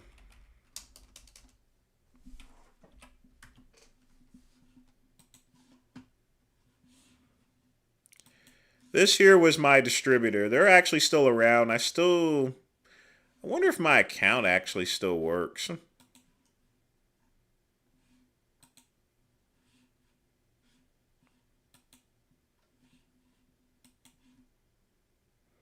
Oh, hell, my account actually still works. I still have my distributor account. So I can sell swimming pools and other stuff. So, yeah, interesting. I still have my account open. I thought I had closed it. Electrical setup, then obviously you've made sure everything is working. Even if all the bulbs in the bed work, you know, it's helpful to ask the owner, hey, how old are these bulbs? Where are they from? Because every single one was working, but they were like 20 years old. You know, the owner told me that these bulbs were new, but what she meant was they were 20-year-old bulbs that had been sitting in a box unused. So yeah, technically they're new, but technically they're also 20 years old. So those older bulbs... You can't use old bulbs. Even if they light up, it's just very dangerous. Bulbs are much... Get some of that Final Destination shit. Much weaker, they have lower UVB, and they're not nearly as effective for tanning. You know, I was in that bed for like half an hour with those bulbs and I didn't feel anything. So I called up my tanning buddy and I was like, hey, I've been sitting in this bed all day and I'm not feeling the UVB. And he goes, oh, well, the bulbs are older and you need to replace them. So I went to tanninglampsforless.com and he recommended I get these Sunmaster Cougar bulbs. These are the highest UVB bulbs you can purchase. So in regards to vitamin D production, I think the UVB on these bulbs is 9.5%, which is very high compared to other tanning bulbs. Usually they're around 2 or 3%. So we replaced all of the bulbs. Yeah, tanning bulbs for less. Lovely. In this bed with the Sunmaster Cougar high UVB bulbs. There were some other bronzing ones he recommended, so I was kind of like trying to figure out which ones to go with, and I just decided ultimately to go with the higher UVB bulbs. And you want a bulb that's as strong as possible because you want to minimize your time in the tanning bed to reduce your exposure to the magnetic and electric fields of the bed. So, you know, if you come in here for 10 minutes 3 times a week, it's not that big of a deal. But if you have some weak bulbs and you gotta sit in this thing for a long period of time, you know, you're exposing yourself to pretty high levels of magnetic fields for long periods of time. It's a pretty simple job on these models. You know, these wires that hold the bulbs and they just kind of pull right off. It's hard to break the wires. You can't really mess it up. You do have to be careful when putting the bulbs in. Just make sure not to break them. Just be careful because they're not that expensive, but it's kind of annoying to buy some replacement ones. Honestly, if you get some bulbs from tanninglampsforless.com, I would just get 1 or 2 extra, spend a few dollars just in case. And then on this part here, you know, there's just like 2 Phillips head screws on the end. This comes up really easy. You pull the acrylic out, and it's a super easy, simple job to do all of the stuff related to this tanning bed, guys. I'm not mechanically inclined, so this whole process was very simple, very easy, and using Facebook Marketplace and the right things, made the This is the idiot's way of buying parts for. First off, you don't buy used stuff. You don't buy from anything that says tanning for less. is very affordable, because I mean these beds new, I think they're, you know, $2,000, $3,000, $4,000 each. So definitely not cheap. Andrew, the haircut isn't the problem. And you know, most people aren't going to drop that much money on a tanning bed setup, but if you can do it in your own home for less than $1,000, it makes a lot of sense. I've been using this maybe once or twice a week now, but in the winter, maybe I'll do it 2 or 3 times. It's honestly just to really stimulate the melanin production in the skin, to keep the skin recycling. You know, this isn't something where you're going to try to blast your face off like you would 4 or 5 hours in the summer sun. This is to either like balance out a tan. Serratus, the YouTube algorithm will be able to tell that it's from a kickboxer. On your face and hands, or even if it's dubbed. In the winter months, to just get a little bit of color and keep that UVB coming in slightly. It's not a total replacement for the sun by any means whatsoever, but it's a good substitute in these current circumstances we're having, especially with the weather and the smog and everything. So I really prioritize getting this ASAP after I saw how the weather was, you know, because if you're not getting at least like 1 or 2 days of sun a week, it's kind of hard to optimize and recover your health. Yeah, so guys, it works. I mean, if you have another one to pick out, I'm more than happy to play that one, but if I started playing that, you wouldn't be able to see it anyway, because YouTube, the same thing will happen as last week. It'll actually interrupt the stream. Turns on nice and easy. Now that's actually the front of the bed. On my left, your right. But I figured there's more mechanical stuff on that end of the bed. So I've been lying with my head on the foot end of the tanning bed, because all the wires and the plug and everything is on that side of the bed. So I figured, and I can actually test it, I probably should. I figured the magnetic field levels are higher on this side. So when I'm tanning, if I lie on this side, it's probably slightly less exposure because they dissipate very quickly with proximity. Did we touch on everything? I think so, yeah. So basically just go to Facebook Marketplace, find a bed that's somewhat working. There's so many of these on there, guys, and they're all like... All right, add enough of that here. Yeah, remember when the stream cut out and it got interrupted and people were asking about it? That was YouTube sending me a warning. So if I was to play that, you know, it would play for all of maybe 20 seconds and then it would interrupt again. There's only so many warnings that YouTube will take before they give you a strike. The only reason why that's up there is the thing about it is with stuff like that, depending on its age, if it's something that's been up there for years, then it's sort of like grandfathered in other words. But if it's played today, like some of my, it's like some of my older videos, I'm able to play that stuff because it's grandfathered in. But if I did this, some of my videos that I did 5 years ago, if I was going to do them today, I would get community strikes for them. I kid you not. I would get a community strike for some of the stuff I did 5 years ago. You posted in the community section.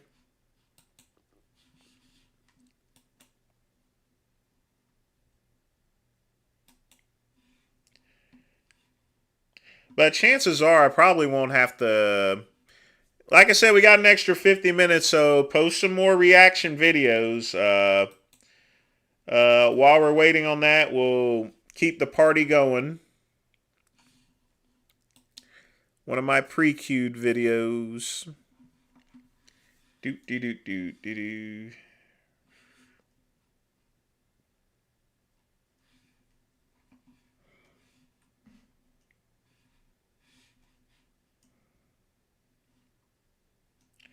Where's that other one?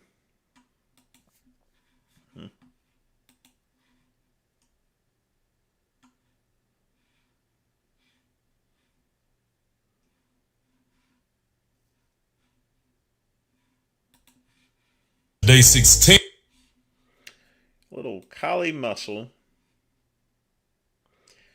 Yeah, if it's old and grandfathered in, then that's the reason why it's there. Like I said, some of my videos from 5 years ago is grandfathered in too.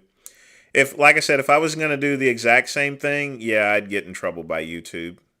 Feeling good. Feel like I got a little head cold or something from my kids. But we doing a leg workout. Just pumping them up a little bit. Got a somewhat busy day. Got a 2-hour drive, whatever. Might get a little of that footage, I don't know. Overall, man, just at this point, for me, lack of sleep. I think that's getting to me. Just because I'm up all night urinating, and that's the only down part about the fast. It's just me going to the restroom so much at night, not getting enough sleep. I might get 1 or 2 hours straight, then after that, I'm up every hour. Then at 4, I'm like, forget it. I might as well stay up. It's something else. I give kudos to everybody that's doing more than a month. It's something, man. First 3 days was the best for me. That's when I got the deep sleeps and the spiritual awakening and all that. Yeah, I'm just gonna do this leg workout, get ready to head out. Got a little drive there and back. Been reading a lot now, because I just got to know the lifestyle now. It's a whole new lifestyle that I got to know what I'm doing. I've always been an avid researcher, studier, and if I'm doing something, I'm in it, 1,000,000%. So this going to be my new lifestyle, man. Anti-meat, pushing health and wealth, longevity. Want everybody to go get their tests done, man, and that's crucial. Everybody can save their own life. Just getting what's called an executive physical. Even if you can't get an executive, you figure a PETS test and an echocardiogram and blood test. And the ultimate solution is eating healthy. We wouldn't have to go through what we're going. You know, despite all of that, he's on a watermelon only diet, and he's with that.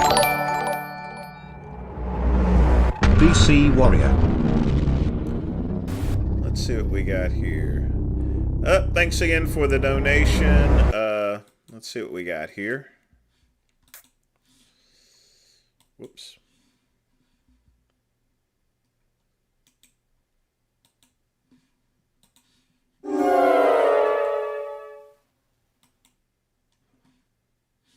Yeah, we can do this one. All right.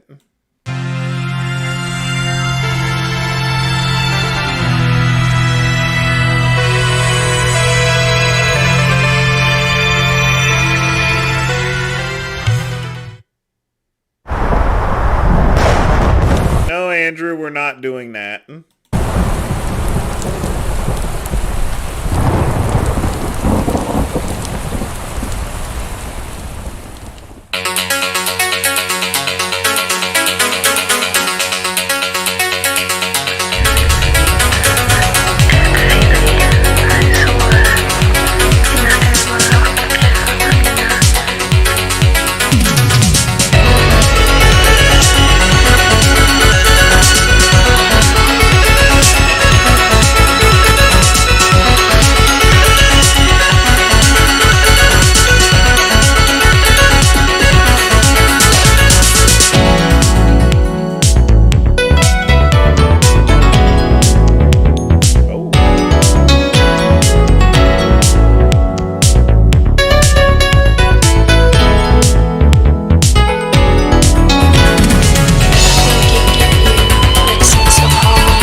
You know, AI is very scary.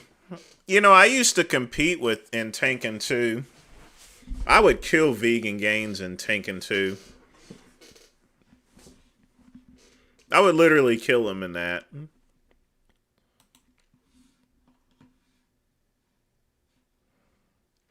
But again, Toratus, thanks again for the donation. I really shouldn't be saying that because now all my affiliate websites are AI controlled, but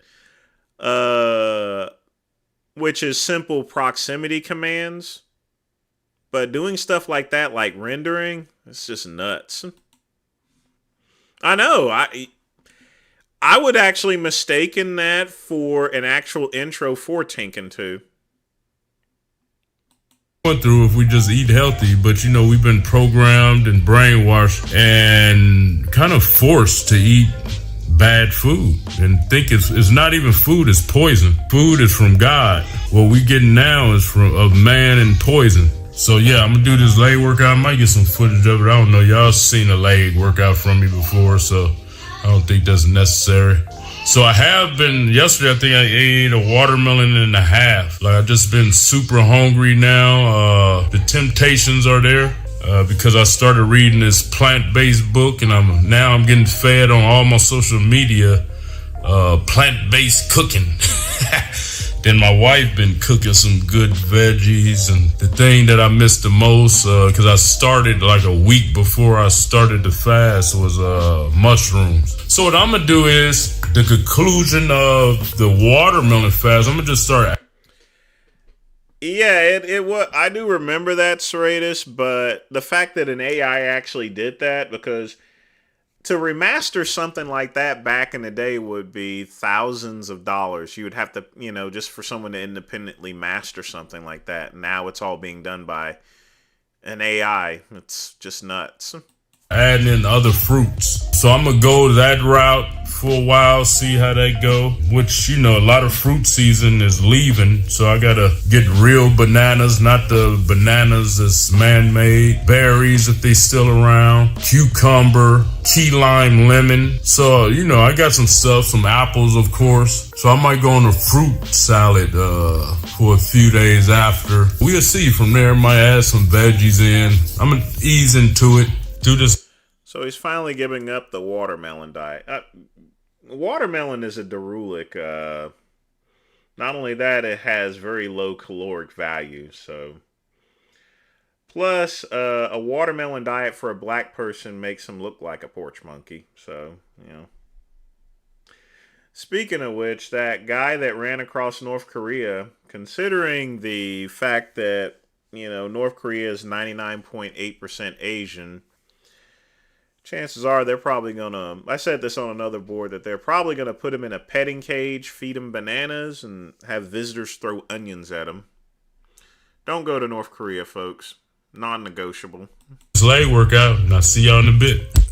What's up with the guys? We here in the car, taking a little hour and a half drive to see some friends in our old neighborhood. And yeah, man, did my leg workout. I didn't put none of that in here. I'll use whatever fucking term I want to use. Besides, I'm black. I can get away with it. As you guys seen me working out.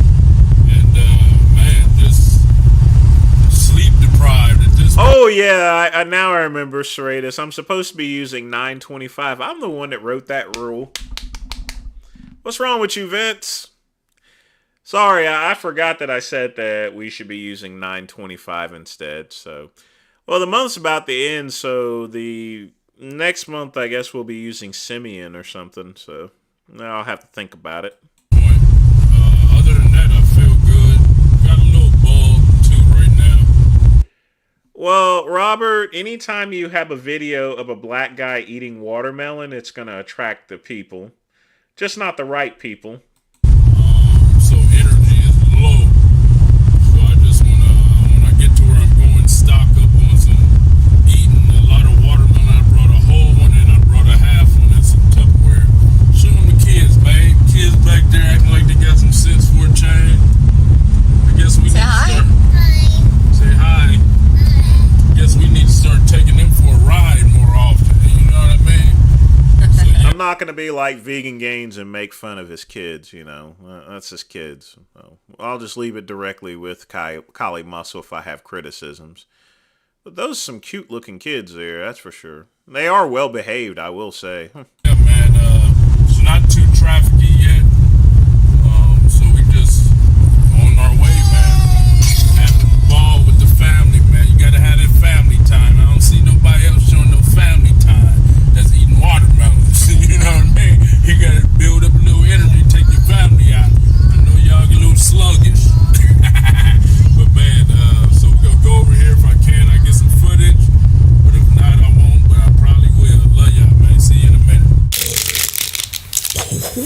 Here we go.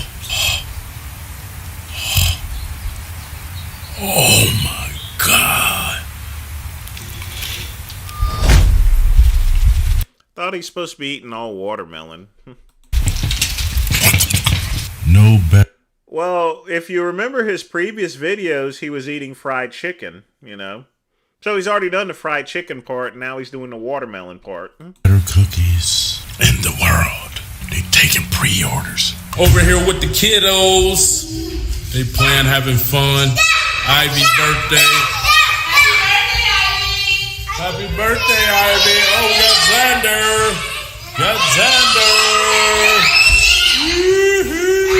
Yeah. 3 hours later.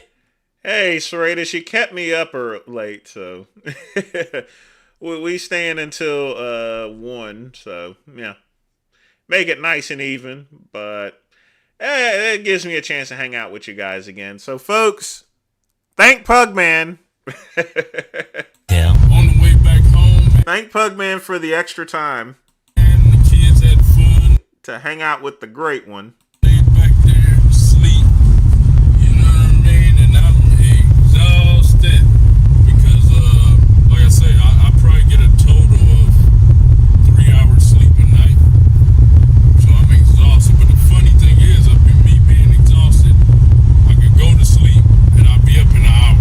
So it's bizarre, man. That's the only down part of the watermelon challenge for me. And so today was the first day that I got tested. My kids and my wife and our friends had got pizza. And pizza wasn't tempting to me because I just look at. I think he's over his Chuck Basher days, but I don't know which is worse, that or him. So I think if you compared his jerking off in a mirror and him eating watermelon, I think they're both equally embarrassing. I wasn't eating it before I did the challenge, so it wasn't nothing. I wasn't eating it. I was against it then. They could eat it in front of me. But the cookies, they had Cracky's cookies there, and I looked at them like, but I had stopped eating those like 4 days before I started to fast. So, it was my first day out and getting challenged like that. Even though my wife cooked for her and the kids, I don't trip on that. But I noticed after the 14th day, man, that's when I see, and I see it's like that for everybody, a lot of the people that's doing it. But yeah, man, staying strong, staying focused, trying to enjoy the experience. Been super hungry lately. I'm eating about a watermelon and a half, and my watermelons be at least 30 pounds. All of them be big. So yeah, man, I kind of slowed down on the drinking. I'm eating more than I'm drinking. Yeah, we see. So yeah, man, that's it. We having experience of our life. Tomorrow and the rest of the week be busy week. So we get y'all some good footage. But man, that's it for this video, man. We go closing on out with this. I love y'all. Give y'all some freeway footage.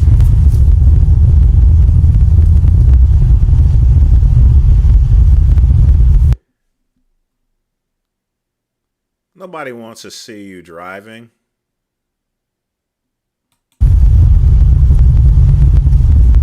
San Diego, Newport Beach.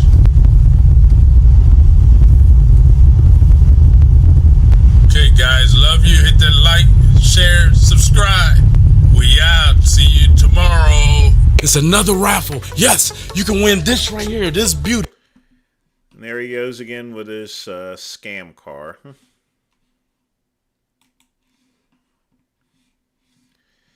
He's not losing his mind. He knows exactly what he's doing. He's my age, so he's going to know that eating watermelon on video is going to have a negative racial connotation, you know?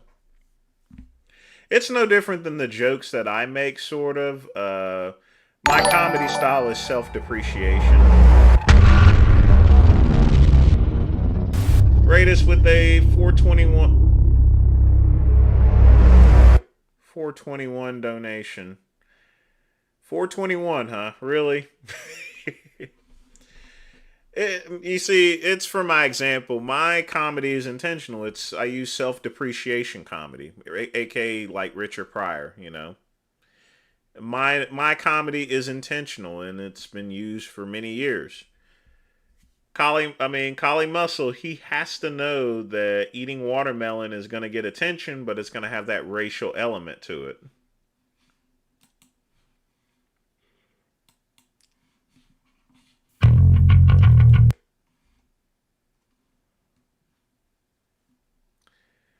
Serratus. This is Alice in Chains. Unless this is a different one. Hold on. Okay, I can actually play this. Because this is someone independently playing Alice in Chains. Alright, I'm going to let you off the hook. I'll get flagged for it, but I'm not going to worry about this one because she's pretty good. Raw, I'm taking shots now. I was taking gel, but I take one shot once a week. It's a lot more convenient. I still keep some andro gel around in case I can't get downtown for the shot, but I've not had that real problem. So what happens, here's the thing, what happens with a video like this. So, because she played a cover of this, what's going to happen is YouTube flags it as a suggested one.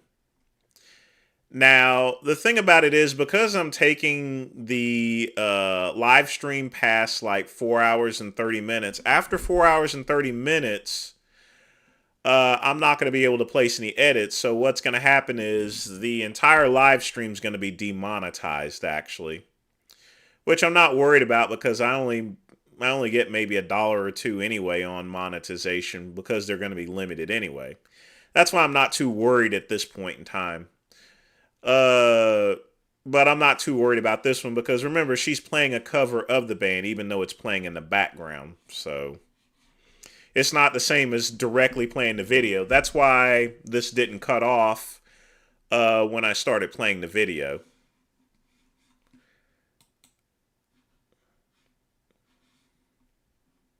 So nothing to worry about. But again, Serratus, thanks for the 421 donation. I'll be sure to smoke on that one.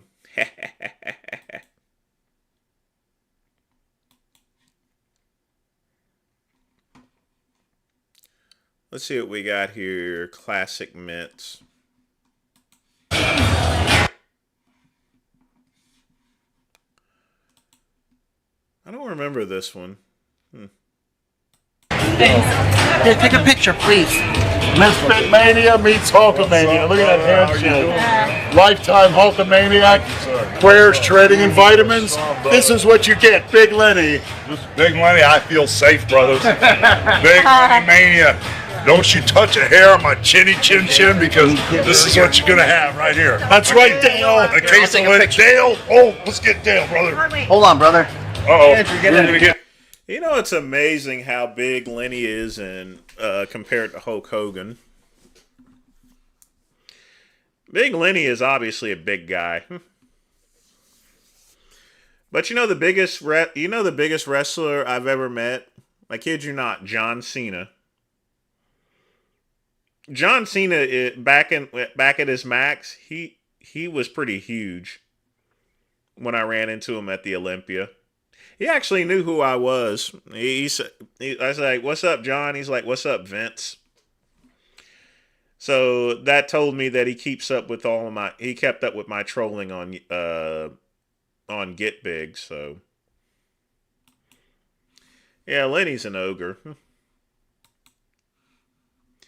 Yeah, don't worry about me getting demonetized. Like I said, I don't really get anything from it, so.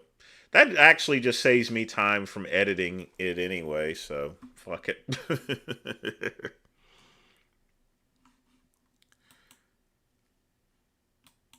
Big Lenny is big. Literally speaking, he's huge. think we got time for one more video here. So I don't see anything in the queue, so I think I got one more prepped up.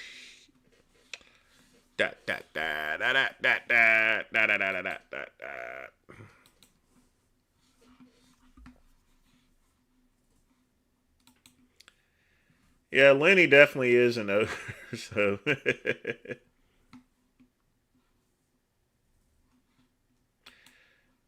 Big guy, all the way big guy.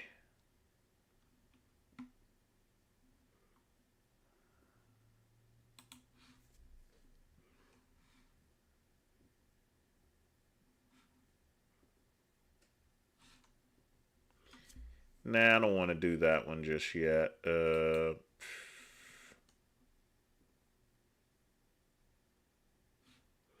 already did that one. What was that one I wanted to show you guys?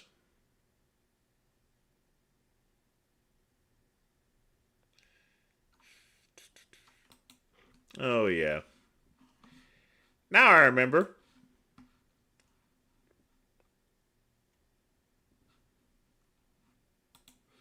Actually turned him The John Bravo one. down before I signed with them because he was an absolute nobody. He got I meant to play this one last week, but I didn't. his facts wrong. I have proof.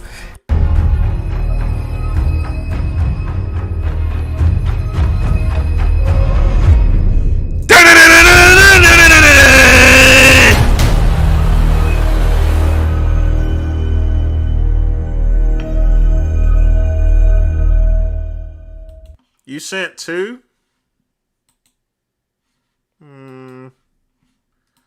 Hold on. Let's see where we at here.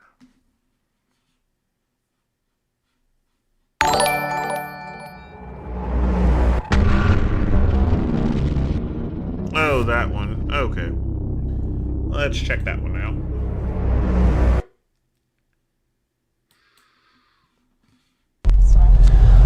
Well, it is that. We already watched this one here. Unless you had a specific timestamp, I don't think we're going to have time to play this one because this one's like 40 minutes. Let's check the other one.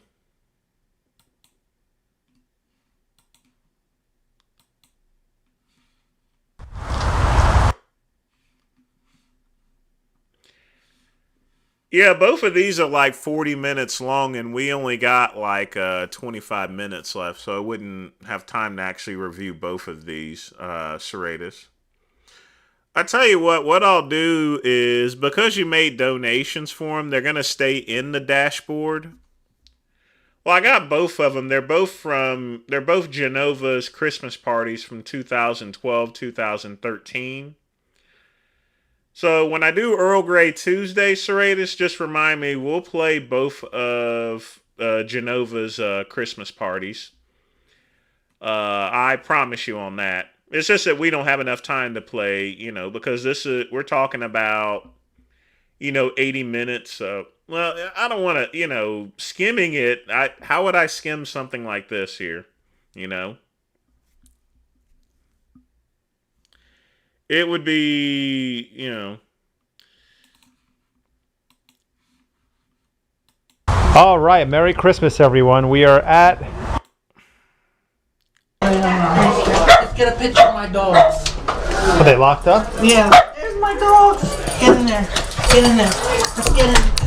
No. Let's get in here. Get in here and we'll close the door. Is it in English or is it in Russian? It's a little bit in Russian, but I shouldn't have a problem. I think I should be able to interpret it. All right. Hey, Serratus, let's review this on Tuesday. I got you covered on that. There's just so much stuff in here. It's just too much to skim there, There's going to be way too much. But I got you covered on Tuesday. We'll play both of them. So that way we don't have to skim through it. Because, like I said, you're talking about 43 minutes. I don't, And usually Genova's Christmas parties are pretty wild, so yeah. But don't worry, we'll get it. We just don't have the time.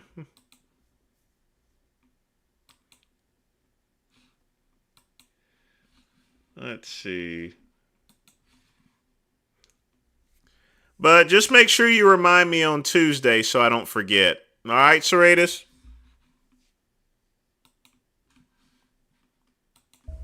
So since I made that video on Alex Eubank, the one where it showed that old footage that Nick Trigili, the detective, dug out of somewhere, and in the old footage showed Alex talking about SARMs, even though on the screen it wasn't a SARM, which is why I didn't get on the kid's ass and I said, who gives a shit, right? Well, since I made that video, so much has happened. Many people have made videos on the same subject. Even his close friend Greg Doucette made a video getting on his ass. Alex released a video over 3 years ago. I'd formerly seen it on Reddit, and it was literally taken down. Did not want people to say it, and I wonder why. Now remember, if you in fact take MK677, a growth hormone secretagogue, it's banned by WADA. And so if you're taking something that's a banned performance-enhancing drug, then you lose your natty status. And so perhaps he took Osterine. Perhaps he took...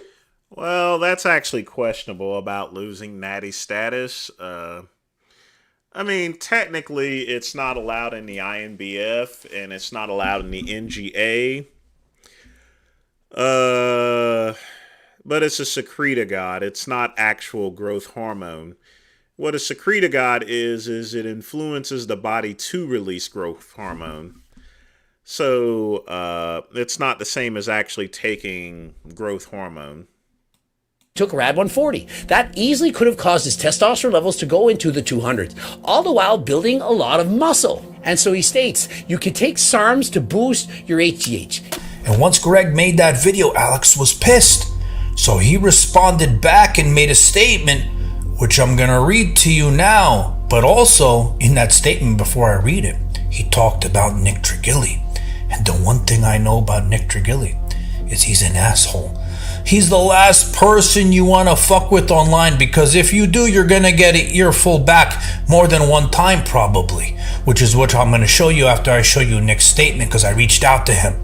But first, let me read this statement to you guys. First, this video is mad old, and I barely knew what I was talking about. It was a video of me giving ideas and advice to people who struggle with putting on muscle back when I first started content. That supplement that popped up is a natty supplement to boost GH naturally. I didn't know what I was talking about back then 3 years ago, and I never said in this video that I took anything and was still telling everyone I was natural. This guy, Nick Trigili, who made the video on me too, who's with Old School Labs, tried to sign me to his supplement company months back and got upset when me and my manager chose to take less money and stay with my current sponsor. He did the same thing with Max Taylor and 100% put a spin on his video that put me in a bad light.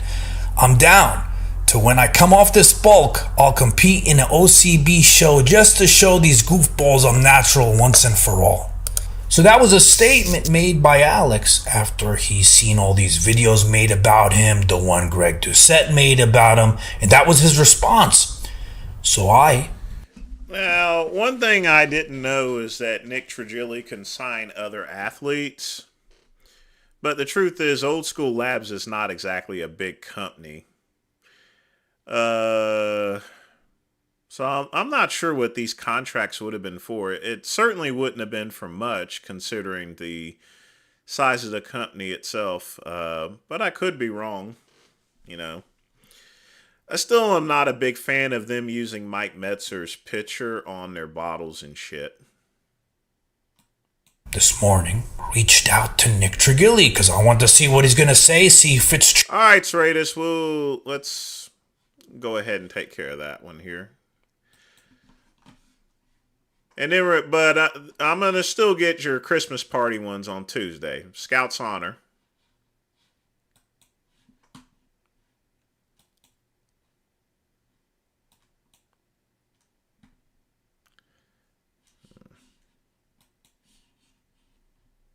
All right, go ahead. You got 59 seconds. I got 58 seconds to bring God to the table. tabernacle of God. He's triangle. He's got the all-seeing eye. On something dead looking even. On something dead looking even. On something dead looking even. I got 30 seconds to make it go viral. The dead you see in me is God and bring it to the table. I shine him light. Shine so bright on something dead on this creation. It's his nation, not mine. He makes it, I don't. I bring it, he don't. He does, I don't. 15 seconds. 15 seconds to bring it all in. Father, Son, Ghost, that dwelleth in this tabernacle, the all-seeing eye. When I can't see, he sees for me. When I can't talk, he talks for me. When I can't hear, he hears for me. When I can't think, he thinks for me. All right, go. Yeah, I remember that video. So this is an example as far as what he hangs around. If you notice that he's in the bed with this guy, or on the opposite end, so were they splitting a room or something? My mind always wondered as far as to how that situation came to be. But classic mints, that's for sure. True, right? And this, no problem. Get ready, is what Nick had to say. Why the fuck would I care if Old School Labs signed Alex Skinny Eubank? I don't own Old School Labs. They actually turned him down before I signed with them because he was an absolute nobody. He got his facts wrong. I have proof. There you go, and I do. I have all the texts. So that was a statement from Nick. Well, having the text don't mean anything, as far as proof is concerned. That doesn't mean anything as far as offering an agreement or not. You have to be pretty bold to say a company has offered an agreement, And they could have used a different phone at any point in time, so that's questionable. They probably did offer him a deal and he may have turned it down. Otherwise, why would you say that for? Although it could be just bullshit. I would give Alex the benefit of a doubt and say that they offered him because he's not a nobody, obviously. He's pretty well known. Nick Trigillian, what did I say in the beginning? I said, this is the last person you want to fuck with because you're going to get not just one earful, but probably two, because he's going to respond again. Who knows what he's going to say, right? And this is my whole thing with all of this and something I want to say about it, okay? I'm surprised the most that Greg Doucette, because he's his friend, he's made videos with him, and he talks to him on a regular basis, his actual friend. And I'm not getting on Greg's case because I know I do the same thing. There's a lot of times I make videos on my friends and I don't agree with them. I argue with them. I go back and forth because they're still my friends. But this is the thing. Something like this, which was giving Alex, as he said, so much anxiety in life. Put him in the hospital even. Okay, that anxiety. About people all commenting on his shit. Bombing his comment section, calling him, not natural, taking steroids, all this shit. It was bothering him so much. If Greg knew that as a friend, he should have reached out to him and said, hey, look, what's this video I found? And talk to him about. I would actually agree with John. He should have he should have told Alex about the old video before just going and making a video out of him. Or making a video off of him for a very old video. I don't see the point in doing something like that. John Bravo, remember when I had that video that I made about Jerry Ward and everything, and some troll impersonating me? John Bravo could have made a video showing all of that without asking me, but he didn't. He went to me first and let me know what was going on. So that way he can get my story instead of just running with it, So yeah, I would agree with John that Greg should have really came to Alex first about the whole situation. Cause it sounds to me like it's little to do about nothing. The old video is clearly from a time to where he was just getting started out and he didn't really know what was what about supplements, you know.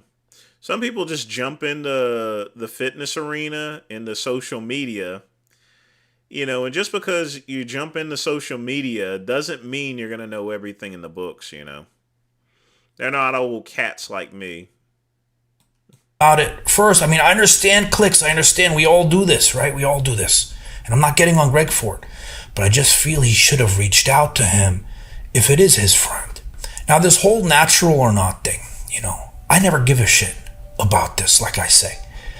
But I was thinking, you know, when I was in my bed the other night after I made that video, I was like, why are people so fascinated with this? And I was thinking, and I was like, you know, imagine back in the day 8 years ago when I started all this, imagine I took a bunch of steroids, got huge, and claimed natural, right? My career probably would be 100 times stronger now if I stuck with that lie, right? Because people all have a fascination of how I did that naturally, right? And if you think about it, it's a fast track to fame. People do this, they get huge. Yeah, I've seen Greg's house there. You know, me and him used to be cool for many years, but I've lost a little bit of respect for him with this turkesterone and his odd ways of making money. But he does him, you know, as well as his clickbait videos. A lot of clickbait videos. He's not the person that I used to know, actually. Huge on steroids, and it's obviously steroids, but the general public, they're manipulated by it. You know, they don't understand it. They think it's actually true. And people who do this, they know this because it's an easy way to get famous.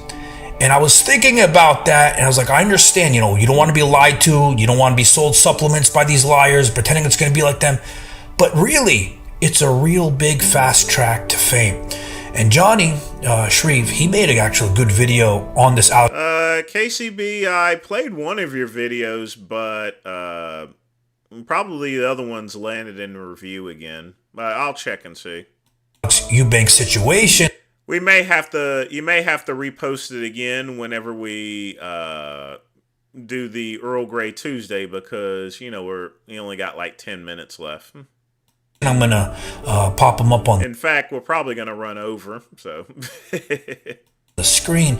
He actually had things to say about Natty or Not. It's very good video. You guys should check it out.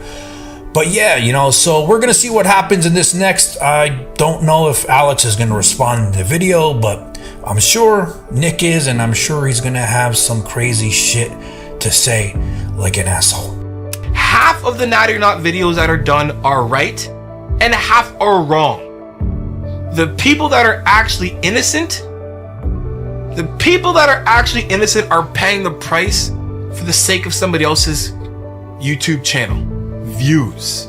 Greg's done like 20 videos on Alex. Like, not 20, but he's done a lot. Right? And I get it. It's part of the shtick. It's part of what brings views and whatnot to his channel, whoever. I'm not trying to pick on Greg. I'm just making an example. But you have to understand that this is what's wrong with the fitness industry. Not Natty or Nots in general, right? I'm not saying Natty or Nots are wrong for the fitness industry. Well, Serratus thanked Pugman for extending it, but I gave you that extra 5 minutes there too, so. It's the narratives that are created and then the conversations that are happening after. Because if the narrative's created in the sense where people are starting to, you know, come together and or they're learning, there's some real value other than a speculation. It's not good. It's toxic. Because again, going back to full circle, guys, I get why you want to know why someone's not. Okay, we get the point. Yeah, Greg has made a ton of videos on Alex Eubanks. He has a hard-on for him. I mean, literally. So we got about 9 minutes left. Let me check yours, KCB, and see what I got here. Hold on.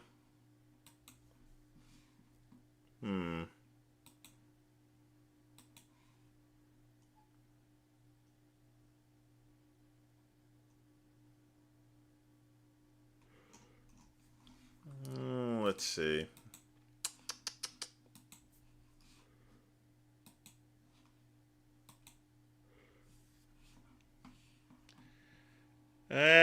Greg probably makes about... Probably a little over $1 million a year. Maybe more.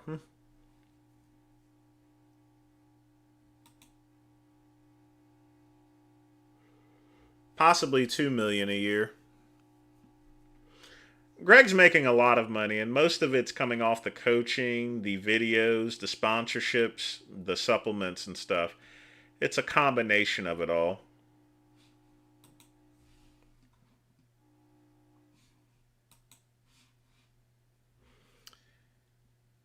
Potentially inappropriate. Yeah, it was held. Let's see what we got. Yeah, it's not even... KCB, it's not allowing me to play it.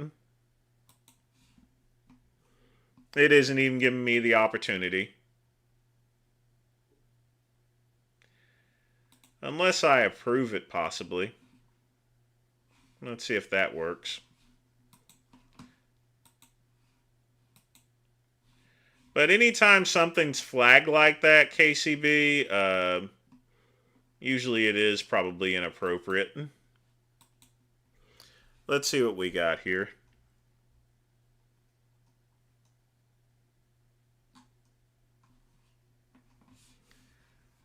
Let's cut off the sound. We'll see what we have. Walmart get a man $20.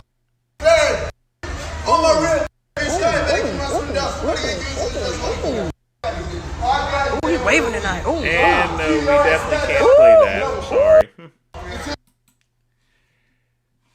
You know better than that, KCB. That's why it was flagged.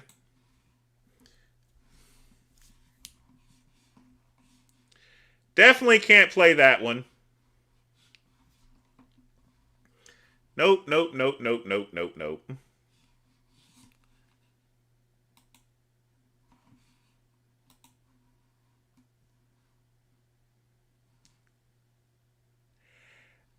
If it's from a movie, Serratus, even for 5 seconds, no dice here, my friend.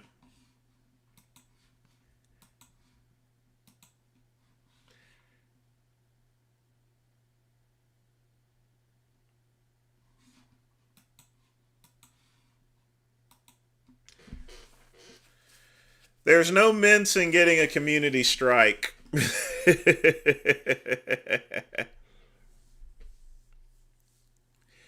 Serratus, we're not going to play any... Yeah, we're not going to play any of that. I mean, if it's... Remember, if it's copyrighted, not going to play it at all. Even if it's circumvented or so forth. Like I said before, if I get a community strike, I'm out for 7 days here, okay? So I have to take this very seriously. I mean, I definitely appreciate you donating, but, you know, if I'm out for 7 days, there's no way to appeal things like that, you know? That's why I say, folks, don't put any copyrighted information up here. And definitely don't put anything up there to where there's someone wielding a knife, you know?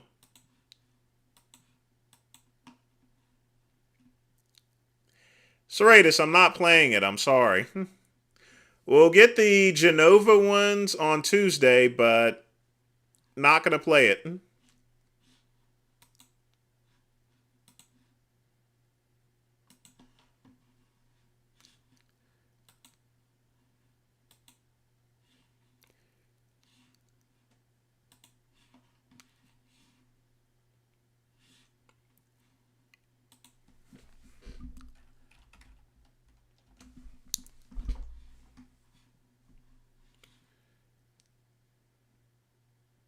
If I go to another platform, I wouldn't have any problems playing it, but you know, YouTube is pretty strict when it comes to stuff. The stuff that I used to be able to do 5 years ago, you just simply can't do now. And you can't put yourself at risk to put stuff like that up there. Because like I said, 7 days banned means that there won't be that we'll miss out on 3 live streams, you know, just like that. Play the wrong stuff, a whole week, 3 live streams are gone.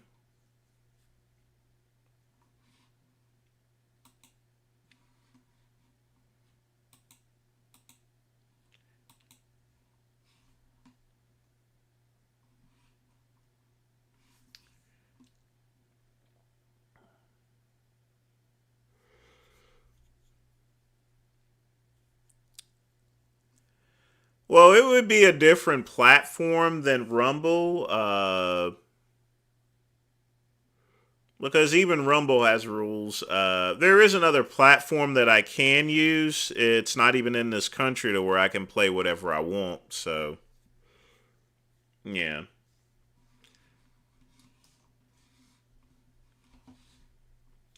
Yeah, folks, you got to understand the reason why I don't want to put copyrighted information in is that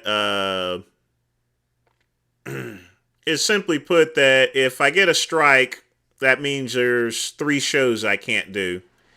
And then I have to appeal the process. If it doesn't go, then we're going to miss out on more shows.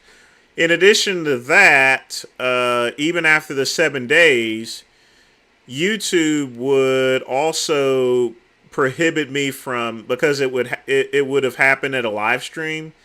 It's possible that they can prohibit me from doing live streams for 30 days as well. So, yeah,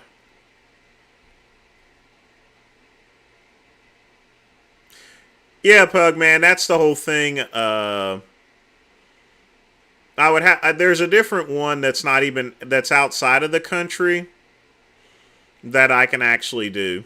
So, YouTube, unfortunately, it's for videos like that, it's over with. Those are grandfathered in. You know, even if it's circumvented, there's no need for me to risk a week's suspension for copyrighted videos. That's why I don't play them. But folks, it is 1:00 p.m. and that is the end of the show. I do want to thank Serratus. I want to thank Pugman. You always take good care of me. Vince Goldrum. Andrew. And everyone else that had hung out with me. Definitely appreciate it. But time for me to hit the sack after I get some work done. So, as always, well, let me enlarge the screen.